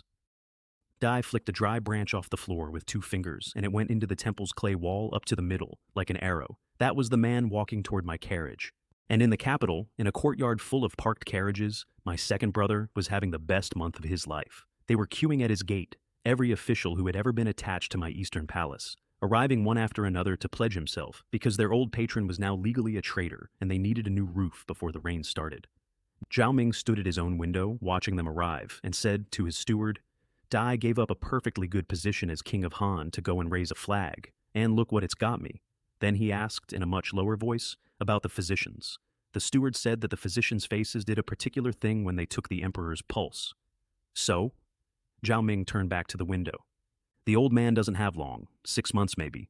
Dai watched another carriage come through his gate. 6 months is plenty. Dai was right about the 6 months. Dai was wrong about everything else, and I would like him to hear me say so one day. I went out to see the reclamation land on a morning that started with millet porridge, pickles, 2 steamed buns, fried eggs, and a small dish of vinegar. And I took Xiaolin because she had been in a walled city for 2 months and had started narrating the courtyard to herself. 4 li outside Yu City. There had been nothing but weeds when we arrived. There were rows of mud brick houses on my land now. There was smoke coming out of them. There was turned earth, black and wet and open, going away from the road in strips, and men and women in it with hoes, dozens of them, working. An old man was standing at the edge of his own strip, holding a small boy by the hand. And when my column went past, he crouched down and turned the boy toward me. Good boy, look, that's the army of His Highness the King of Han. D's the one who gave us land to farm and food to eat. I did not stop the horse. It was one of those moments where stopping would have made it about me. Zhao Lin came back to the carriage with a handful of wild berries and a jar of pickles that an auntie had pushed on her, insisting that the young lady take them and that His Highness should try them too. She sat holding the jar for a while, and then said, without being asked, in the capital, they drove the refugees out of the city. Nobody ever counted them. Then we went home, and Misty Rain Tower tried their second attempt. It came out of both sides of my road at once in a stretch of woodland, and it started with arrows. My 10 personal guards fanned out around the carriage and started batting them out of the air. And I got Xiaolin down and put myself between her and the trees and said, don't panic, which is the least useful sentence in any language. 19 figures came down out of the branches. And then something happened that Misty Rain Tower had not planned for, which is that my escort detail is first rate and is not a joke, and 8 of the silver masks were on the ground before they had finished landing. A bunch of useless trash, said a voice from the top of a tree, and Storm Rider came off it and down onto my carriage roof. Something intercepted him in the air, Cao Du, with a soft sword out of his sleeve. A mere assassin, he said, presuming to be insolent in front of the prince. Storm Rider actually laughed. A eunuch dares to stop me? They went for tens of exchanges above and around my carriage, and I watched a late-stage Grandmaster of Misty Rain Tower slowly work out that he had the shorter arm here. So He cheated, 4 feet from my carriage step. Dai gave up his own shoulder to buy an opening, and out of the left sleeve came 3 poison needles from the western kingdoms, straight at Chao Dai's face. And Chao Dai walked into them. My eunuch did not dodge. Dai stepped forward and a soft gold light came up over his skin, and the needles hit his cheek and his throat and fell into the dust. Heavenly bow child skill. And I had been drinking tea served by it for 3 weeks. You have to begin it in childhood. You have to remain celibate your whole life, and you have to spend decades on it. And if you make one serious error anywhere in that time, the entire thing unwinds and cannot be restarted. At high levels, blades do not enter the body. Storm Rider's voice went somewhere new. Who exactly are you? We are a family that does not change our name or our surname. Dee did not hurry the sentence. Director of the Embroidered Uniform Guard, Cao Dai. Storm Rider, one of the 4 envoys of Misty Rain Tower. Then my director's soft sword went through the purple gold mask and left a line across the face under it, and Storm Rider ran, and got about 40 paces before a palm arrived between his shoulder blades.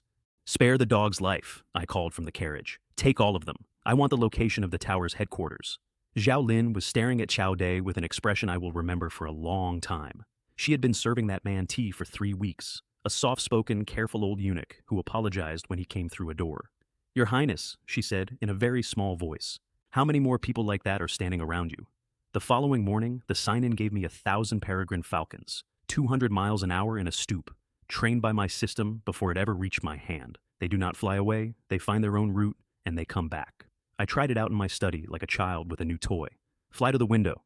It went to the window, landed on the sill, and turned around to face me, in a way that was unmistakably reporting. Open the door and go out.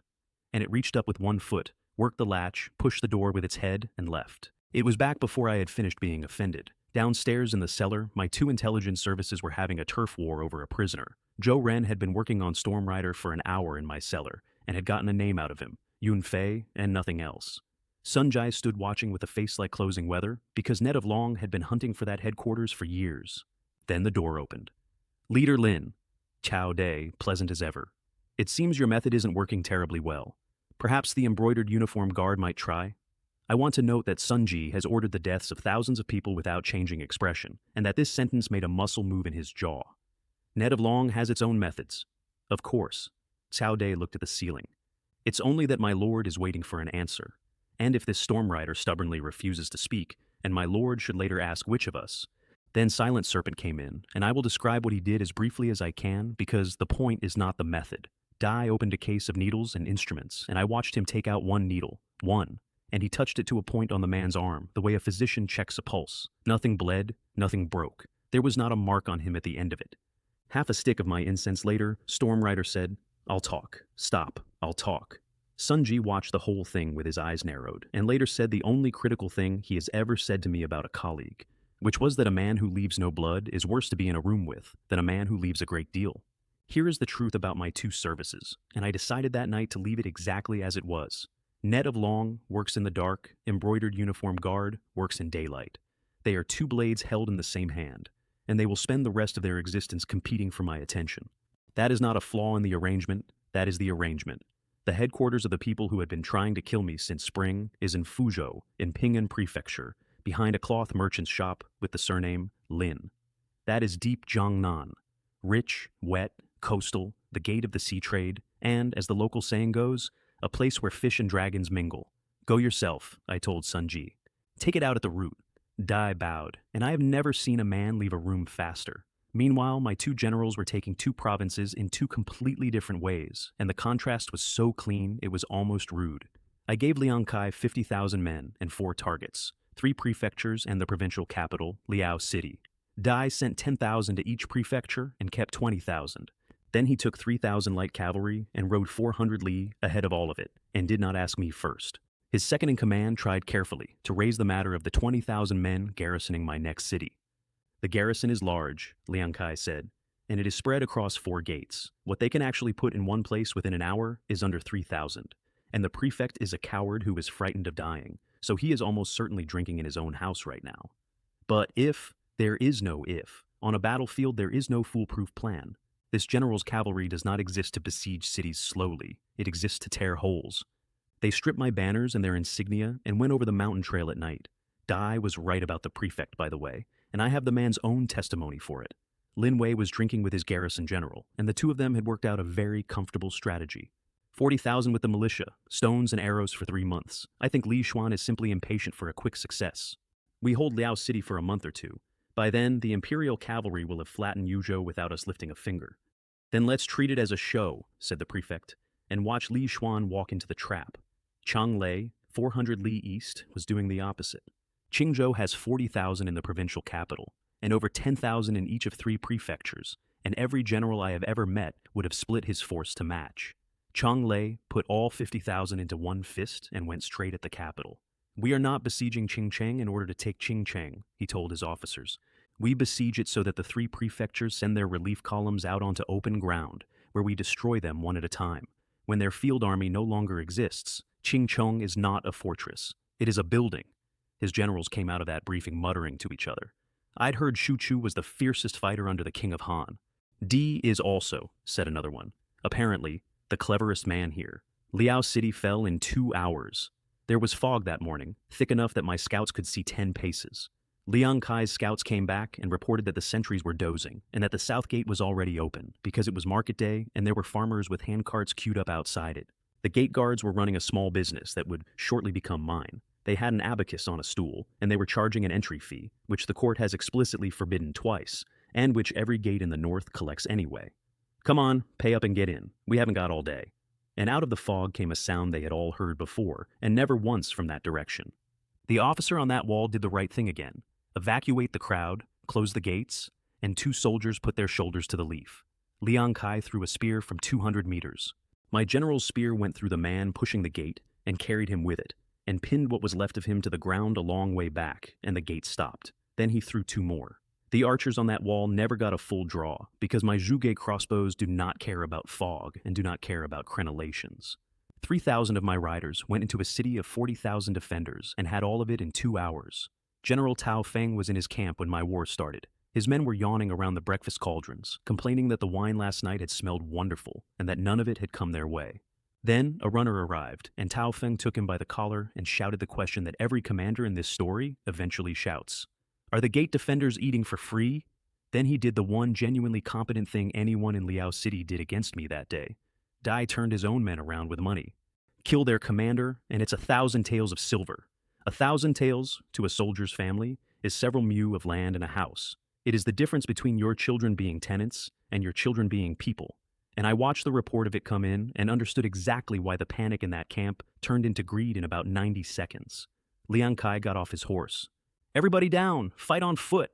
Cavalry is useless in a street 2 horses wide, and my general had known it before he came through the gate, and he went into that camp on his own feet like a wolf that has gotten into a pen. Tao Feng was first rate. Dai understood what he was facing after one exchange, which is the fastest anybody has ever understood it, and he ran and offered his personal guards 100 taels of gold each to hold the alley. They took the gold. It bought about 40 seconds. Dai went down on his knees in the mud with his hands out. I was blind. I didn't recognize your greatness. I surrender. I'll hand over every supply depot in Liao City. This general, Liang Kai said, does not accept your surrender. I have thought about that a lot. In his dictionary, there is exactly one category of man who is not a threat. Prefect Lin Wei came out of his residence still doing up his belt, into my war, saw the state of the armor in his courtyard, and went straight down onto the flagstones without anybody asking him to. The report reached me 2 hours after the city fell, from 600 or 700 li away, and I sat there holding a strip of paper the size of my finger. As expected of the Marquis of Champion, I said, everyone else is still working out how to besiege a city, and he simply rode up to the wall. My sign-in that week was 2,000 Ferghana horses, the heavenly horses of Daiwan, the ones that sweat blood, the ones Emperor Xiao of Han sent an army west for twice and lost most of it both times. 500 li a day for days on end, against 300 for a good horse. One mature Ferghana costs what a mid-sized city pays in annual tax. I know the old line about them by heart. The heavenly horse comes from the westernmost place, crosses the shifting sands, and the 9 barbarian tribes submit. At Qingcheng, meanwhile, Changlei was teaching a lesson about arithmetic. The defenders had stones on the walls and barrels of tung oil ready to pour on my people, and General Xu Feng was waiting for the 3 relief columns he had already sent for. Changlei set my crossbowmen up at 200 meters, which is outside the range of every bow on that wall, and the wall laughed at him. Are the Han lot mad? Standing back there? Our best archer can't reach half that. 4 volleys. The face of that wall went black and furred, like scales, under my 4 volleys, with the shafts standing out of the brick, and thousands of men went down, and the ones who did not go down did not put their heads up again for the rest of the day. Then he pulled my army back, and the defenders spent the evening arguing about what it meant. It meant that 3 relief columns of 7,000 men each were walking across my open ground toward a city that was no longer being besieged, and that 3 detachments of 3,000 were waiting for each of them. 1,000 to hold the front, and 1,000 on each flank closing. Is that all? Charge! Half an hour per column. D had never wanted Qingcheng, and neither had I. D had wanted the field army of Qingzhou to come out of its walls in pieces and stand in a meadow, and it did.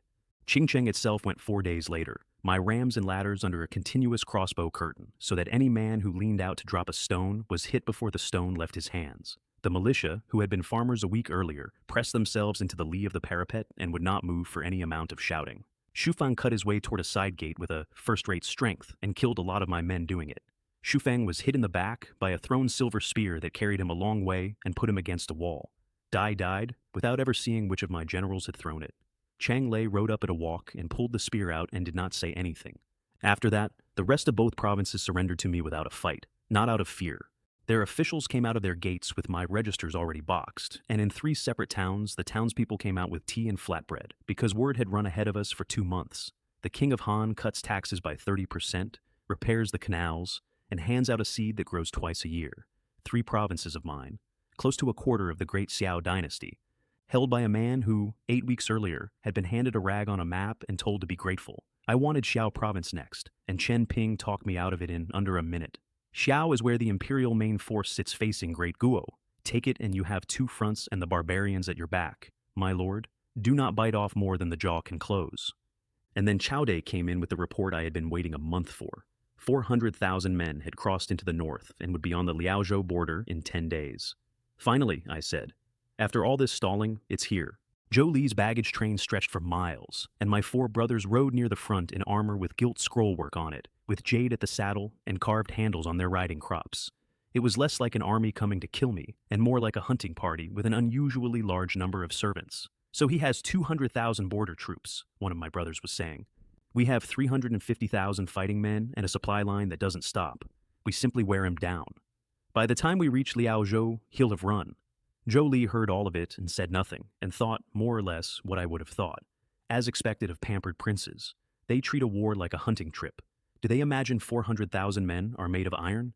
Dai is the only man on that side of the field I would have shaken hands with. Further north, somebody else had heard about my rebellion and was delighted. The barbarian king of the Wanyan is close to 10 feet tall. The description in the files Guo Jian handed me is that he looks like the biggest black bear on the grassland, and that his face has been rearranged several times, and that his eyes are the size of small bells. Di came to that throne through his own brothers, and he is the man who killed my grandfather, not a general of his, him personally in the field, and the body was never returned to the Central Plains, and it is still a story they tell out there at feasts. Excellent, he said when the news reached him.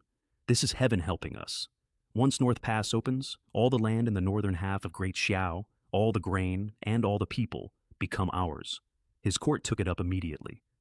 I've heard the wheat there is piled higher than the hills, and there are a great many women and children. His actual ambition was larger than the north, and he did not say it out loud. Dai wanted the Baimuer and the Girge under him permanently. Dai wanted to be the greatest king in the history of the grassland, and I would like to note, for the record, that he came closer to it than anybody had in 200 years. The leftwise king, Ragnar, and the rightwise king, Bjorn, met outside the royal tent to negotiate their own price for me, and the 2 of them greeted each other like men who have known each other for 30 years and would each pay for the other's funeral. The rightwise king came quickly. It seems he has been waiting for this day a long time. And the leftwise king has not? Away from the tent, Ragnar was blunter. That old bastard wants to be the absolute king of the grassland. Dream on. We use his strength to build our own. Inside that tent, it was all courtesy. The king would provide 200,000 men and required 150,000 from each of them. The 2 wise kings mentioned, delicately, the question of shares. 30% of the grain out of Yuju's granaries. That 40, said Ragnar, is the floor and a share of the pasture. They settled on 40% of the grain, the northern pastures to the Baimuer, the western to the Girge, and Yu City, and 3 counties to the king himself. And then all 3 of them smiled at each other in exactly the same way. 600,000 men coming from my border. which is more than the empire could field if it emptied every province. I did not know about any of that yet.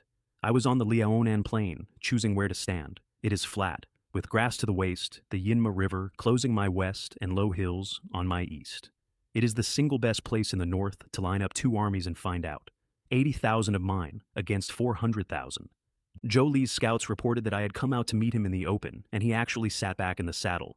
They intend to fight me in a field? That saves us the trouble of a siege. His generals were less restrained. Perhaps Guojian gave the boy some kind of potion. Tomorrow this plain is their grave.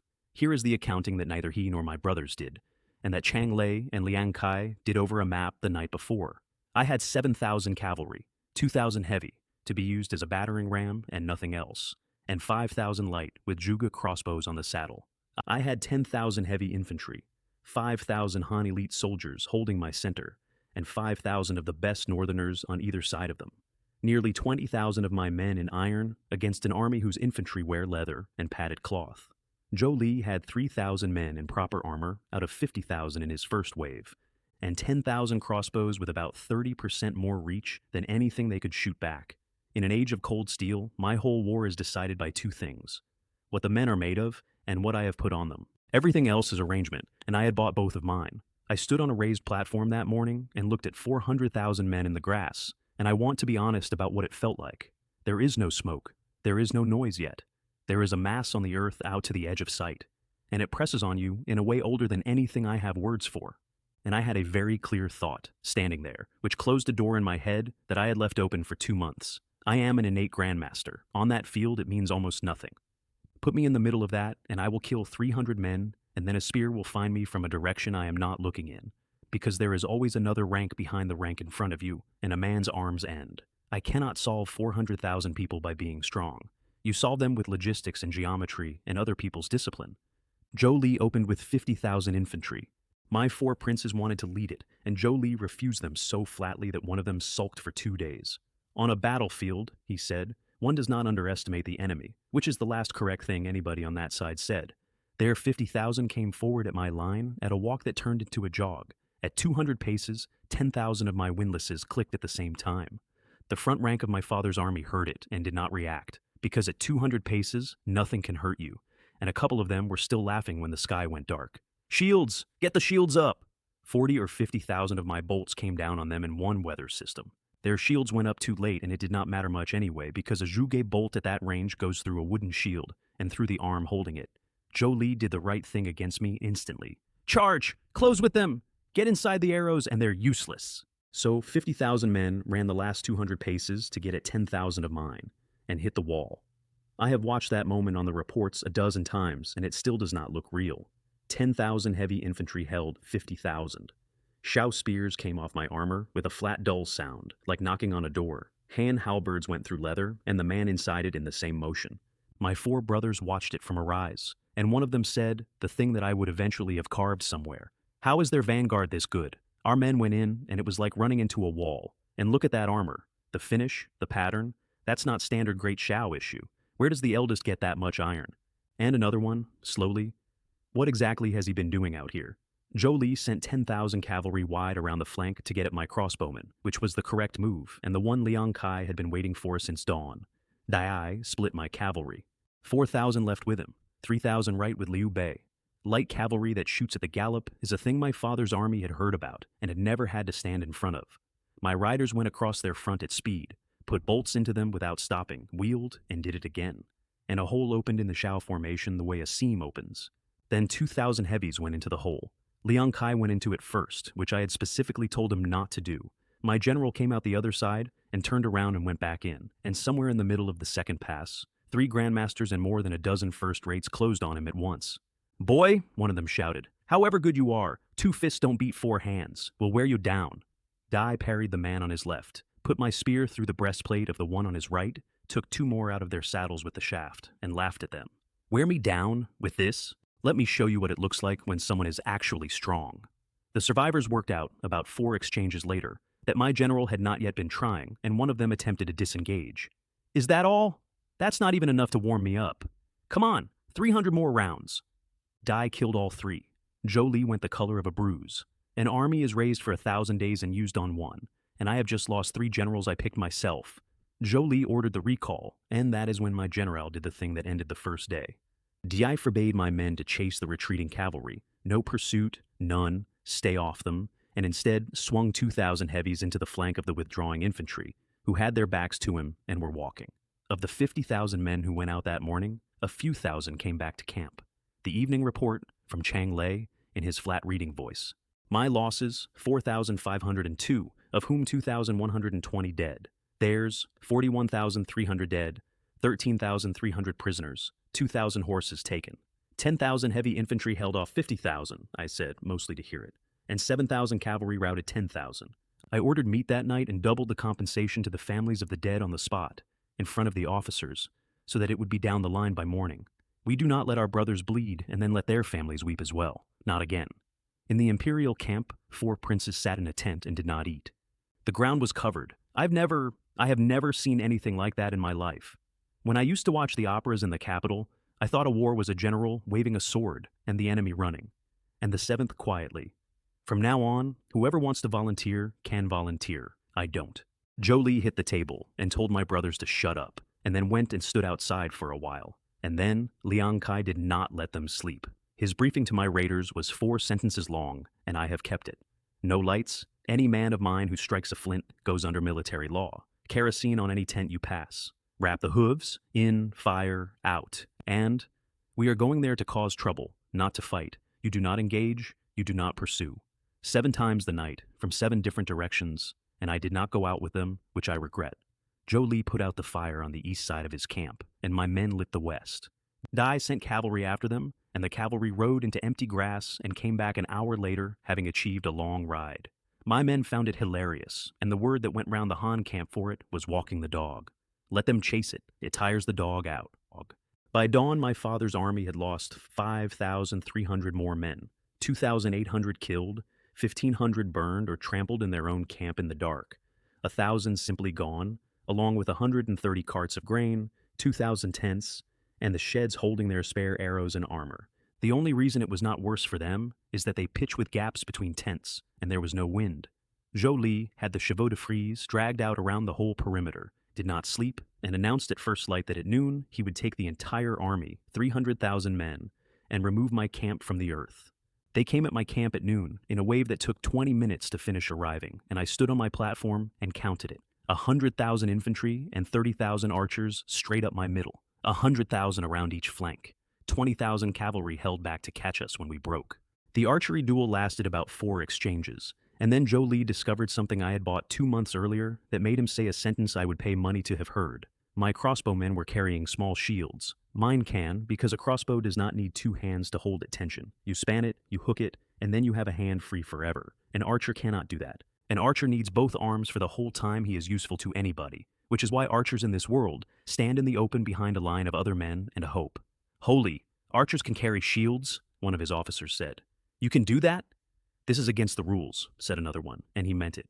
Zhou Li did not say anything, because he had understood the rest of what I had done to him, which is that his 30,000 archers were now standing in a field being shot at by men behind cover. Then my shield wall opened, and this is the meanest thing I have ever paid for.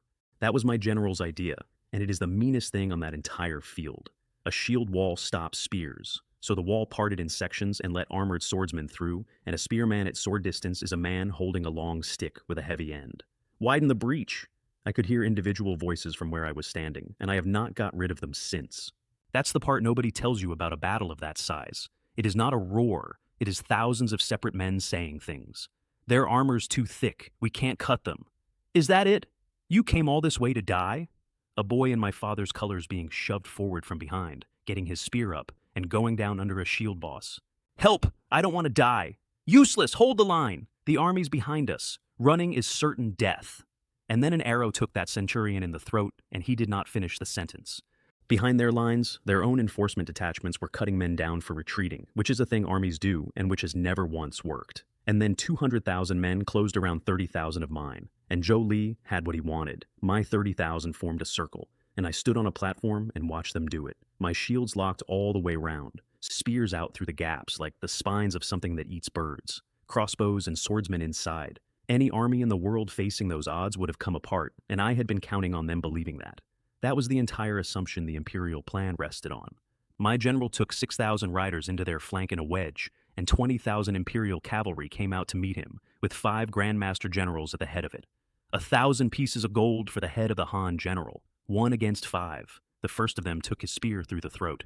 The second one had gotten inside the reach, so Liang Kai went up out of the saddle, turned over in the air, and came down on the far side of him without him. The third went through the chest. The last 2 had begun, correctly, to leave my general alone, and he took the curved blade off his own belt and threw it. 5 grandmasters, in the time it takes to describe them. Who else? Their 20,000 cavalry lost more than half their number, and stopped being cavalry and became men on horses going in different directions. Inside my ring, Chong Lei did the thing that nobody expects a surrounded army to do, which is come out.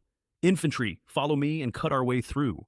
Dai went out of my circle like something coming off a wire, and for a radius of 5, Zhang around him, there was nobody left standing up. Zhou Li threw in his last 10,000, his own reserve, the men who had been with him through 40 years and every province in the empire. And they held. I want that on the record. They were the only unit on that field that did what it was told all day. Then Zhou Li took 6 grandmasters and went for my general personally, who by that point had been wounded twice and whose white cloak was not white. Liang Kai arrived at a dead run. Zhou Li, you old scoundrel! Don't you touch my brother Lin! 2 spears, and both of them knew what they were doing, and it went past 50 exchanges while the battle went on around them and gave them room the way water gives a rock room.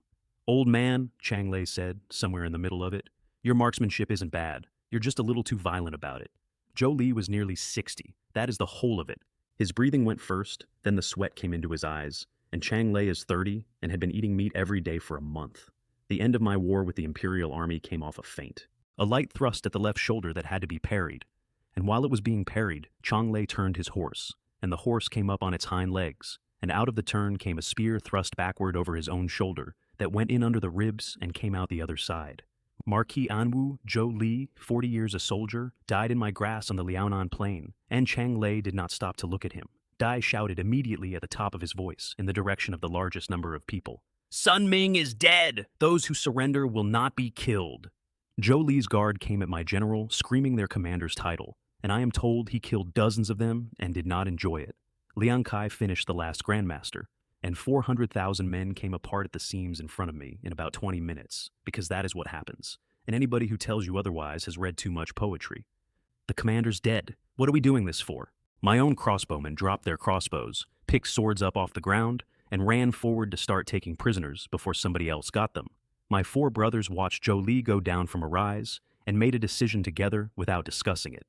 That old bastard is supposed to be the fiercest general in the empire. If he can't, they took the best horses in the camp and rode, and one of them said out loud, the finest sentence any of my brothers ever produced. Forget direction, just get away from the battlefield. 10 li out, the road went between 2 low banks, and there were 500 of my riders across it.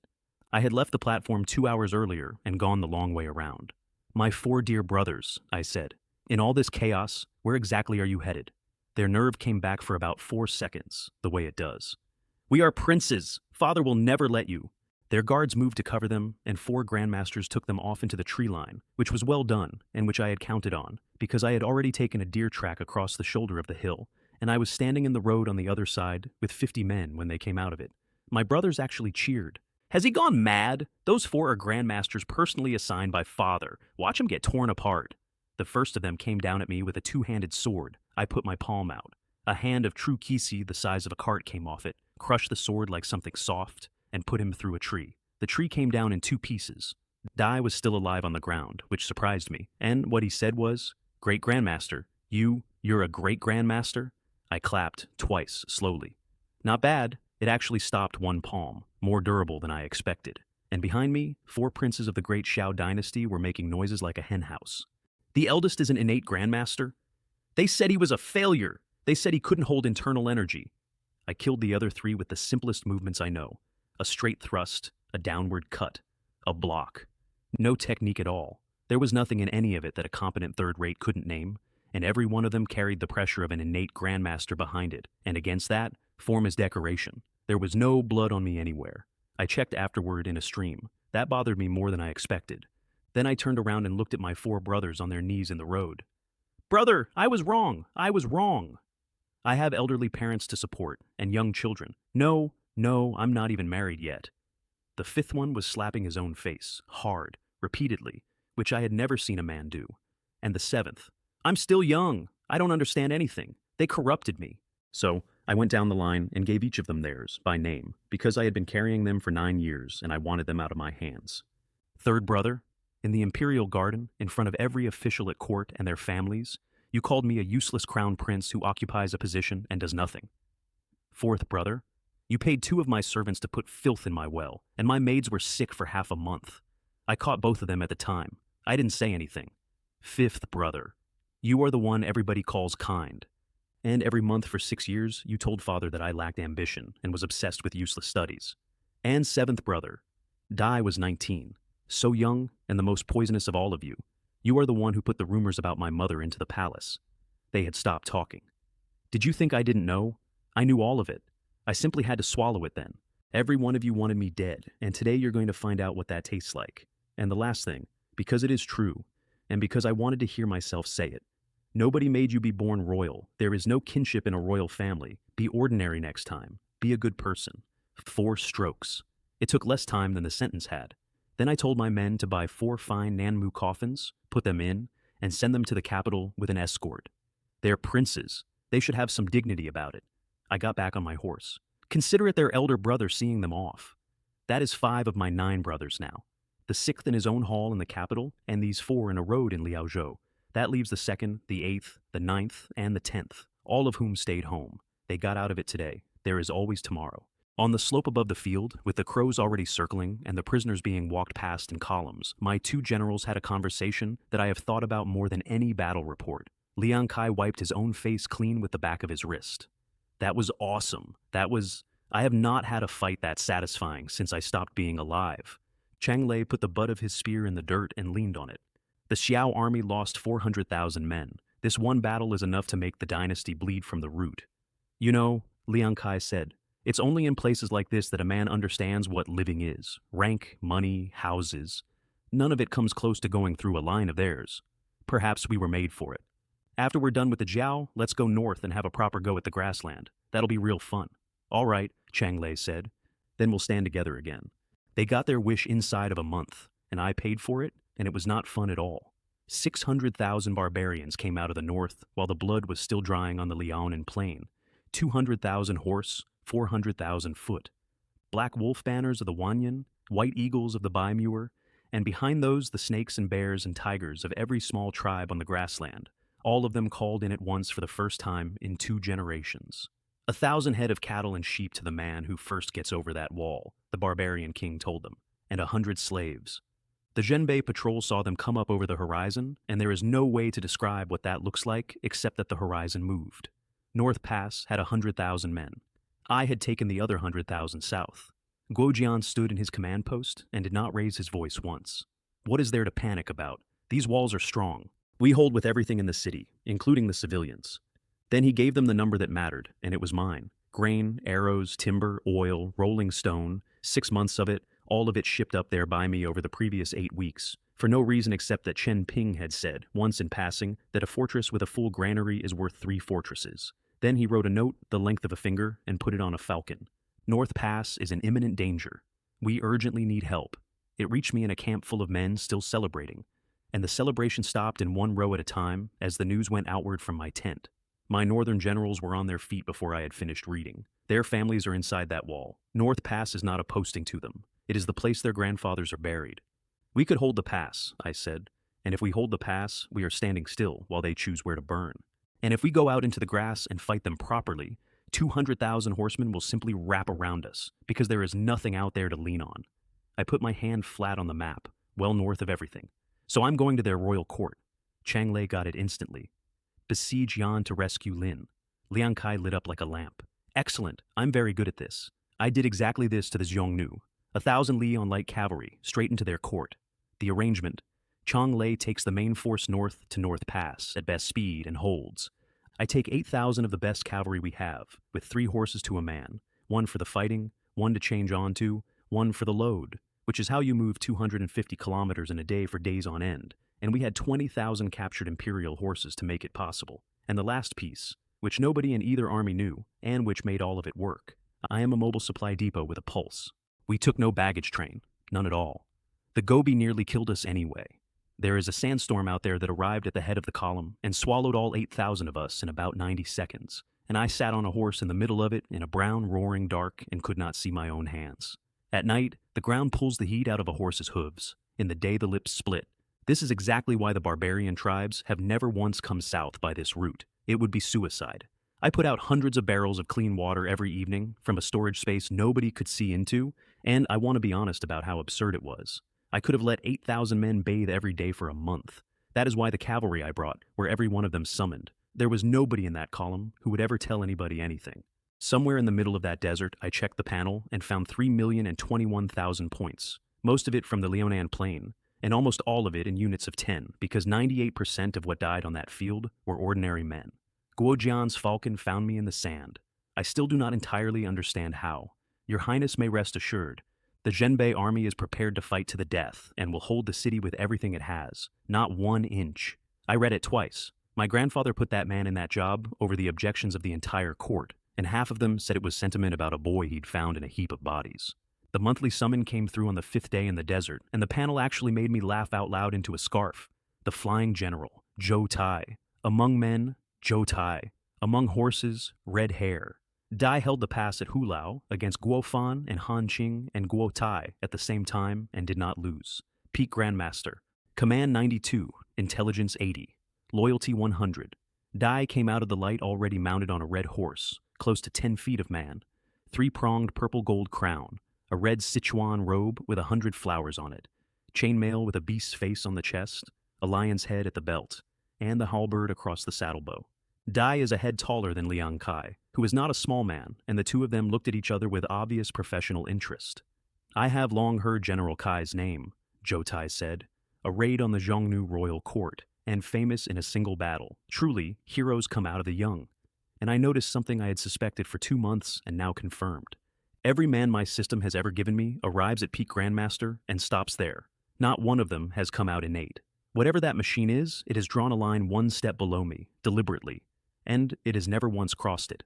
While I was in a desert, Sun Ji was in Jiangnan, where the canals are lined with willows and the boats have paint on them, and everybody wears thin cloth instead of northern sacking, and where a cloth merchant with the surname Lin had a shop with a very large cellar. The local Net of Long chief briefed him with the kind of detail that makes me glad that man works for me. We have had eyes on that shop for 11 days, merchants, beggars, porters. We know how many vegetables they buy. We know how many buckets of water go into the backyard, every day, and at what hour. They went in at the dead middle of the night. The sentries had hands over their mouths before they had finished turning. 4 men went over a 10-foot wall. Under the shop was a hall that could hold hundreds, an archive, an armory, 100 years of contracts, and the master of Misty Rain Tower came out into the middle of it in a white mask. Peak Grandmaster.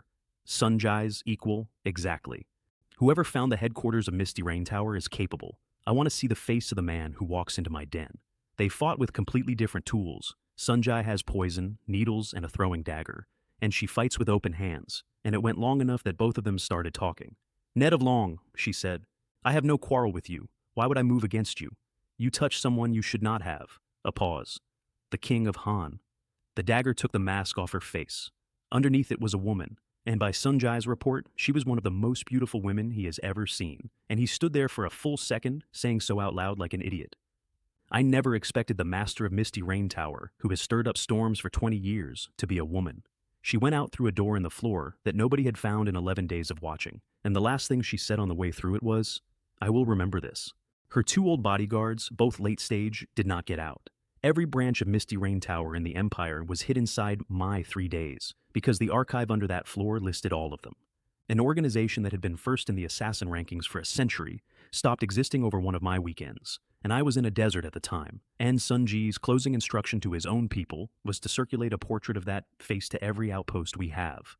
I want to say what he did not know yet, and what I did not know for another 2 months. Misty Rain Tower had never been an independent organization. It had belonged, from the beginning, to the Liang family of Jiangnan, and I had just kicked a door I could not see. The Liang estate in Fuzhou, which I have still never seen, runs to 100 mu, with stone lions 10 feet high at the gate and 100 gardeners on the payroll. They hold more than half the silk tea and porcelain trade in the south. They own the Salt Gang and the Canal Gang, and every county official in 3 prefectures was either put there by them, married into them, or owes them money, which is why, although the Liang family holds no title of nobility, they are the actual emperors of Jiangnan. Their head is Kai Wen, and the woman who came to his study that night to tell him what I had done to Misty Rain Tower was the woman whose face Sun Jai had just seen, Jiang Hua. 40-odd, looks 28, because grandmasters do. An orphan the Liang family picked up off a street and poured a fortune of medicine and instruction into until she came out the other side before 30, as one of the deadliest people in the empire. Kai Wen listened to her, and then made an assumption that was wrong in the most useful possible way, exactly as everyone else has, that everything I have came from Duke Qin's estate. Then he gave the order that starts the next part of my life. Drop everything else. Everything. From today, this family works on Li Xuan. I intend for him to learn what it feels like to live afraid. And he wrote to his sister in the capital, the woman who poisoned my mother, telling her to put my second brother on the throne by any means available. Then he stood at his window, looking at a bad moon, and said the quiet part alone, and it took my people 2 months to bring it to me. The Chen family has held this world for 300 years. It's time somebody else sat down. Word of what I did on the Liaonan Plain reached the capital 8 days later. The rider carrying my war came into the hall of golden chimes with a red bamboo tube and a yellow flag on his back, which is the flag that means do not stop this man for anything, and he did not bother with the forms. Marquis Pingwu is dead, 400,000 men, annihilated. There was a silence in the hall I grew up in that people who were standing in it still described to me. Half of that army was the Imperial Guard. Marquis Pingwu was a veteran of 40 years. How could he? My father let it run for a while, and then asked the only question there was. 400,000 men, gone, what do you all suggest we do next? The Minister of War said recruit, and pulled the garrisons back to a line at Yunzhou and defend against me. And then the Prime Minister said the thing that actually shaped my following year, and he said it carefully, because it is not a pleasant thought to say in front of an emperor. Your Majesty, the northern barbarians will not let this pass. A rebel with 3 provinces and no imperial army in front of him has an open border behind him. In time, the Han army and the barbarians must fight each other to the death. The court can sit and watch it happen. And in the side hall, my 4 surviving brothers arranged their faces into regret for my 4 dead ones and could not do anything about their eyes because 4 competitors had just been removed from the field at no cost to any of them. Out in my old streets, the public did what the public always does with a number like mine, which is refuse it and then invent a better story than the truth. 400,000? Don't be ridiculous. No, think about it.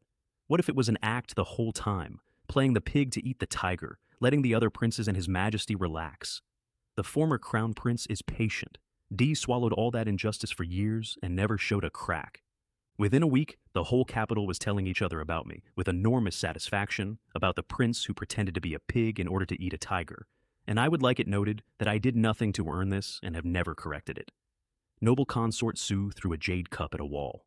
How does a piece of trash I have had under my heel for years turn out to have this? And my father sat up that night with half a stick of sandalwood burning and did the arithmetic that I had been waiting 9 years for him to do. The crown prince he had assessed as soft, unremarkable, and unfit for weight. Dai went back through all of it. The son who never spoke at his court, who gave ground to his brothers over everything, who seemed to fumble every administrative task he was handed. An act. All of it, an act. The boy made himself useless in public in order to stay alive in a house that was killing him. My father's words, not mine. And then, because he is not a stupid man, my father went 1 step further than I expected, which is the part that I did not expect and that I have never been able to put down. Dai had known. Dai had known about the harem and about what was being done to me, and about what happened to my mother, and he had looked away because he was old and the empire was cracking and he had gone looking for a stronger dragon among his other sons. Little did he expect, the record says, that the one he pushed aside was the piece of jade. If there had been a little more trust then, a little more protection for me, perhaps the boy would not have had to hide what he was, and perhaps a father and a son would not now be strangers on 2 sides of a border. Then he asked the room, out loud, about me. Eunuch Xiao, tell me, was I wrong? And Sun Ji, who has served 2 emperors and is an innate grandmaster, and will one day be my problem, and is the single most dangerous person in that palace, went down on both knees on the floor and said, "This servant dares not." Even the eunuch who has been standing behind that chair since before I was born will not answer a direct question. So, who in the entire court can say a true thing to him? We came out of the Gobi onto green grass on the 11th day. Zhou Tai rode up alongside me and said the first genuinely thoughtful thing I heard him say.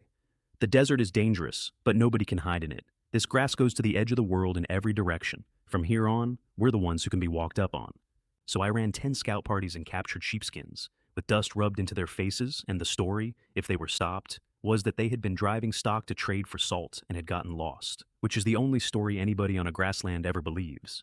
I got off my horse on a rise that afternoon and stood there for a while looking at the best grazing land on earth.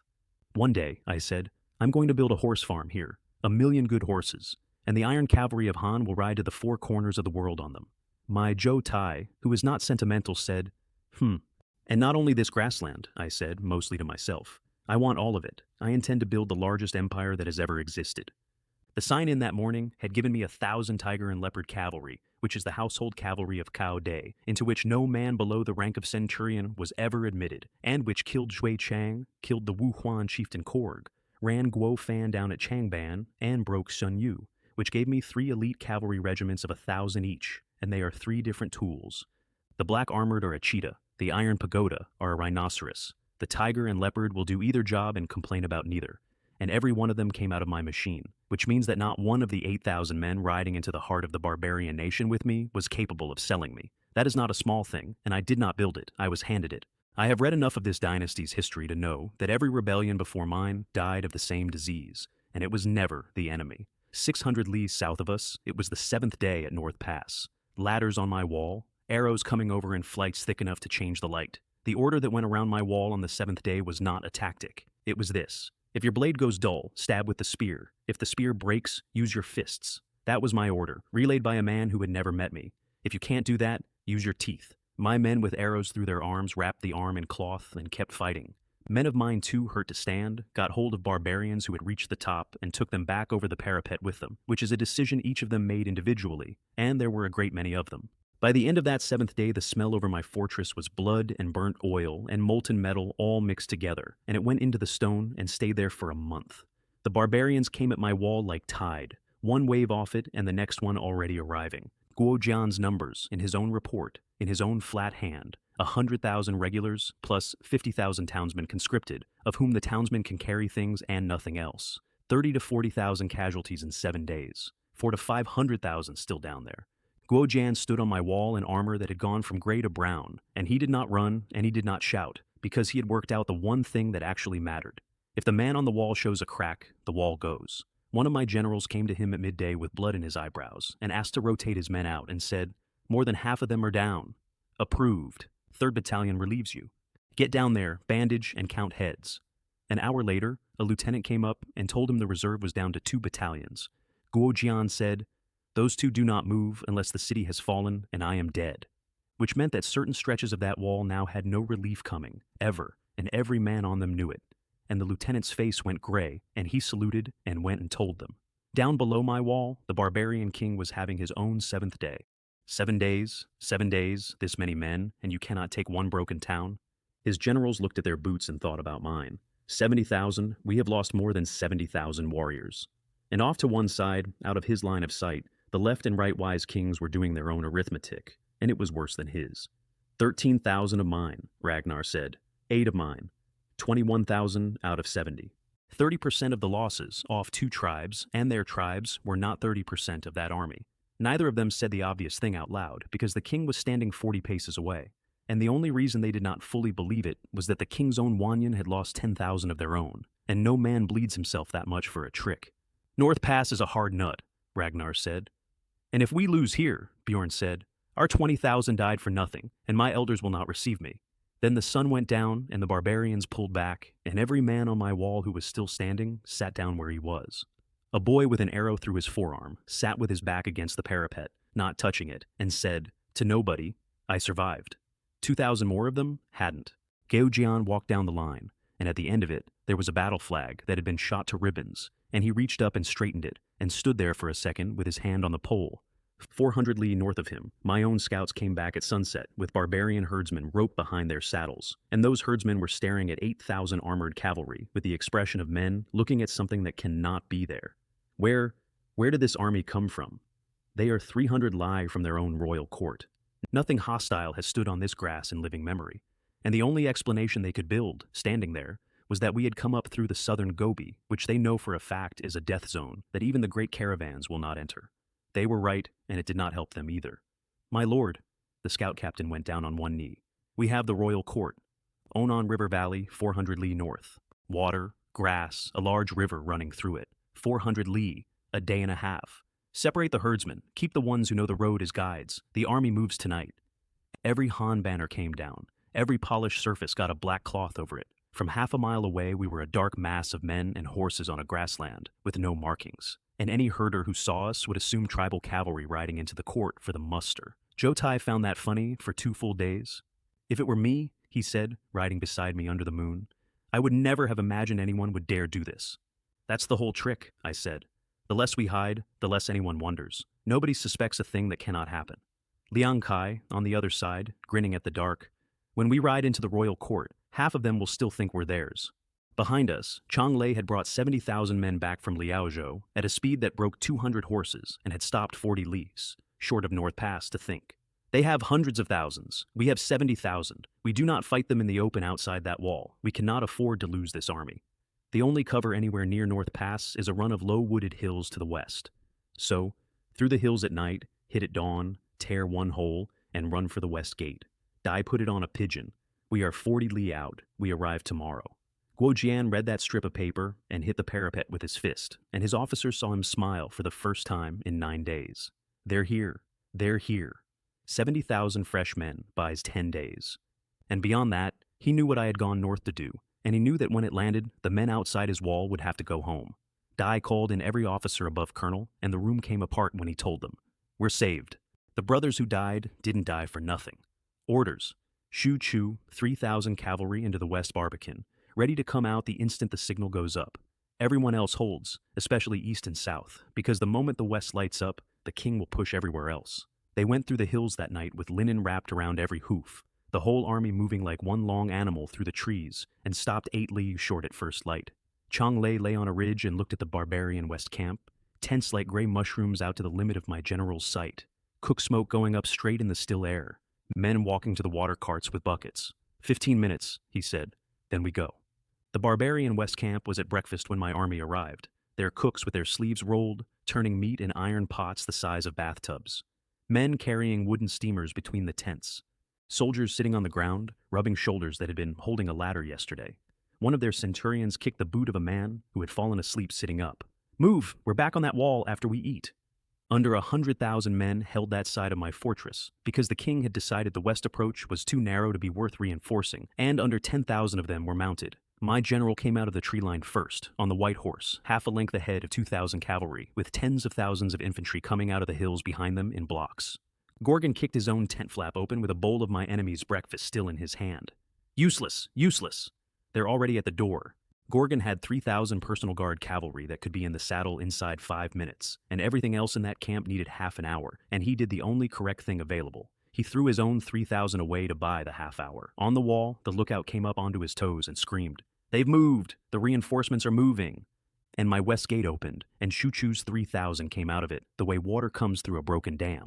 The 2 cavalry forces met at the edge of that camp and went into each other. Chang Lei's spear opened like a flower. I have read 4 separate accounts of that morning, and every one of them uses that image, which suggests they were all watching the same thing, and none of them had better words for it. One of my northern riders got cut off with 3 barbarians on him, left arm already open. Dai cut a horse's leg out, put the spear through the throat of the man who came off it, took a blade in the back from the second, and still got the third one out of the saddle before he stopped. Gorgon came for my general personally. Gorgon was a late-stage grandmaster, and his technique is called the mountain-splitting blade, and he has been the terror of that border for 11 years. "Xiao General, enough of your arrogance," Dai said afterward. No. Dai didn't say anything afterward. His officers said it for him, to my interrogators, and I have the page. What they reported was that Gorgon came off 12 exchanges with his mouth open and nothing in his lungs, and that his own account, shouted at the time, was that hitting the man felt like hitting cotton. So Gorgon howled, and 4 more grandmasters came out of the melee and closed on Chang Lei from 4 directions. "What kind of skill is this?" Chang Lei said. "The many bullying the few." 2 of them were dead before Gorgon had finished turning his horse toward my line. 2. The other 2 lasted about 10 exchanges. And then Gorgon's mind came apart, the way a man's does when the arithmetic he was relying on stops working and his guard dropped 1 hand's width, and the spear went through his heart. Chang Lei lifted it, with him still on it, so that the largest possible number of people could see. "The barbarian general is dead!" Shu Chu, 300 paces away and losing, heard it and turned around in his saddle and started screaming it at his own men. "Brothers, General Zhao has killed a Gouda!" You could watch it travel across my front. Whole sections of the barbarian line simply stopped, in sequence, like a wave running the wrong way. Then my infantry squares came on, with a crossbow volley in front of them, and the cavalry drove the wedge, and there was a hole. Chang Lei refused to widen it. "Cease pursuit, all units west gate, now." Because the east and south camps had heard it too, and they were coming for my column. And a general who chases a beaten enemy for 10 minutes on a field like that loses the 10 minutes and then loses everything. Guo Jian dropped my drawbridge himself. When the head of that column came in through the gate, every person on that wall let out a breath they had been holding for 9 days. Guo Jian came down the steps at a run. "Shu Chu, we've been waiting for you." "General Song, thank you for your hard work. I'm late."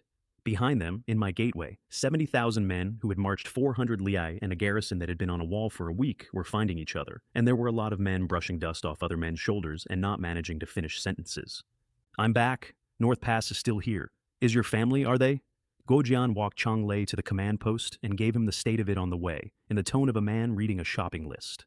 Logs, stones, and oil, under 30% of what I had shipped up. Fighting men, down nearly a third in 7 days. Medicine, nearly gone. "If you had come in another 3 days," he said, and did not finish that one either. The barbarian king spent that evening looking for someone besides me to blame, and found several. 100,000 men on one gate, and they let tens of thousands walk straight in. "Where is Gorgon? Dai could not hold half an hour."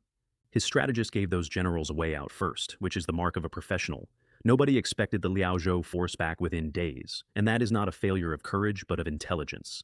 And then gave the king the number that actually decided the campaign. "Great Khan, we have hundreds of thousands of men sitting outside a wall. The pasture is far behind us and the road is long. In under a month, our reserves are critical. At that point, we are not talking about going south. We are talking about whether we can get home. Dai let it land. So, either North Pass falls within 10 days, or we withdraw." The king stood there for a while. "Concentrate every siege engine we have on the east gate," he said. "All of it. I want to see how long this ruin can stand." 2 days later, my scouts came back at a gallop, and I got up on a hill and looked down into the Onan Valley. Several thousand tents below me, not hundreds, thousands, laid out in rings along a hillside above a river, with the big ones, the royal ones, up near the top, and the small ones packed close below. Zhou Tai came up beside me and made a noise like a man sitting down to dinner. "Finally, I've been going in circles on this grass for days. Here is the thing about the barbarian royal court, and it took me about 4 seconds standing on that hill to understand it. There is no wall. I checked twice from a hill because I did not believe it. There is no wall because there has never needed to be one until I got there, and because the entire genius of a nomadic capital is that you can take it down and put it on carts in a morning and be 100 li away by evening. Flexibility. It is the thing they are proudest of. Which means that on the day somebody like me actually arrives, it is a city made of cloth, and I had 8,000 horses. Without walls in the way, I said, the iron cavalry can finally do what it's for. My orders. Zhou Tai takes every heavy rider, frontal, straight through the outer guard and into the middle, and does not stop for anything. Liang Kai takes the light cavalry around the outside as a net, and nobody important gets out, especially anybody in bright furs or riding under a banner. Those are royal. My heavy cavalry got off their horses and put on the armor I never let them wear on the march, because a full plate and a horse's barding are too heavy to carry every day and will ruin an animal in a week. Shoulder, breast, thigh. The masked helmets last, so that at the end of it, there were 3,000 men on that hillside, with nothing showing but eyes. I got up where they could all see me. "We're going to level the royal court and take the royal family alive." And 3,000 of my voices came back off the valley wall. The alarm horn that went up out of that valley when they saw me is the highest one they have, and it is not used for raids or for fires. It sounded like a large animal in pain, and it went round the hillside twice. People came out of the tents barefoot to look at my hillside, in night clothes, carrying children. There were fewer than 20,000 fighting men in the entire royal court to put in front of me, and fewer than 10,000 of those were mounted, because the king had taken everything else 600 li south to stand outside somebody else's wall.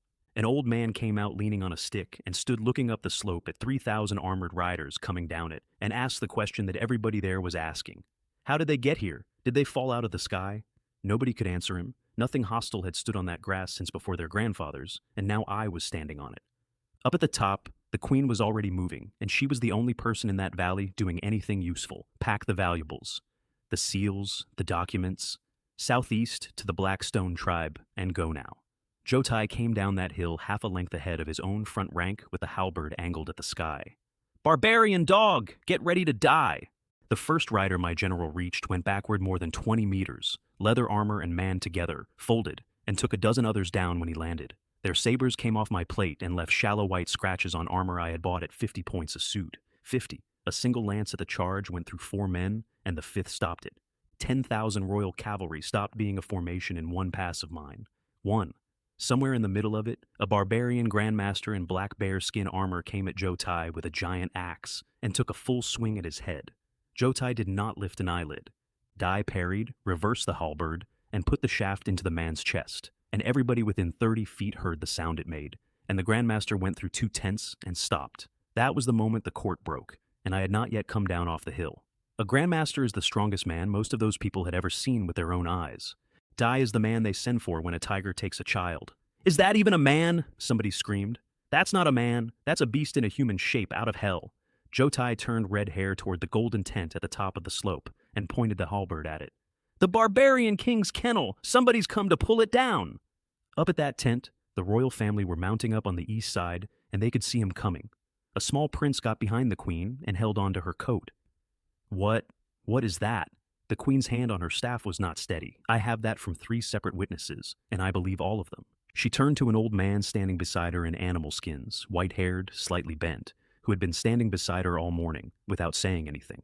There are 4 innate grandmasters among the barbarians, 1 fewer than my own empire had before I woke up. Dai was one of them. Dai does not travel, and he does not fight, and his entire function for 30 years has been to be in the room with the royal family. "Please, you have to stop him. Everything rests on you. Your Majesty may rest easy." Dai was already moving. "This old servant will go and kill him now." And to the guard commander, without turning his head, "Take them and go. Leave this one to me." Then he drew a great sword forged out of 100 beasts' bones and refined iron and walked at my column, which was the trophy of his entire life, and walked down the slope alone. Red Hair slowed on his own and stopped 10 paces short, and my general led him because the horse had understood something first. The old man looked bent, he told me afterward, and standing in front of him felt like sitting on a nail. "Who goes there? Give your name." "Young man?" The old man's voice carried very well for a voice that quiet. "It is your good fortune to die under my blade today." Jotai opened with his best, the formation-breaking halberd, which is a strike I have watched him put through a stone gatepost. The bone sword came up slowly, almost lazily, and arrived exactly where the halberd had to pass, and stopped it. And then a pale blue light came up along the edge of that sword and out around the old man's shoulders, and Jotai found out what he was standing in front of. Protective aura. External true key. My general is a peak grandmaster, which is the last rung before the ladder ends, and he cannot project a threat of it. Dai can only hit things. "Young man," the old man said, parrying, "the gap between realms is not something you close with strength." I watched all of it from a rise about 600 paces off, and my guard captain came up beside me after the first minute. "My lord, General Song is fighting an innate alone. Shall we?" "No need." Dai waited, in the way that a man waits when he thinks his lord has misheard. So I explained it, partly for him and partly because I wanted to check my own reasoning out loud. "Look at the aura. It's flickering at the edges, Dai's early stage, and he's old, and his chi and blood are going. D cannot keep that up for long." I watched Jotai take a cut across the forearm and not slow down. And Valiant is a peak grandmaster who is 1 step from breaking through. This old man is the best training partner he will ever get. I have thought about that decision a great deal since. I stood on a hill. I let a man I had summoned 3 weeks earlier fight an innate grandmaster alone, on the grounds that it would be good for him. I did not move. I would do it again. The end of it came out of the old man's best technique, which I watched from 600 paces, and which was called the mountain-splitting blade, and which he had not used on a living person in 11 years. It met the halberd, and the shock tore the fabric off half the tents in that quarter of the valley and cracked the ground under them in a web, and Jotai came off Red Hair and hit the earth flat and hard. D got up, licked his lip, and started laughing. "Old man, you're actually interesting. That's what a great grandmaster is supposed to feel like. Thank you for the warm-up." Then he stayed off the horse, on foot, where a halberd can be swung wide, and I stopped worrying. The blue light around the old man dimmed by degrees. His footwork was still perfect. His breathing was not. "Old man, out of steam? Where did all that arrogance go? Come on, show me another one." The finish was a trick I have seen him use twice since, and which he calls the deceptive halberd. A committed downward strike that the old man had to answer. a flick of the wrist in the middle of it, and the point came up under the ribs instead. Then my general put the shaft across his back. It's over. The old man got his head up off the ground and his lips moved, and whatever it was turned into a breath and then into nothing. The innate Grandmaster of the barbarian royal court, one of the 4 on that grassland, died in the wreckage of the tents he had spent 30 years standing in front of, and the whole valley saw it happen. Every weapon within sight of my hillside stopped moving. A young barbarian dropped his saber, and the sound it made on a stone was the loudest thing on my hillside for about 3 seconds. That's a great Grandmaster. If he couldn't stop it, an old soldier who had fought beside that man for 20 years said, "That halberd, that's not a person. That's something that crawled out of hell." And after that, nobody in the royal court fought me at all. They ran, all of them, in every direction at once, and the whole defense of the capital of the barbarian nation came apart in under a minute, and the reason was not my 3,000 armored riders. It was one man on foot with a stick. The royal family were 4 lie east by then, with the tents burning behind them. The queen rode a white horse ahead of my light cavalry with her fur coat coming apart in the wind, and every 30 seconds she turned in the saddle and counted her children again. The youngest princess was 6 or 7. She had her arms locked around a guard's waist, and she was screaming for her father. One of the older princes hauled his horse around. Dai was in armor. Dai was maybe 19. "We are the royal house of the barbarians. We do not run like stray dogs." And his mother stopped him with about 11 words. "The duty of this family is to continue the bloodline, not to die decoratively. Only if you get out of here alive is there anybody left to avenge anything." Then her guard commander turned his own horse across my road and looked at her. "This general's duty is the safety of the royal family. If I have to be broken into pieces for it, I will not hesitate." Half the guard turned with him, about 120 men against my general. "For the royal court!" The queen wiped her face with the back of her wrist and shouted at her own children. "Don't waste it! Ride!" Liang Kai had picked them out of a burning valley from a long way off for one reason, which is that everybody around them was in plain leather and the people in the middle were in bright, gold-embroidered furs. "Ha! That's not a big fish," he said. "That's a whale." My light cavalry shot on the ride at 50 paces. The royal guards shot back, and their arrows went into the grass short of my front rank, which is the entire story of that grasslands war with my crossbows. The commander came straight at my general, and by every account, nobody actually saw the spear. There was a flash of silver, and then 3 men were rolling on the ground, and only 2 of them had been alive to begin with. "Waste," Liang Kai said. They closed my ring. A centurion took 60 men at the thinnest corner, and one volley put 30 of them down. And then Mara rode out of the middle of her own family and made her horse stand still in front of my line. "Who are you? How dare you ride into my royal court and lay hands on my house?" "Liang Kai, under the king of Han. And you?" "I am Mara, queen of the barbarians." She told me later she said it as a threat. What it actually did was tell a 20-year-old general that he had just personally captured the entire royal line of the grassland, 30 or 40 of them, old and young, in one afternoon. And I am told his face did something complicated before he got it under control. "Put the weapons down," she said to her guards. "I like smart people." Dai nodded to his own officers. "Separate the men and the women. Nobody is to be mistreated, and nobody gets away." Back in the valley behind me, it had gone quiet. The court was charred frames and bodies. Every barbarian who had picked up a weapon was dead, and the ones who hadn't were sitting in a huddle at the bottom of the slope with their arms around each other, waiting. They were waiting for the part of me they knew about. Everybody on that grassland knows how it goes when a court falls, because they have done it themselves, twice a generation, to somebody else. I had given the order 2 days before we came down off the hill. Anyone who has put a weapon down is not to be touched. That was not mercy. I want to be precise about it. I intend to own this grassland. You cannot own a place whose grandchildren are raised on a story about you.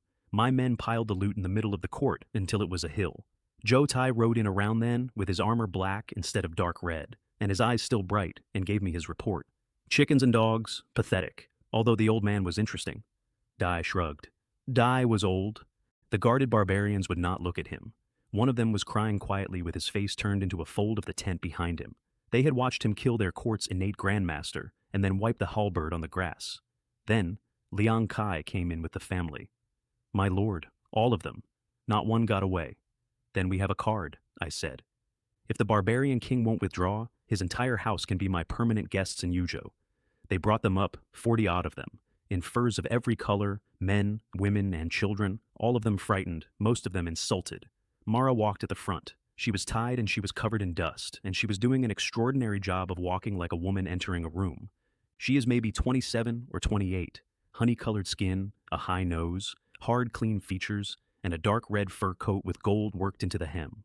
She looked at me exactly the way I have been looked at by 3 imperial ministers and 1 bandit chief, which is to say she was assessing whether I was actually the one making decisions. Are you the King of Han they talk about? I am. Then what do you want? To kill us? Or to open our throats over a fire like livestock? Neither. Your husband is currently standing outside my wall. Dai withdraws, you all go home. That's the whole arrangement. And she smiled, and it was the worst thing I had seen all day, because she knows him. She has been married to that man for 11 years.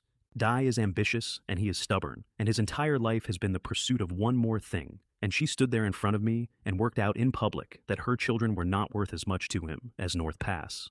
I'll write to him, she said. I can't promise what he does. She was buying time. I let her because I had no use for the time, and she plainly needed it. Afterward, Liang Kai came up beside me looking troubled, which he does about twice a year. My lord, that man believes in nothing but strength. If he thinks we've found his soft spot, he might not back off. Dai might come harder. Dai'll back down, I said. How do you know? Because tomorrow at dawn, you're going to go and burn his supply train. The whole plan is in that sentence, and I want to put it down properly because it is the only genuinely good piece of strategy I have ever produced by myself. Hostages do not move a man like that. Hunger does. The hostages are what let him withdraw without saying out loud that he ran out of food.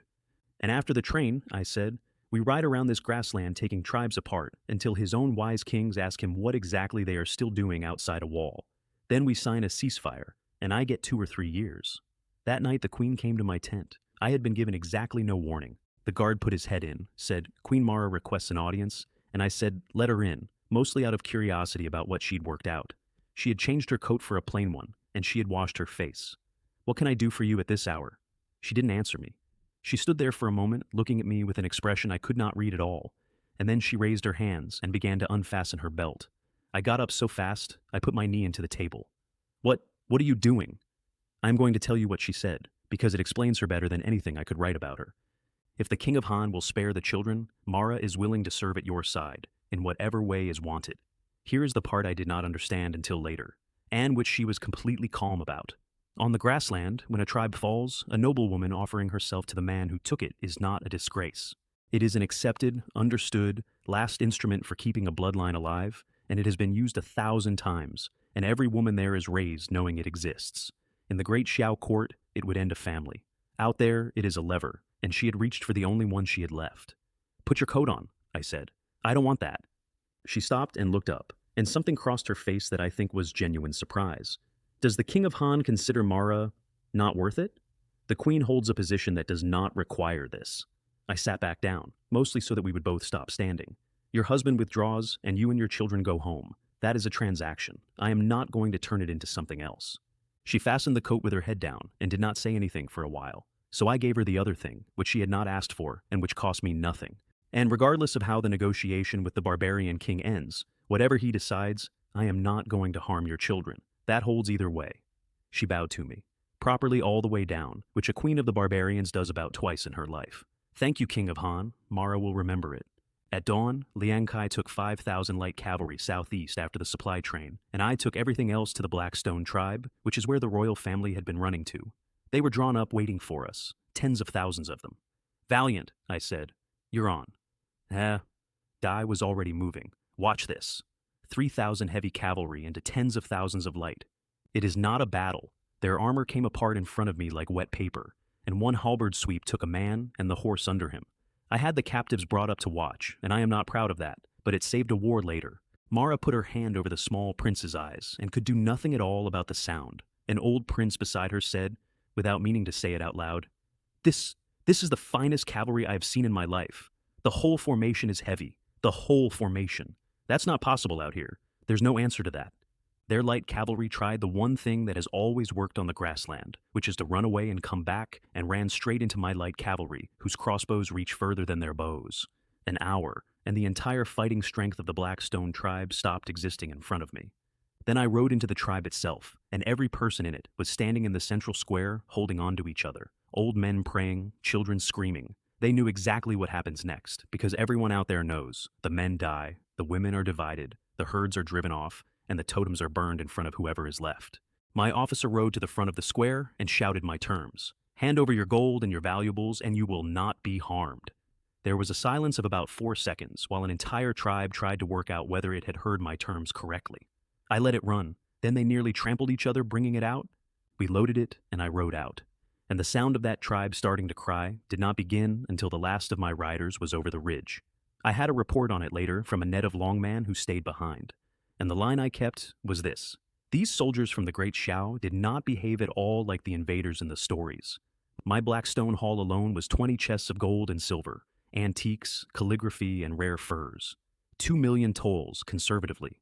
With the royal court, that was close to 10 million toils in 2 days. Most of it's paintings and old bronze, I said, going down the list. Useless to them. Any noble family in the Central Plains would open a vein for it. And then I said the thing again because it kept being true. Murder and arson really are the fastest way to make money. Shaolin was 600 lazy away and could not hear me, which is probably for the best. My points came in at around 600,000 for the campaign so far. And 100,000 of that was one line item because the system pays 100,000 for an innate grandmaster. And the old man in the animal skins had been worth more dead than an entire tribe. The sign in that morning gave me 2,000 white horse cavalry. Hu Wei's horse archers, and now mine. 3,000 of them once broke tens of thousands of Xianbei under Bayan, 3 squadrons in a triangle, volley, then the charge. And afterward there was a children's rhyme on that step that went avoid the white horse. They came in over my horizon on 2,000 pure white horses, in silver light armor and white cloaks, ring pommel sabers at the hip, 2 bows and 2 quivers on the back, and a good lance in the hand. My Zhou Tai, who fought on that frontier as a young man and grew up on the rhyme, actually said "good heavens" out loud. Those were Hu Wei's trump cards. They're ours now. Next is the Gamu tribe. 2 days southeast, my general found the supply train. 30,000 people were on my general's road. 15,000 guards, of whom under 6,000 were mounted, and the rest were drivers. Thousands of wagons of grain, cloth, and arrows moving north to south, feeding 500,000 to 600,000 men outside a wall. And they were the happiest people on my grassland. "Look at those idiots at the front," one of them was saying, "risking their necks every day. We stroll along back here and collect the same credit." They saw my dust behind them, and nobody was worried, because dust from that direction is friendly by definition. That is the heart of the barbarian nation back there. There is nothing else it could be. Then my shapes came out of it in identical black armor, with no tribal markings at all. "Enemy! Enemy!" My general killed theirs with one thrust, got him up on the spear, and held him overhead so the entire train could see. "Your general is dead! Lay down your weapons!" Their cavalry lasted 15 minutes. The 24,000 infantry and drivers crushed themselves into a loose square in front of my crossbows, and he simply rode around it and shot into it. 10 volleys, half of them down. They tried to shoot back, and their arrows fell in the grass, again, always, forever. Then my charge. Under 1,000 casualties on our side. 28,000 of theirs. "Light it." The smoke off that train went up in a column my own scouts saw from 30 miles, and half a month of food for 600,000 men went into the sky over a grassland in about 2 hours. A surviving centurion sat on a hillside doing my arithmetic out loud to nobody, and then rode south to tell the king. For the next 3 days I took 6 more tribes, and I want to be honest about how it felt, because I have not been dishonest anywhere else in this. It felt wonderful. I want that on the record too, next to everything else I have admitted here.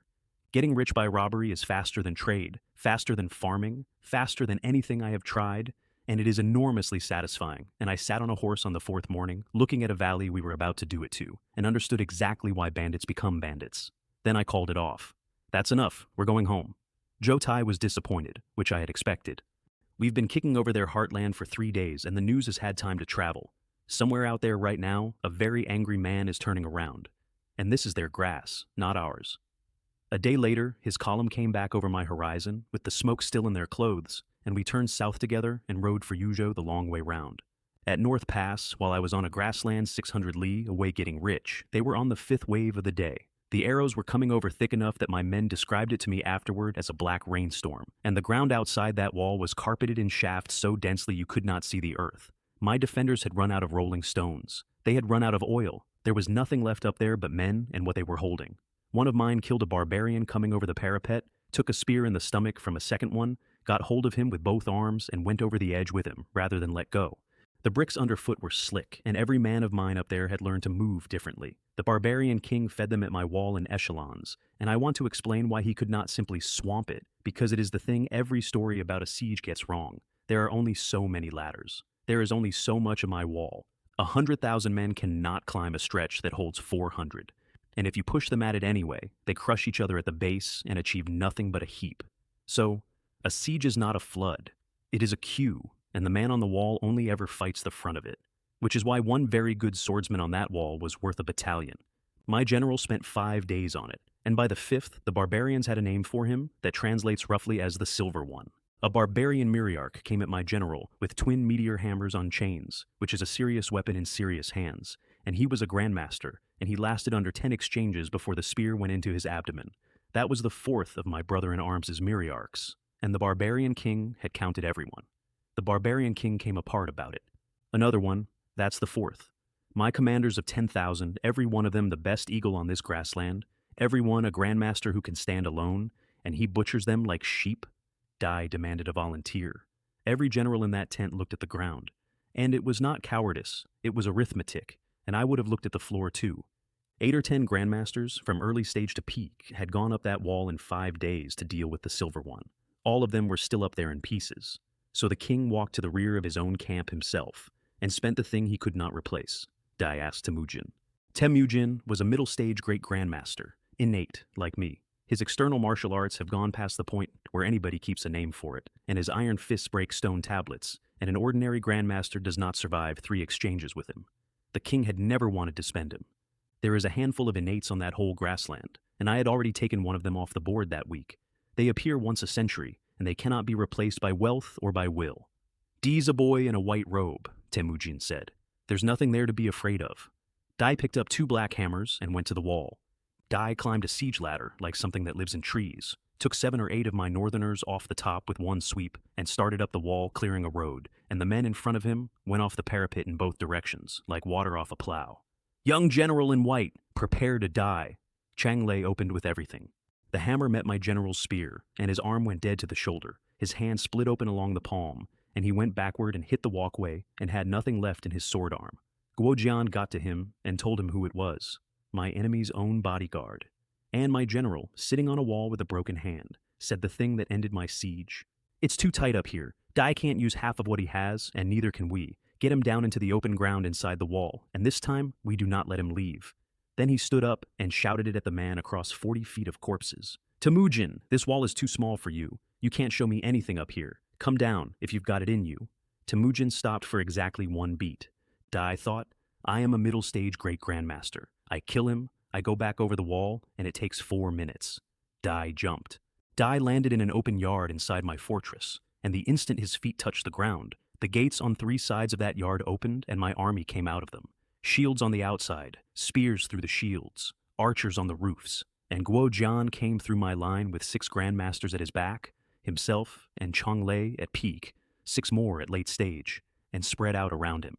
Temujin, Guojian said, we tried to run you down at Mobei 11 years ago, and you got out. Today you've walked into it yourself. Temujin laughed at him. 11 years ago, I was early stage. I am middle stage now. Their plan was simple, and it was ugly, and I would have signed it. Arrows constantly to make him hold his aura up. 8 blades constantly to keep him turning. And under no circumstances does anybody trade a blow with him head on. My arrows came off that golden shell without touching him. But holding a full-body aura up against a rain of arrows costs far more than fighting does, and it never stops costing, and he could not put it down. 4 of my 8 went down in the first 10 minutes. 1 took the wash off a hammer stroke and was carried away coughing. 3 more got too close, and the aura itself burned them out of the fight. Cowards! Temujin was turning and turning in the middle of it. If you have anything, fight me straight.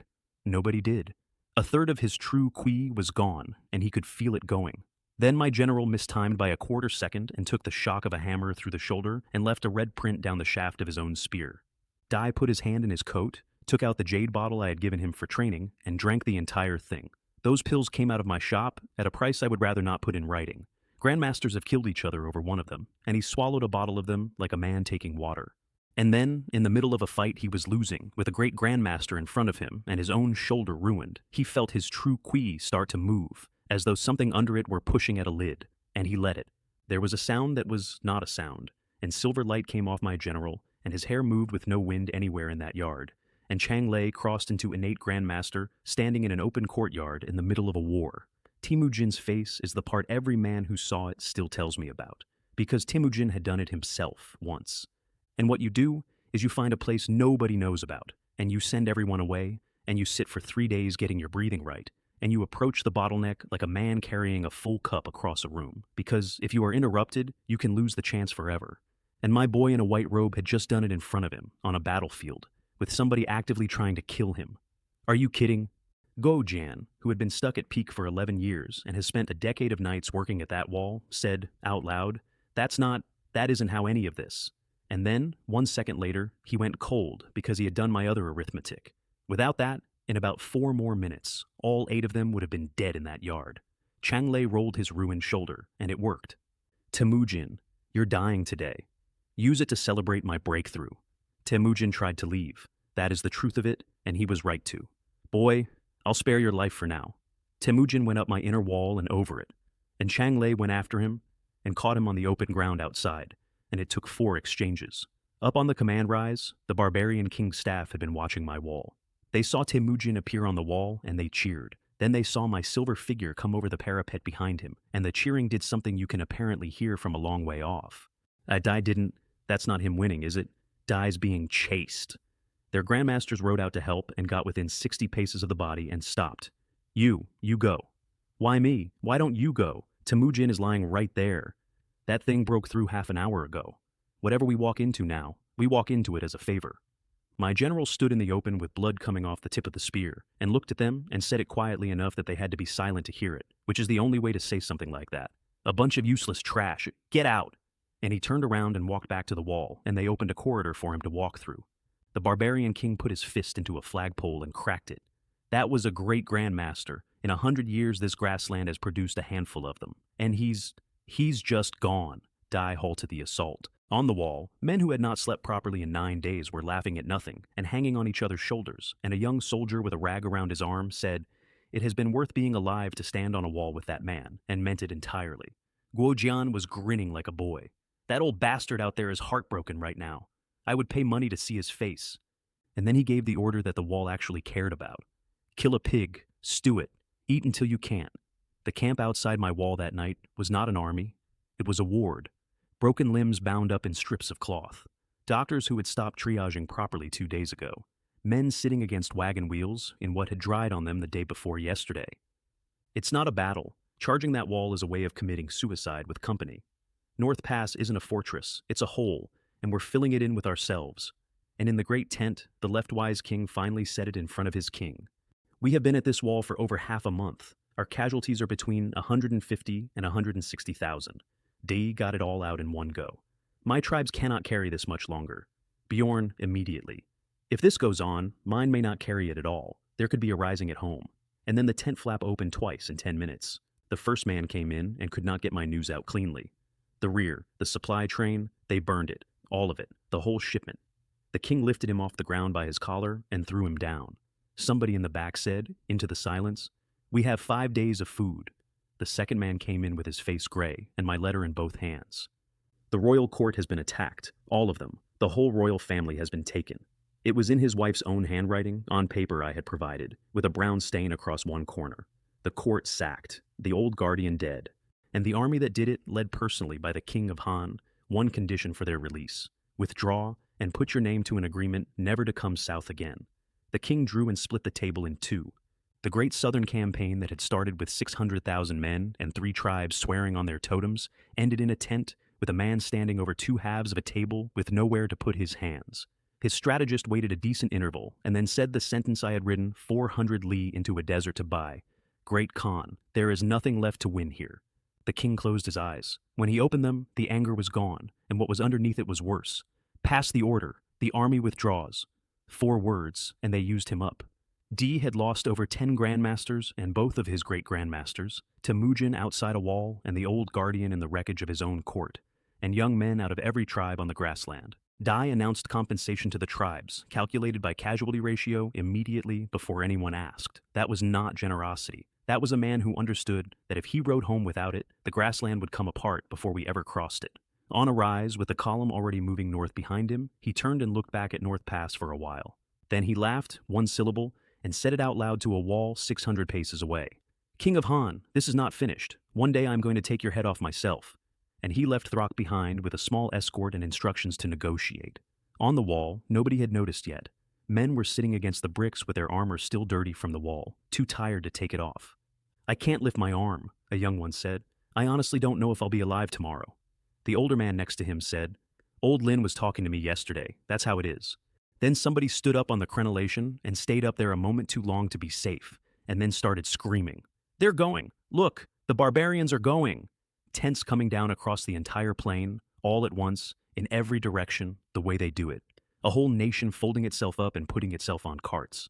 I have read 4 accounts of the next 10 minutes, and none of them agree about anything except the noise. Men hugging strangers, men crying, helmets going up in the air and coming down on people who did not care.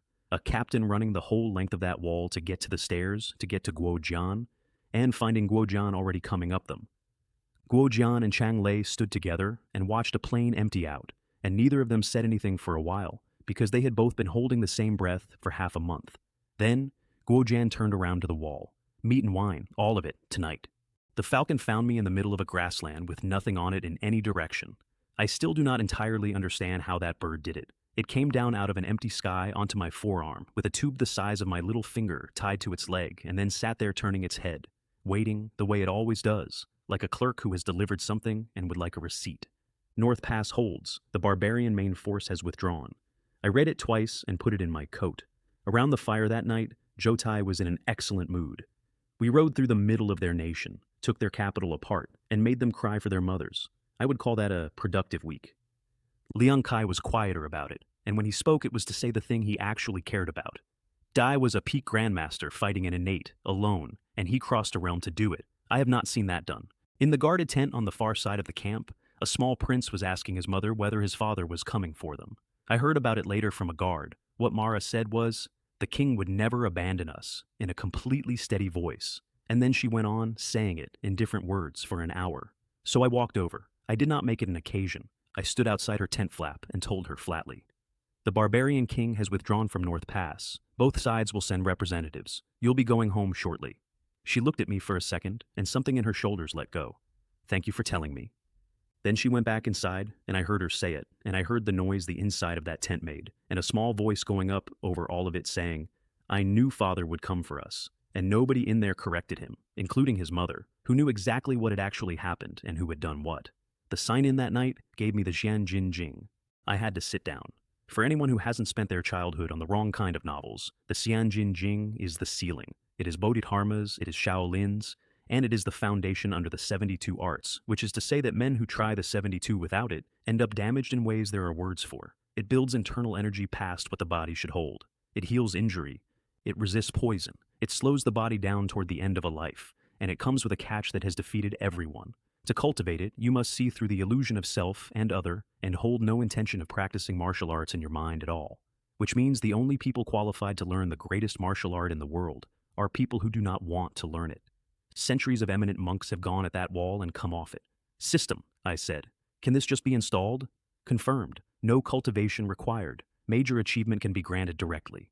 I want to be clear that I understand what I did there. 400 years of monks, and I took it like a delivery. It went in as warmth, everywhere at once. My true ki reorganized itself around me while I sat there, and it did not get bigger. It got denser and cleaner, and my meridians came out of it feeling like they had been widened with a file. If I had met the version of myself who walked out of that royal court a week earlier, I would beat him in 3 moves, and immediately I found the next problem, which is that I now have the finest internal foundation on this continent, and not one proper technique to put on top of it. I know how to hit things very hard. That's it. It's like owning a mountain full of ore and no tools. The next morning, Liang Kai and Jotai both stopped when they came to my tent, and looked at me, and then at each other. "My lord seems..." Liang Kai gave up on it. "Different. 600 leagues south, 10 travelers walked into U City with the morning market crowd. Faded cloth, bundles, tired faces. Nothing at all to look at, which was the point, and which was why the gate guards waved them through after a glance in the top of a sack. Every one of them was at least first rate. The 3 men at the back were late-stage grandmasters, and they are called Rain, Thunder, and Lightning, and they are 3 of the 4 messengers of Misty Rain Tower, and the plain, tired-looking countrywoman leading them, with lines at the corners of her eyes and dirt under her nails, was Jiang Hua. U City had grown so much in 3 months that she nearly walked past her own turning. There were villages outside the walls that had not existed in the spring. There were shacks going up along the road in a line, full of people who had walked north because of a decree about land. Their intelligence said I was away and that nobody knew where. That's fine, she told them in a doorway, watching my residence from 4 streets off. Dai comes back eventually. Until then, learn that house, how the guard is set, how many experts are inside, every corridor and every door in it. And then the part that was not professional. Ned have long destroyed my tower. They killed people I raised from children. Dai is going to settle that account himself. Their base was the Qingfeng restaurant in the east of the city, 2 stories, a faded wine flag, an unremarkable kitchen, and about 9 customers on a good day. Under a flagstone in its backyard, there is a room with weapons on the walls and black clothing stacked in the corner and a table for maps. The restaurant, though nobody in U City knew it, belongs to the Liang family of Jiangnan. From today, she said, this is ours. I came back to North Pass 11 days later.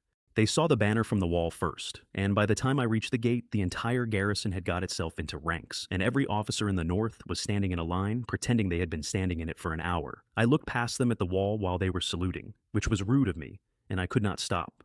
The face of that wall was covered, arrowheads standing out of the brick in clusters, so thick in places that the stone underneath was a guess, whole courses of brick gone, and down the lower third of it, dark brown, running in long streaks from the parapet. Everything that had come off the top of it for 16 days. Thank you, I said, for holding North Pass. Chang Lei would not take it. If my lord had not gone north, it could not have been held. Guo Jian gave me the bill inside, in a flat voice, off a roster, because he had made himself read it aloud twice already, so that he could do it without stopping. 32,000 dead, 51,000 wounded, 13,000 of them badly. Nearly 80,000 men out of 150,000. Against something close to 100,000 barbarian dead, which is a ratio that generals write home about, and which is not the number I was looking at. Thanks to the stores His Highness sent up in the spring, Guojian said, it would have been worse. I gave the orders standing up, and I did not consult anybody about the cost.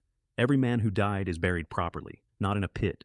Every family is compensated at the rate I set, and the rate is paid in full, and I want it in the hand of the widow and not the village headman. Every wounded man gets treatment, every one, and nobody rations medicine or doctors to me, and any man who cannot go back on a wall gets land or a job he can actually do sitting down. Let them live, I said. Our brothers have bled enough. Their families do not also get to weep. Then I looked properly at Chang Lei for the first time since I'd arrived and stopped. Lei, you broke through. Di had the grace to look caught. I wanted to surprise my lord when you got back.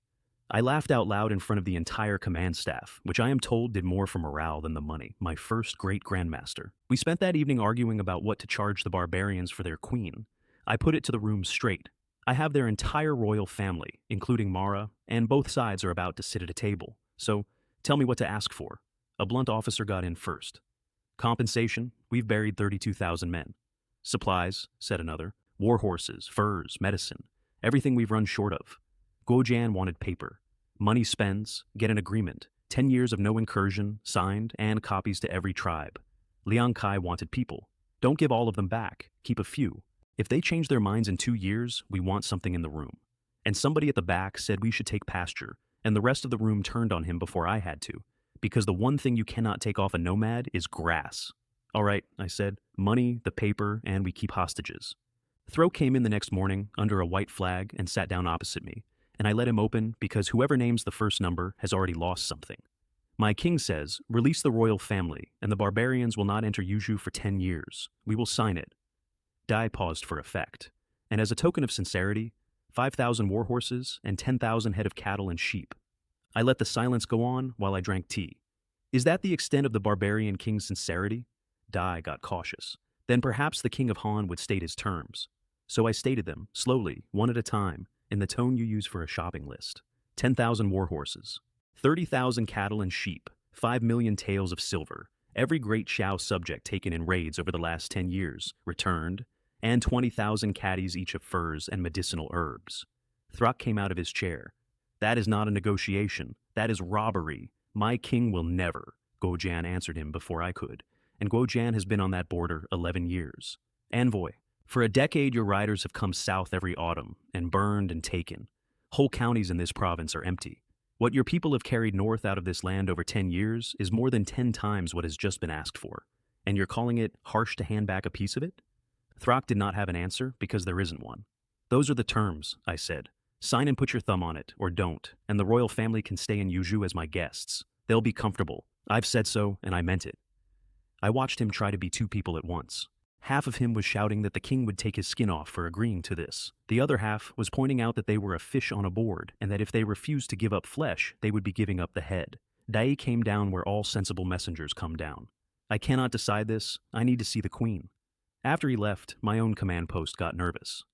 Your Highness, isn't that double what we agreed? Will they even consider it? What if we push him past caring? Dai's just lost half an army. If he decides the hostages aren't worth it and comes back, Dai won't, I said. And here's how I know.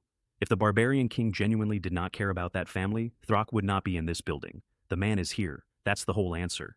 I put the cup down. And the harder I hold, the more they'll believe there's room to push back, because a man who states an impossible price is at least a man who is trading.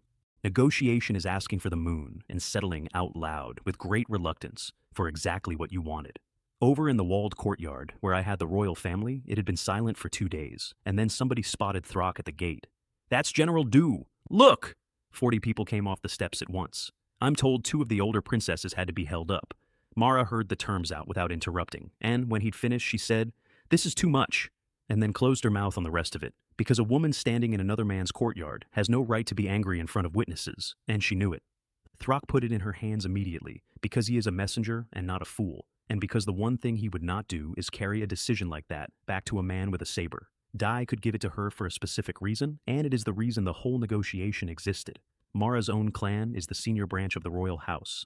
It has real power, real numbers, and a block of supporters that goes back 3 generations. And when the barbarian king fought his way to that throne through his own brothers, it was her family that put him on it, which is why he had sent anybody at all. She thought about it for one night, and then she decided that a messenger relaying positions was going to lose her the negotiation, and that she would have to sit at the table herself.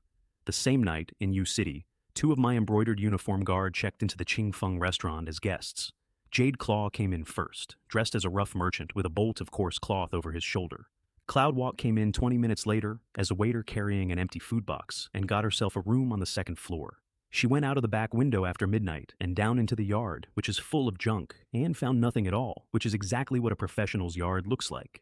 She was about to leave when a flagstone in the corner moved. A man in black came up out of the ground, checked the yard, saw a stack of firewood and a water butt and nothing else, and put the stone back over himself. She was behind the firewood.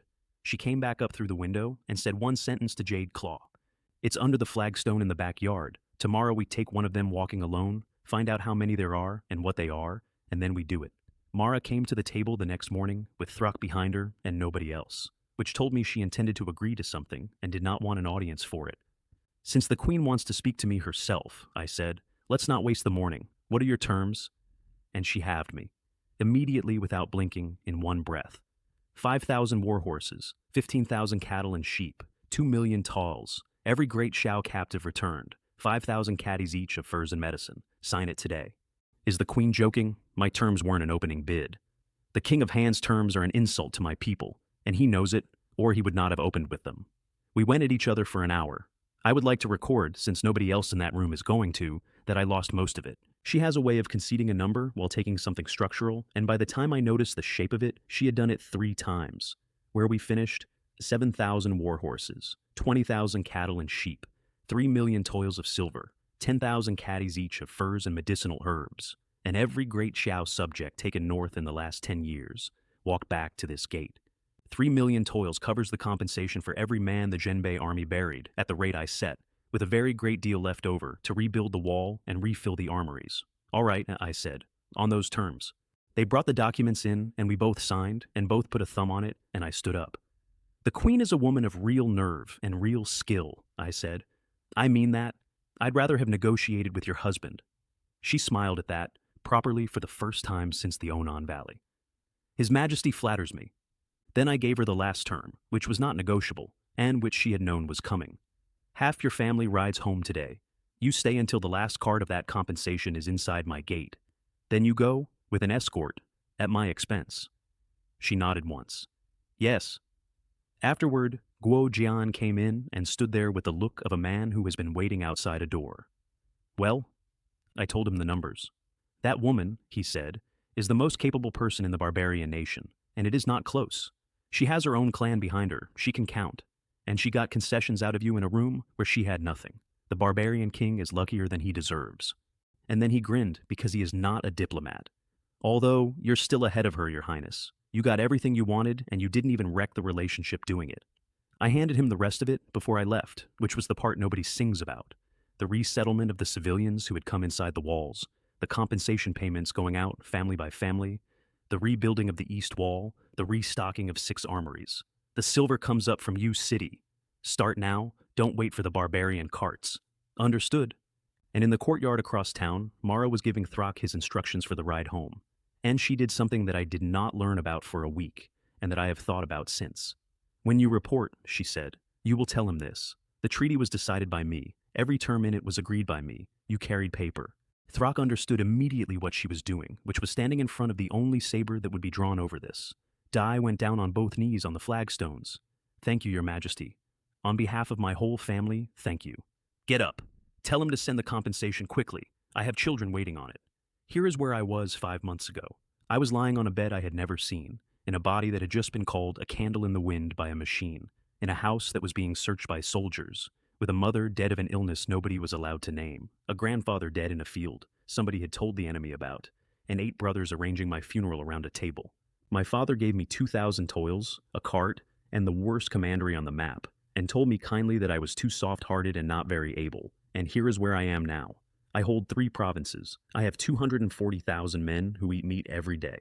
I have buried Marquis Pingwu and 400,000 imperial soldiers on the Liaonan Plain, and 4 of my brothers went home from it in Nanmu boxes, at my expense, with an honor guard. And this morning, in a room in North Pass, I set the price of peace for a grassland that has been coming south every autumn for 100 years, and a queen signed it because the alternative was worse. Not bad for a candle. I have kept that line. I earned it, and I am keeping it.